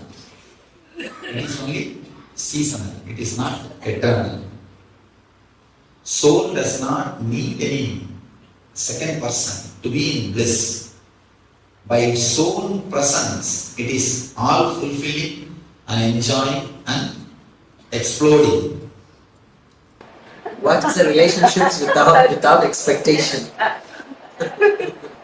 I tell you, without expectation only real relationship can flower. Somebody asked me, in America, just like this I was telling, somebody asked me, Swamiji, I am afraid of marrying. Under what layer the fear of marriage comes? What is the layer under which the marriage comes? I told them, marriage comes under all the 4 layers. First thing is the fear of losing the status. Somebody asked me, Swamiji, people say that marriages are decided in heaven. Is it true? I tell them, I don't know whether it is decided in heaven or not. But after that, people live in hell. That much I know. After that, people live in hell. You are talking a lot about marriage and joking about wives. Would you ever get married and have a family? After all, you said at age 14, 21, 28, lamas are allowed to marry. What about Swamis? Now, Swamis can marry at any time, no problem. And actually, Paramahamsas can marry at any time. There is no problem. First of all, I am not technically a Swami, I am technically Paramahamsa. Swami means somebody who is trained by a earlier master to sit in that same seat, like a successor, predecessor. They are only called the Pidadhipatis and they have lineage and they have so many rules and all those things. Paramahamsas are the people who left their house and took this life to achieve enlightenment. They have not left for the sake of some Peetam, to sit in some throne or to be a head of some institution. They left out of their quest for enlightenment. So Paramahamsas are no way bound by the rules and regulations of the Swamis. But one thing, let you be very clear, I am not going to marry. And that I am very clear. And because I have seen many people, and I have some more jokes now, I don't want to tell, enough. And I have now too many jokes coming up. They are all coming and crashing now. The traffic jam is happening in my throat. Everyone is trying, hey, I am coming, So, whose question it is? Okay. Let it be very clear, I am not going to marry. In Hinduism, the idea of divorce never exists. There is no idea of divorce. According to Hindu marriage laws, the divorce is not possible. And I want to tell you one important thing. Still we don't have a Sanskrit equivalent word for divorce. We don't have a Sanskrit word for divorce. Divorce as such, the very idea is not socially accepted. Because before the marriage, they are very clearly made to understand nobody can suit or match your fantasies. Either you live with your fantasies and get frustrated after seeing 5-6 persons, or drop your fantasies and live with one person happily forever. Only in the fairy tales you get the word. They lived forever happily. They lived forever happily married. Only in the fairy tales you can get the word, not in reality. In reality, only when you drop your fantasies, you can experience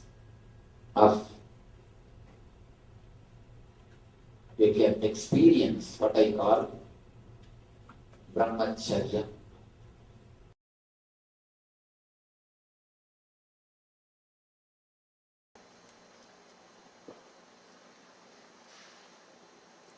you all with my love and respects. Love is your very life.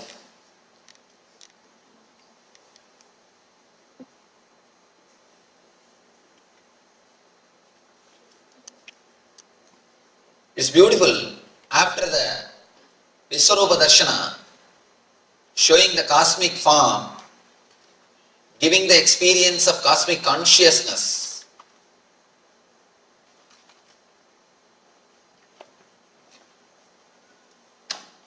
Krishna speaks about bhakti, love. Usually people think after bhakti comes spiritual experience. But I tell you the truth. After spiritual experience comes bhakti. Never a real bhakti can happen to you before spiritual experience. East always believes first spiritual experience, then social service. But Western religions believe social service will lead to spiritual experience. No. Never. Only a person who had the experience of every being as part of cosmic consciousness can really radiate love. Only he can know what is love. Nobody else can know what is love. Others can think they love or act as if they love. Be very clear. There are so many people who act as if they love. Sometimes by acting, they start thinking that they are loving. Never you can love by acting. Love is supposed to flow from your very being. It happens only when you experience the cosmic consciousness, spiritual experience. It is so nice. Krishna puts the whole thing step by step.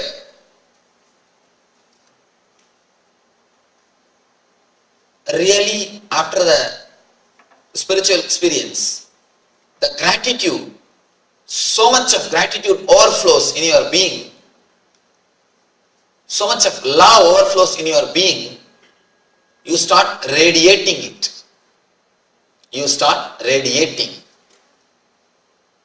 No one can show or experience love unless they have the spiritual experience. People come and ask me, Swamiji, you are telling all your devotees to meditate.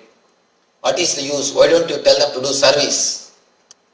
There are so many spiritual organizations, I can't say spiritual organizations, so-called spiritual organizations, caught in social service, just for the sake of name and fame and social prestige.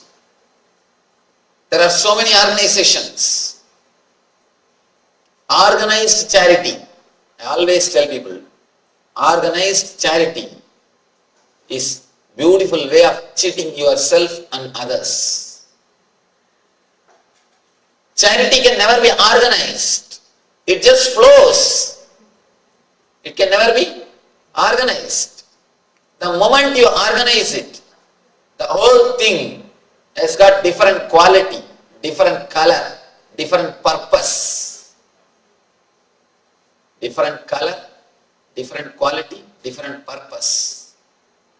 Only when it flows after the experience, it is a solid expression of love.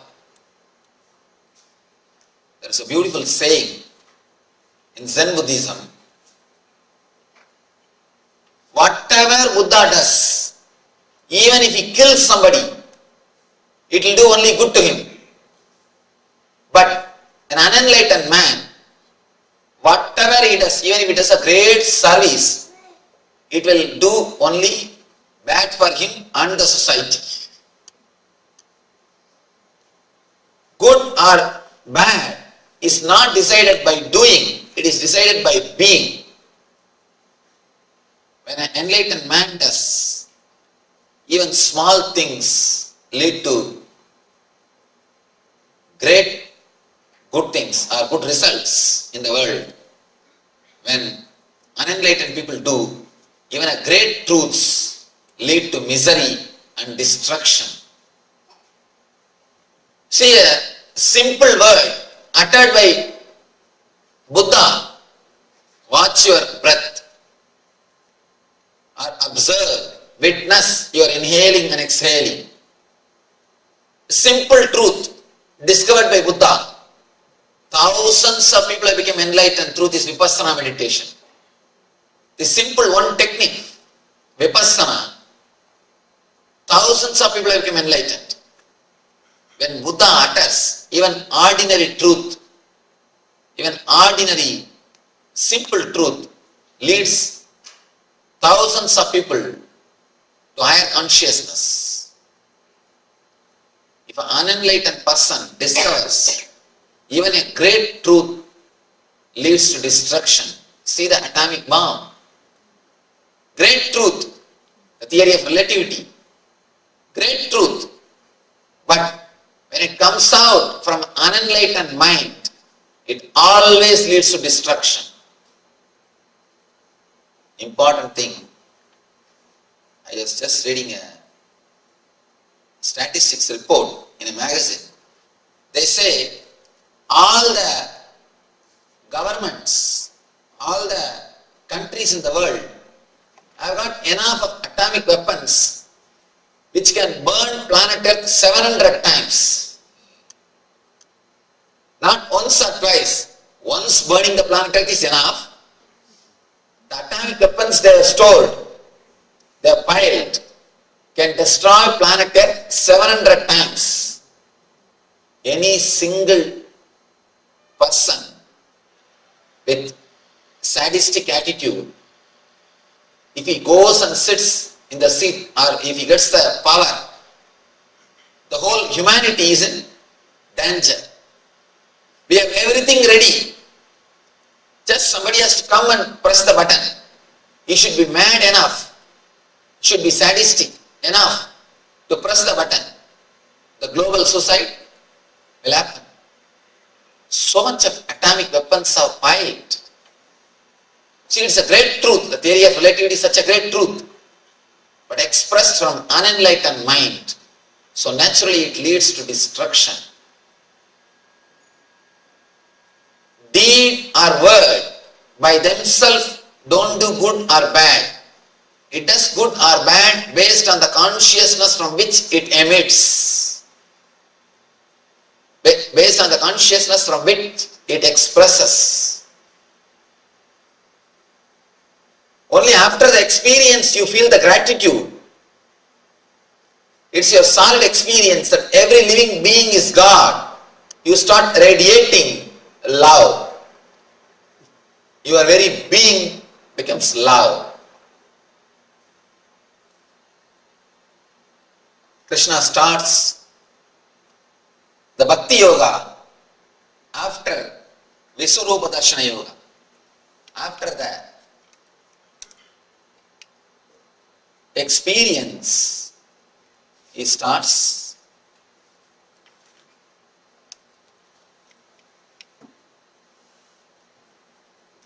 Bhakti Yoga. Arjuna Uvacha Evam Sadata Yukta Ye Bhaktas Pam Pariyubasade Esapyaksharam Avyaktam Tesham Ke Yoga Vittama. See, the whole trend in which Arjuna speaks is totally different now. The very trend, very way is different. He says, which are considered to be the more perfect? Those who are always properly engaged in your bhakti, or those who worship in those who merge in the Brahman, the unmanifested. Please be clear. Here, he is not asking for himself. It is from here the trend starts like a simple discussion. It's more like a trying to record the truth, trying to put the whole thing in record for future generation. The questions from here is neither doubt nor enquiries. Just he tries to put the whole thing in the form of writing so that it will be useful for the next generation. A simple understandings. Yes, who is established in you totally, whether a person who is devotee or person who is enlightened. Two things. The religious people or so-called religious people always confuse this sloka, giving the meaning of Arjuna is asking whether worshipping the form or formless, which is right one. But I tell you, that is not the way Arjuna is asking. If you see the answer of Krishna, you can understand that is not the way Arjuna is asking.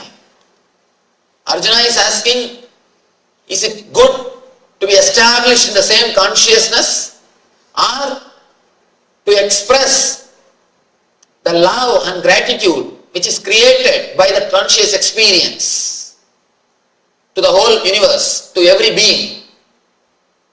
See, when you get that spiritual experience, some people stay in that same experience inside, that's all. With closed eyes only they can see God. He is asking, that type of person is great, or a person who opens his eyes and sees God in every being, he is great. Please understand, he is not asking whether worshipping the form is great or worshipping the formless is great. No. But the so-called religious people have always given this meaning and created problem between Shankara and Ramanuja. It goes on and on and on. But if you see the answers, it is very clear. Arjuna is not asking this.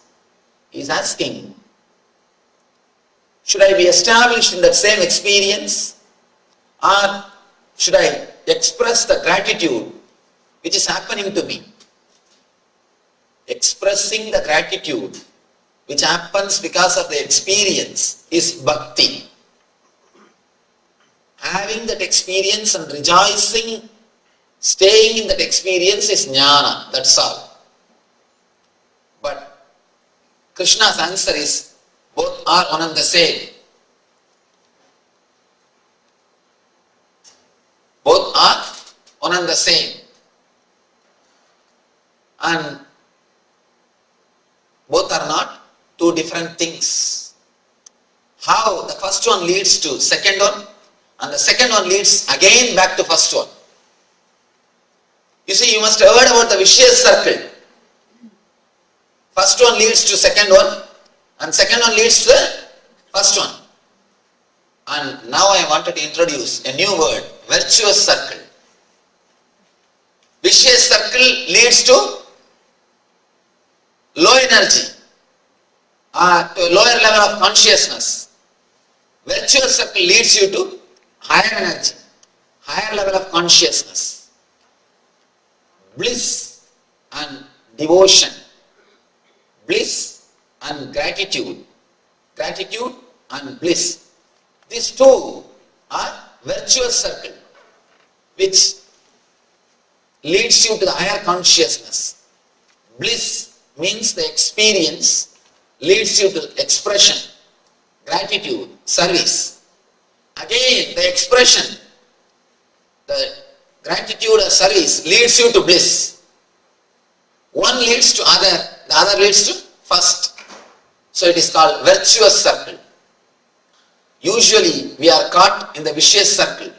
Fear leads to greed, greed leads to fear. Fear leads to more greed, fear leads to more greed, and more greed leads to more fear leads to more and more greed, and more greed leads to more and more fear. This is vicious circle. And here Krishna introduces virtuous circle. Virtuous circle is what he calls dharma. Dharma means virtuous circle, which leads you to higher and higher consciousness, which leads you to higher and higher level of experiences. Sri Bhagavan Maya Vesya Mano Yemam Nitya Yukta Upasade Shraddhaya Parayo Veda Deme Yukta Tamamada Maya Vesya Mano Yemam Nitya Yukta Upasade Shraddhaya Parayo Veda Deme Yukta Tamamada. Bhagavan says, those who fix, those who are established in the consciousness which expresses the gratitude, bhakti, are always engaged in me. And the transcendental faith means the experience which they undergo at the time of cosmic experience. Both are ultimate. Of course, there are so many people who translate this text. Now I have to tell an important thing. Sanskrit is such a beautiful language. You can make any meaning out of any word. That is why so many thousands of commentaries on Gita is possible. But still Gita is new. No other book is commented by so many masters like Gita. But still Gita is new. Each one tries to give their own meaning. Again and again I insist. A person who is not experienced, if he starts speaking, naturally he will be in trouble, and he will be creating trouble to others. How blind leading blind leads both of them to trouble. Same way, a person without experience, when he translates or starts, he automatically does something called text torturing. Understand this small example. Here I am putting some diagram and explaining to you. After few days, you are presenting only audio CD to one of your friend who has not attended the lecture. How much he can grasp? He cannot. Because so many things are there in the diagram. I am explaining through a picture. If you are here seeing and listening, you will be able to, even then it is very difficult to grasp the truth, to understand it as it is. And if you are just giving an audio CD to some friend who has not come, who has not attended the program, how much he will be able to understand? Same way. And if he tries to understand and he wants to give a lecture on this subject to somebody else, how much it will be original? Same way. Person who has not seen, just got the audio recording, only the book. Bhagavad Gita is just audio recording. Transcription of audio recording. It is not even audio recording. If you just hear audio recording, at least you can understand few more things by the voice modulation. Here even voice modulation is not there. It's a transcription of audio recording. How much can you translate or interpret? That's the reason Vivekananda again and again emphasizes, don't read or listen anything which is expressed by a person who has not personally experienced. First thing he says, first thing, don't bother what he is speaking, bother first about who is speaking. He emphasizes on the personal experience. Here Bhagavan says, Maya Veshya Mano Yemam Nitya Yukta Upasade Shraddhaya Parayo Veda Deme Yukta Tamamata. those who express their experience as devotion. See that word upasate, upasana. The word upasana can be translated in many ways. When you see the divine in everybody, whatever you do is upasana. When you see the divine in everybody, whatever you do is upasana. Please be very clear.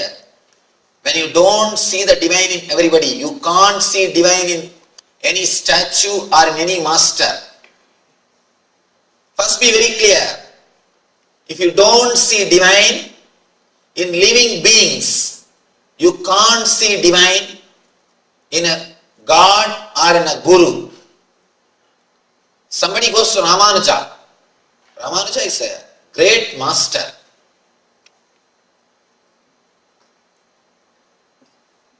But for Ramanuja, South India would have lost the whole spirituality. Shankara went and settled in North. Even though he is born and brought up in South, he spent most of his time in North. This is because of Ramanuja, the devotion and the spirituality thrived in South India. Till the end, Ramanuja stayed in South India. Not only that, Shankara lived only 32 years. But Ramanuja lived for a long time. He lived in the planet Earth for a long time. And he inspired thousands of people. Ramanuja inspired thousands of people in the path of spirituality and meditation. One young man goes to Ramanuja and asks, Bhagavan, please tell me how to achieve bhakti, how to achieve God, how to achieve the devotion. Ramanuja says, have you loved anybody in your life? This man was shaken. He said, I am a pure brahmachari. How can you ask me this question? I came to you to learn about God, but you are asking this question. Ramanuja says, first go and love somebody. See how you feel when you love somebody. Then come back, I will teach you about God. I will teach you about bhakti. Understand? The man was, of course, naturally taken aback. He is not able to understand what Ramanuja says. Unless you love the person whom you are seeing, how you will be able to love the person whom you have never seen? If you can't love human beings whom you are seeing every day, how can you love the form of God or God whom you have never seen? What he says is true. What he says is true. We also should understand, unless you start radiating love in the space where you are staying, you can't love the whole world. Again and again I tell people, loving the whole world is very easy, but loving your wife is very difficult. Loving the whole world, you have to change your mind, you have to change your words, you have to do something. You have to do something. Being established in the consciousness or expressing it towards the universe, both are one and the same. And only one more thing, when a person is merged, when a person is established, automatically he will radiate. Automatically he will radiate. Please be very clear. If the love is not happening, if the expression is not happening, be very clear, the person has not experienced. When a real experience happens, it automatically expresses. Experience is not something you can possess and keep it in your cupboard. No. Experience will possess you and it will sing through you. Somebody asks a Zen master, will enlightened man speak? Master says, no. Enlightened man will never speak. Only a person who don't know will speak. Then he asks, then enlightened master will keep quiet. Master says, no, an enlightened man can never keep quiet. If he keeps quiet, be very clear, he don't know. He is not enlightened. Disciple was puzzled. Was taken aback. You say neither he will speak, nor he will keep quiet. What he will do?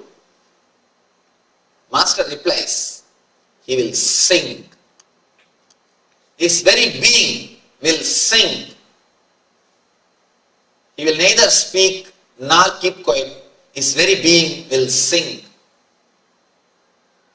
Because you can't possess experience. Experience will possess you.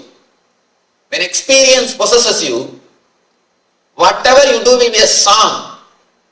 Any word which comes out of you will be a song. Your very walking will be a dance. Your very body language will radiate a grace. All your expressions will be a service. Great service to the humanity. He says beautifully, enlightened man never keeps quiet or he never talks. He just sings. That is why Gita is given in the form of song. Gita is not prose, it is song. The great truths can never be expressed in logic. It can be expressed only through poems. He says, Krishna says, who is established in the consciousness is great. But the person who expresses, who shares, who automatically radiates will be much greater than who is established. But the truth is, if a man is established, he will radiate. He will radiate. Let me tell you a small story from a great devotee, Bhakta, who lived in Varanasi. He's a great Bhakta of Krishna. He had a small Bhagavad Gita book. Every day morning, he will take bath in Ganga, recite the Krishna's message, Bhagavad Gita, with all his devotion. Whole day he will be sitting and meditating on Krishna. He is continuously in the ecstasy of Krishna. He is just radiating Krishna Bhakti. Of course, you can see this type of souls only in India. People who can just sit and be in ecstasy. Society will never disturb them. Society takes care of them. In any other country, you will be called as homeless, put in the shelter, disrespected. That culture is so beautiful. And even if you sit, if you are in ecstasy, you are respected, you are worshipped. And this person, he is in ecstasy, always singing Krishna's name in the Krishna Dhyana, the Leela Dhyana, in the Krishna Smarana. He is lost. One day, a beggar comes to him and asks, "Oh Swami, please give me something. For last 3 days I have not taken food." Now big difficulty. Because he himself is a beggar. And he has got only one property with him, that Krishna, the Gita book, that's all. Nothing else is his property. He has nothing. And he is always in ecstasy. If somebody gives, he eats. Otherwise he is singing the Krishna's name. His only property is that book, the Gita book. And this guy comes and asks, "I have not taken food for last 3 days, please give me something." He feels very bad and he looks this side and that side, nothing is there. Only one thing is there, that is Bhagavad Gita, which is preserved or worshipped for last so many years. That's the only property that is almost like a god for him. That's everything for him. Nothing else is his property. Suddenly, he gathers courage and takes that book. Tells that beggar, you see, I have nothing. To tell you honestly, I have only this book. But I can tell you one thing. If you go inside the city and tell this book is my property and auction it, surely people will buy. There are so many people who respect me. Some way they feel devoted to me. So Krishna's blessing is there. Just go to the market and auction this book. Say that this book is my book. Surely people will buy, giving money, and take that money and eat and fulfill yourself. Be happy. And gives that book. Beggar just takes the book and goes away. Next day morning, when he is supposed to chant the Gita, he says, "Oh Krishna, I have given away your words to keep your."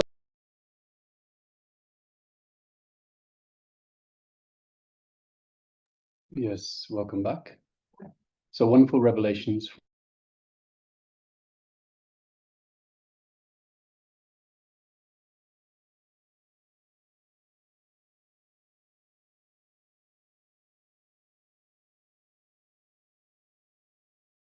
Thinking about what is sannyas, or perhaps might even be thinking about taking the lifestyle of sannyas. So please understand, sannyas is not renouncing life. It is embracing all of life, all of cosmic intensity. So we have been programmed by society to believe that letting go means losing. But sannyas is the ultimate gain. It is the quantum leap from being a victim of your thoughts to being the master of, or the creator of, your reality. So sannyas is actually the ultimate declaration to the universe that I am Paramashiva, the ultimate super consciousness that pervades everything. Sannyas is living enlightenment, not as philosophy, but as your daily reality. It is superconscious expression, manifesting divine powers naturally. It is cosmic responsibility, awakening others through your transformed being. It is eternal liberation, breaking all karmic cycles. Most people fear sannyas means leaving family, job, comforts. That is completely wrong. Understand, Paramashiva himself lived as a householder, warrior, king, and enlightened master, simultaneously through his various incarnations. So, authentic sannyas means expanding your capacity to enjoy life infinitely while being anchored in eternal consciousness. Your business, your relationship, creativity all becomes expansion of Paramashiva through you. You manifest more abundance, more love, more success. But now, without the suffering of attachment. Yes, this is the beauty of sannyas, the call to your ultimate destiny. If reading this creates a deep recognition, a pull from your soul towards your ultimate purpose, this is the call of Paramashiva himself. So reply yes below, and we will personally connect with you to explore if you are ready for this ultimate transformation. Don't let fear or don't let any self-doubt steal your cosmic destination. Every enlightened master once was ordinary person who said yes to the call. So make sure that you are giving yes to the call and become Paramashiva himself. Yes. So meanwhile, we welcome Minister Gunya. Welcome, Ma. Good to have you with us. So once again, we have Minister Gunya, we have Wen Chi Shinaya, we have Ma Gora Swarupini, we have Ma Shaman News, we have Yong Jing, and one more person. Unfortunately, we cannot read the name. So the everyone here in the Zoom room with us.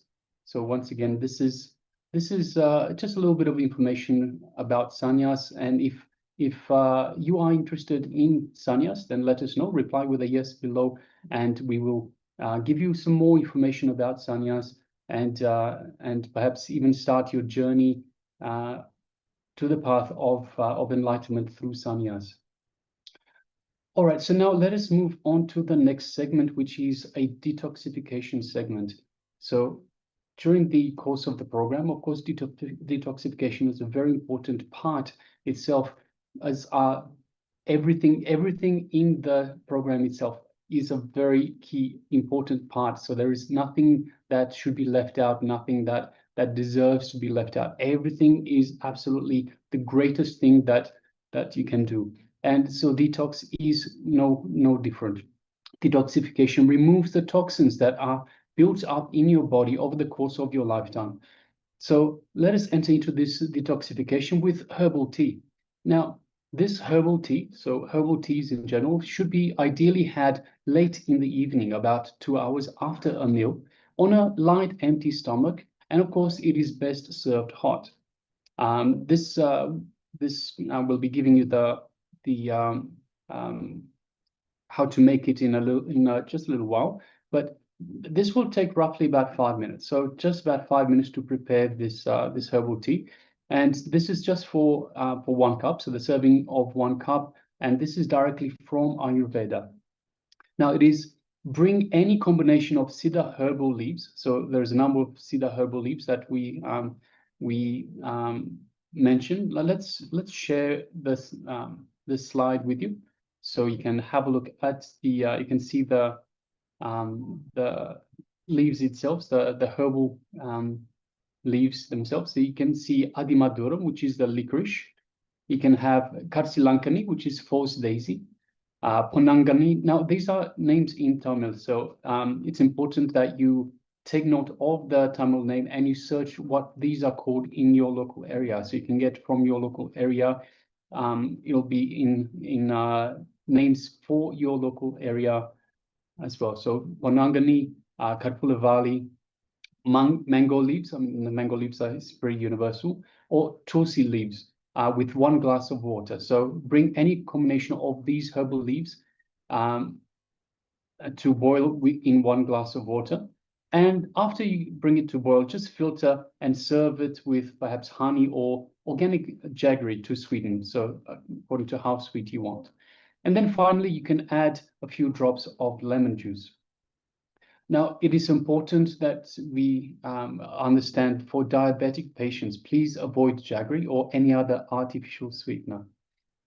So we'll just leave this on for a couple of minutes, just for everyone to have a chance to write down all the different Siddha herbal leaves that you can have. So Adimaduram, which is licorice, Karsilankani, which is false daisy, Ponangani, Karpuravali, mango leaves, tulsi leaves, and so forth. So we'll just leave this for a couple of minutes. Take a moment and write these down, because it is very important to detox.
Yes, I hope you had a chance to write these down.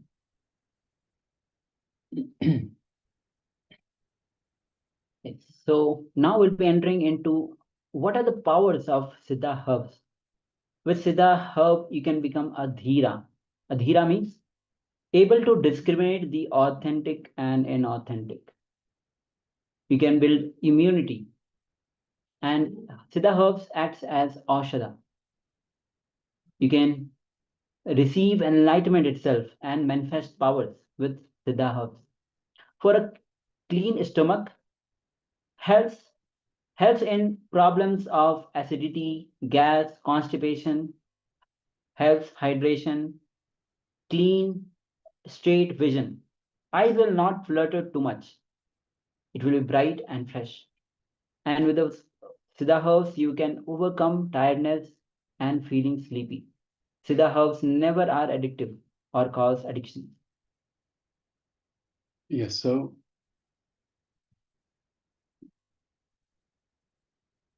yes, Manister Ganesh says, yes, already they're living with the masters, sannyasi in Bridi ashram, now living in Canada as sannyasi. Yes, Thank you very much for sharing that. So, you are an apat sannyasi, is that correct?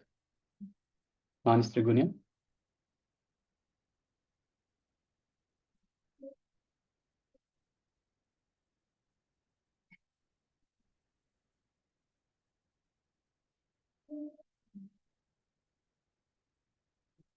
So yes, while we wait for Manister Gunya to reply.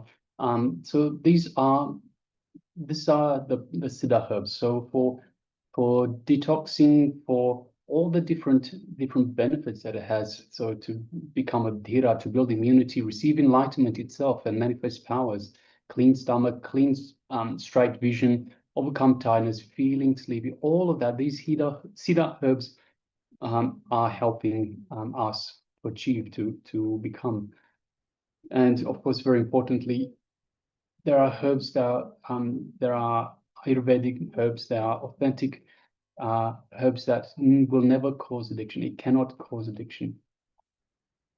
So we'll be moving on to an internalization exercise soon about love. Love is your very life. Yes. So it's Manister Gunesh says, no sannyasi and Abad sannyasi too. Abad sannyasi too. So both you were a sannyasi before and you are Abad sannyasi now, Ma?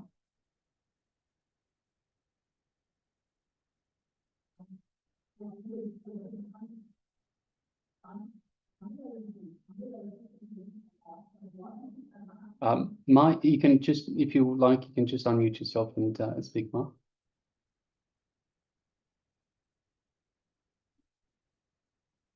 I'm sannyasi and upper sannyasi. Okay. All right. So Ma, so Abad sannyasi, you are living by yourself, or living somewhere away from the adinams and so forth, right, Ma? Okay. All right, Ma. So as a sannyasi, so have you been ordained by Swamiji? Have you been Myself, like, yeah, okay. have you been ordained by Swamiji? Have you actually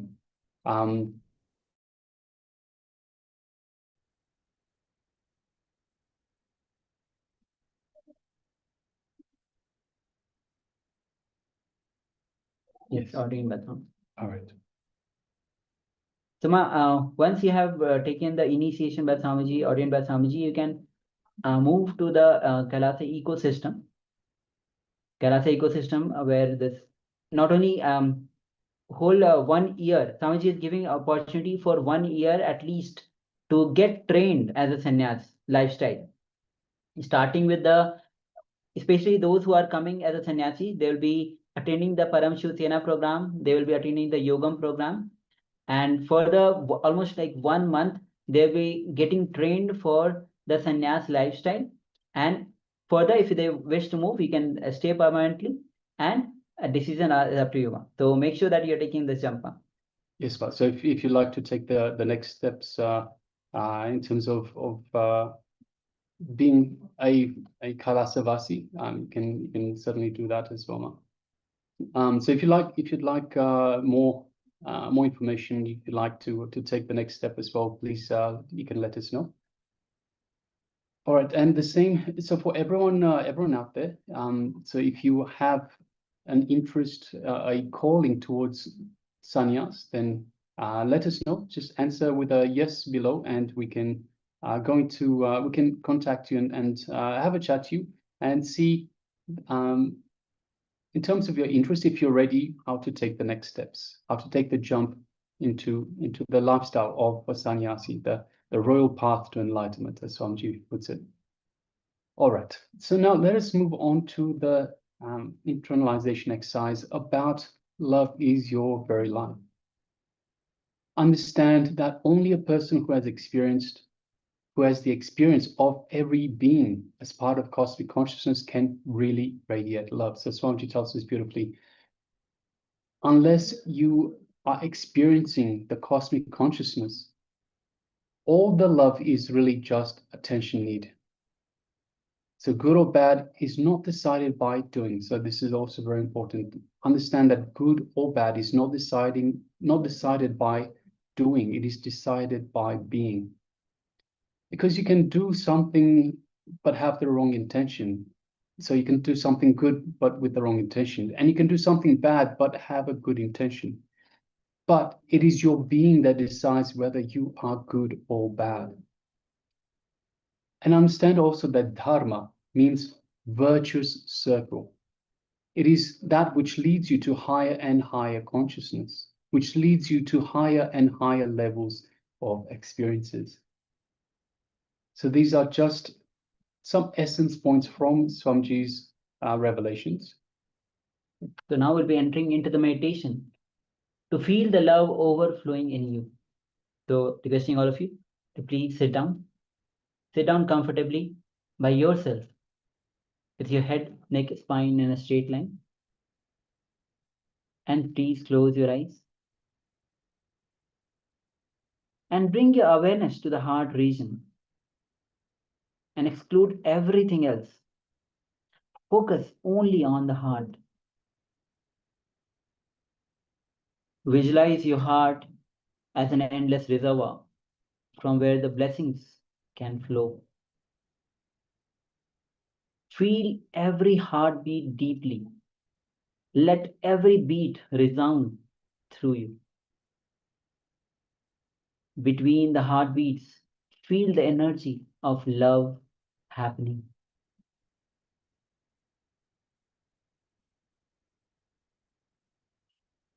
In the deepest part of your body, mind, and soul, the love energy is waiting to be acknowledged. So invite the love energy of heart to flow and fill these deepest part of your body, mind, and soul. So let's enter into this meditation. Once again, please close your eyes if you haven't closed your eyes. And bring your awareness, bring your focus to the heart region. And let's enter into this meditation.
Yes, you can relax now. Slowly open your eyes.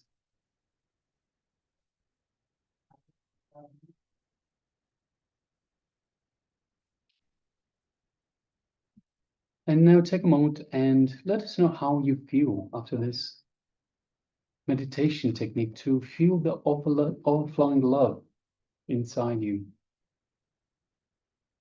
So please, requesting everyone, take a moment and share. Masha may news man Strikunya Yong Jing Wang Chi Shinaya and Margaret Spurupi. If you have taken part in this meditation, please let us know. Let us know how you experience what you are experiencing now after this wonderful meditation. Please go ahead.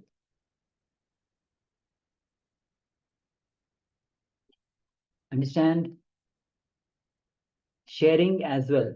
When you start sharing your experience, people connect with him, and those who are looking for the transformation, they simply get connected to what you share. That's why sharing is one of the best way of causing.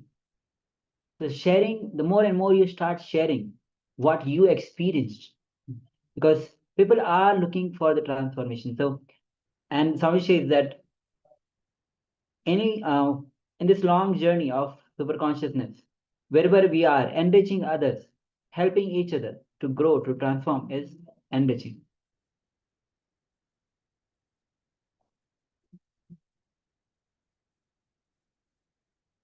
So please go ahead and let's give few moments to share your experience of the meditation. Meanwhile, we'll introduce the next segment, which is going to the power manifestation. And for this power manifestation, we will be doing the power of remote vision, of clairvoyance. I beg your pardon. So we'll be doing the power of clairvoyance. Now, what we'll be doing for this round, this power manifestation, is we will be having an image in front of ourselves. So previously in the third eye vision, we had an image displayed to you in front of you. So you had your eyes closed, your eyes covered, and through the power of the third eye, you were able to see the details of the image that we had displayed for you. Now, in this round, for the power of clairvoyance, we are going to have the image in front of ourselves. But through this power, you'll be able to see the details, give us the details of the image that we have in front of ourselves, the acharyas. So if you're ready, let's sit comfortably with the head, neck, and spine in a straight line. Let us bring our full awareness to our Ananda Gandha. Meanwhile, if you're still sharing, please continue to do so. And let's connect deeply to the divine in our inner space, our Ananda Gandha, which is just below the heart center, just above the navel center. Let us connect deeply to Swamiji, the Supreme Pontiff of Hinduism, Bhagavan Sri Nityananda Paramashivoham. Let us connect deeply to Paramashiva himself, the ultimate super consciousness. From the powerful cognition that we are Paramashiva, there is no other. All there is energy and intelligence, consciousness. This is Paramashiva. So each one of us are an independent, intelligent instance of Paramashiva, having a human experience. So from this powerful cognition, let us connect back to the divine, connect back to our true self, our Atman. Connect back to Paramashiva. Let us feel the space of oneness with Paramashiva. Let us feel the feeling connection we have to the Master, and through the Master to Paramashiva. Swamiji, of course, is the incarnation, the embodiment of Paramashiva, living avatar for us to connect to and to connect through to Paramashiva, the divine super consciousness. So let us feel all of that in our Anandagandha, our inner space, just below the heart center, just above the navel center. Let us have a strong intention to manifest this power of clairvoyance.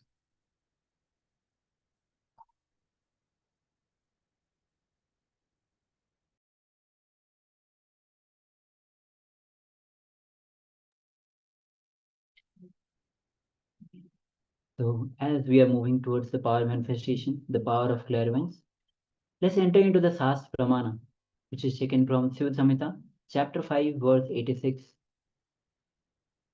And the verse goes as Jnanam cha pratimam tasya trikala vishayam bhavet durashruti duradashtihi svechayam khagatam rajet.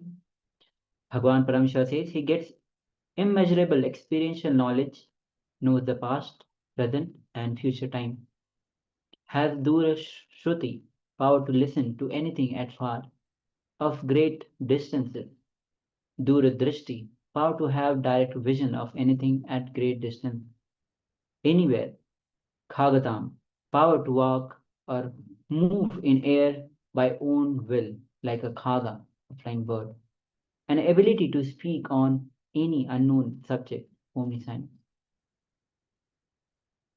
So now let us return our awareness to our Anandagandha and our deep connection to Paramashiva,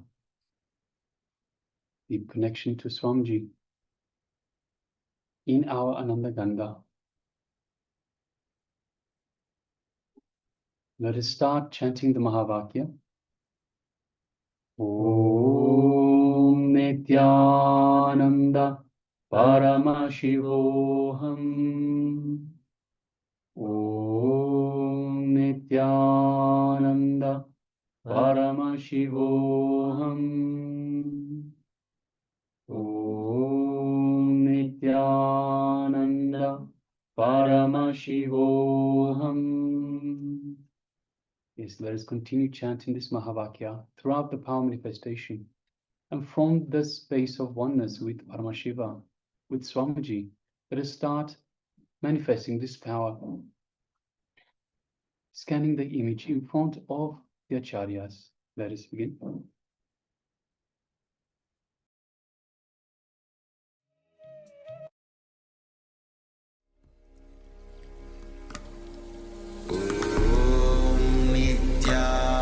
Nityananda Paramashivoham.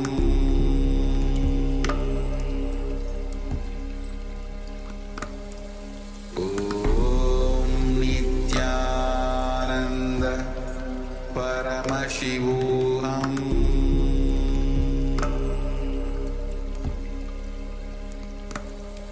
Om Nityananda Paramashivoham.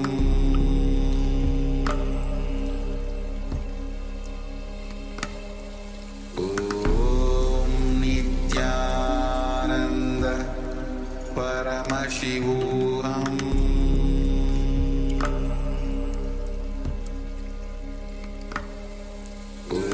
Om Nityananda Paramashivoham.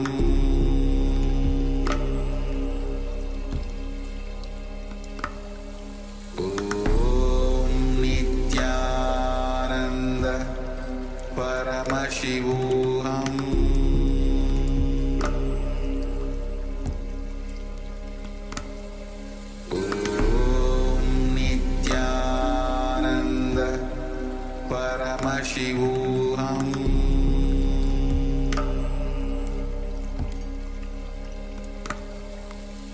Om Nityananda Paramashivoham.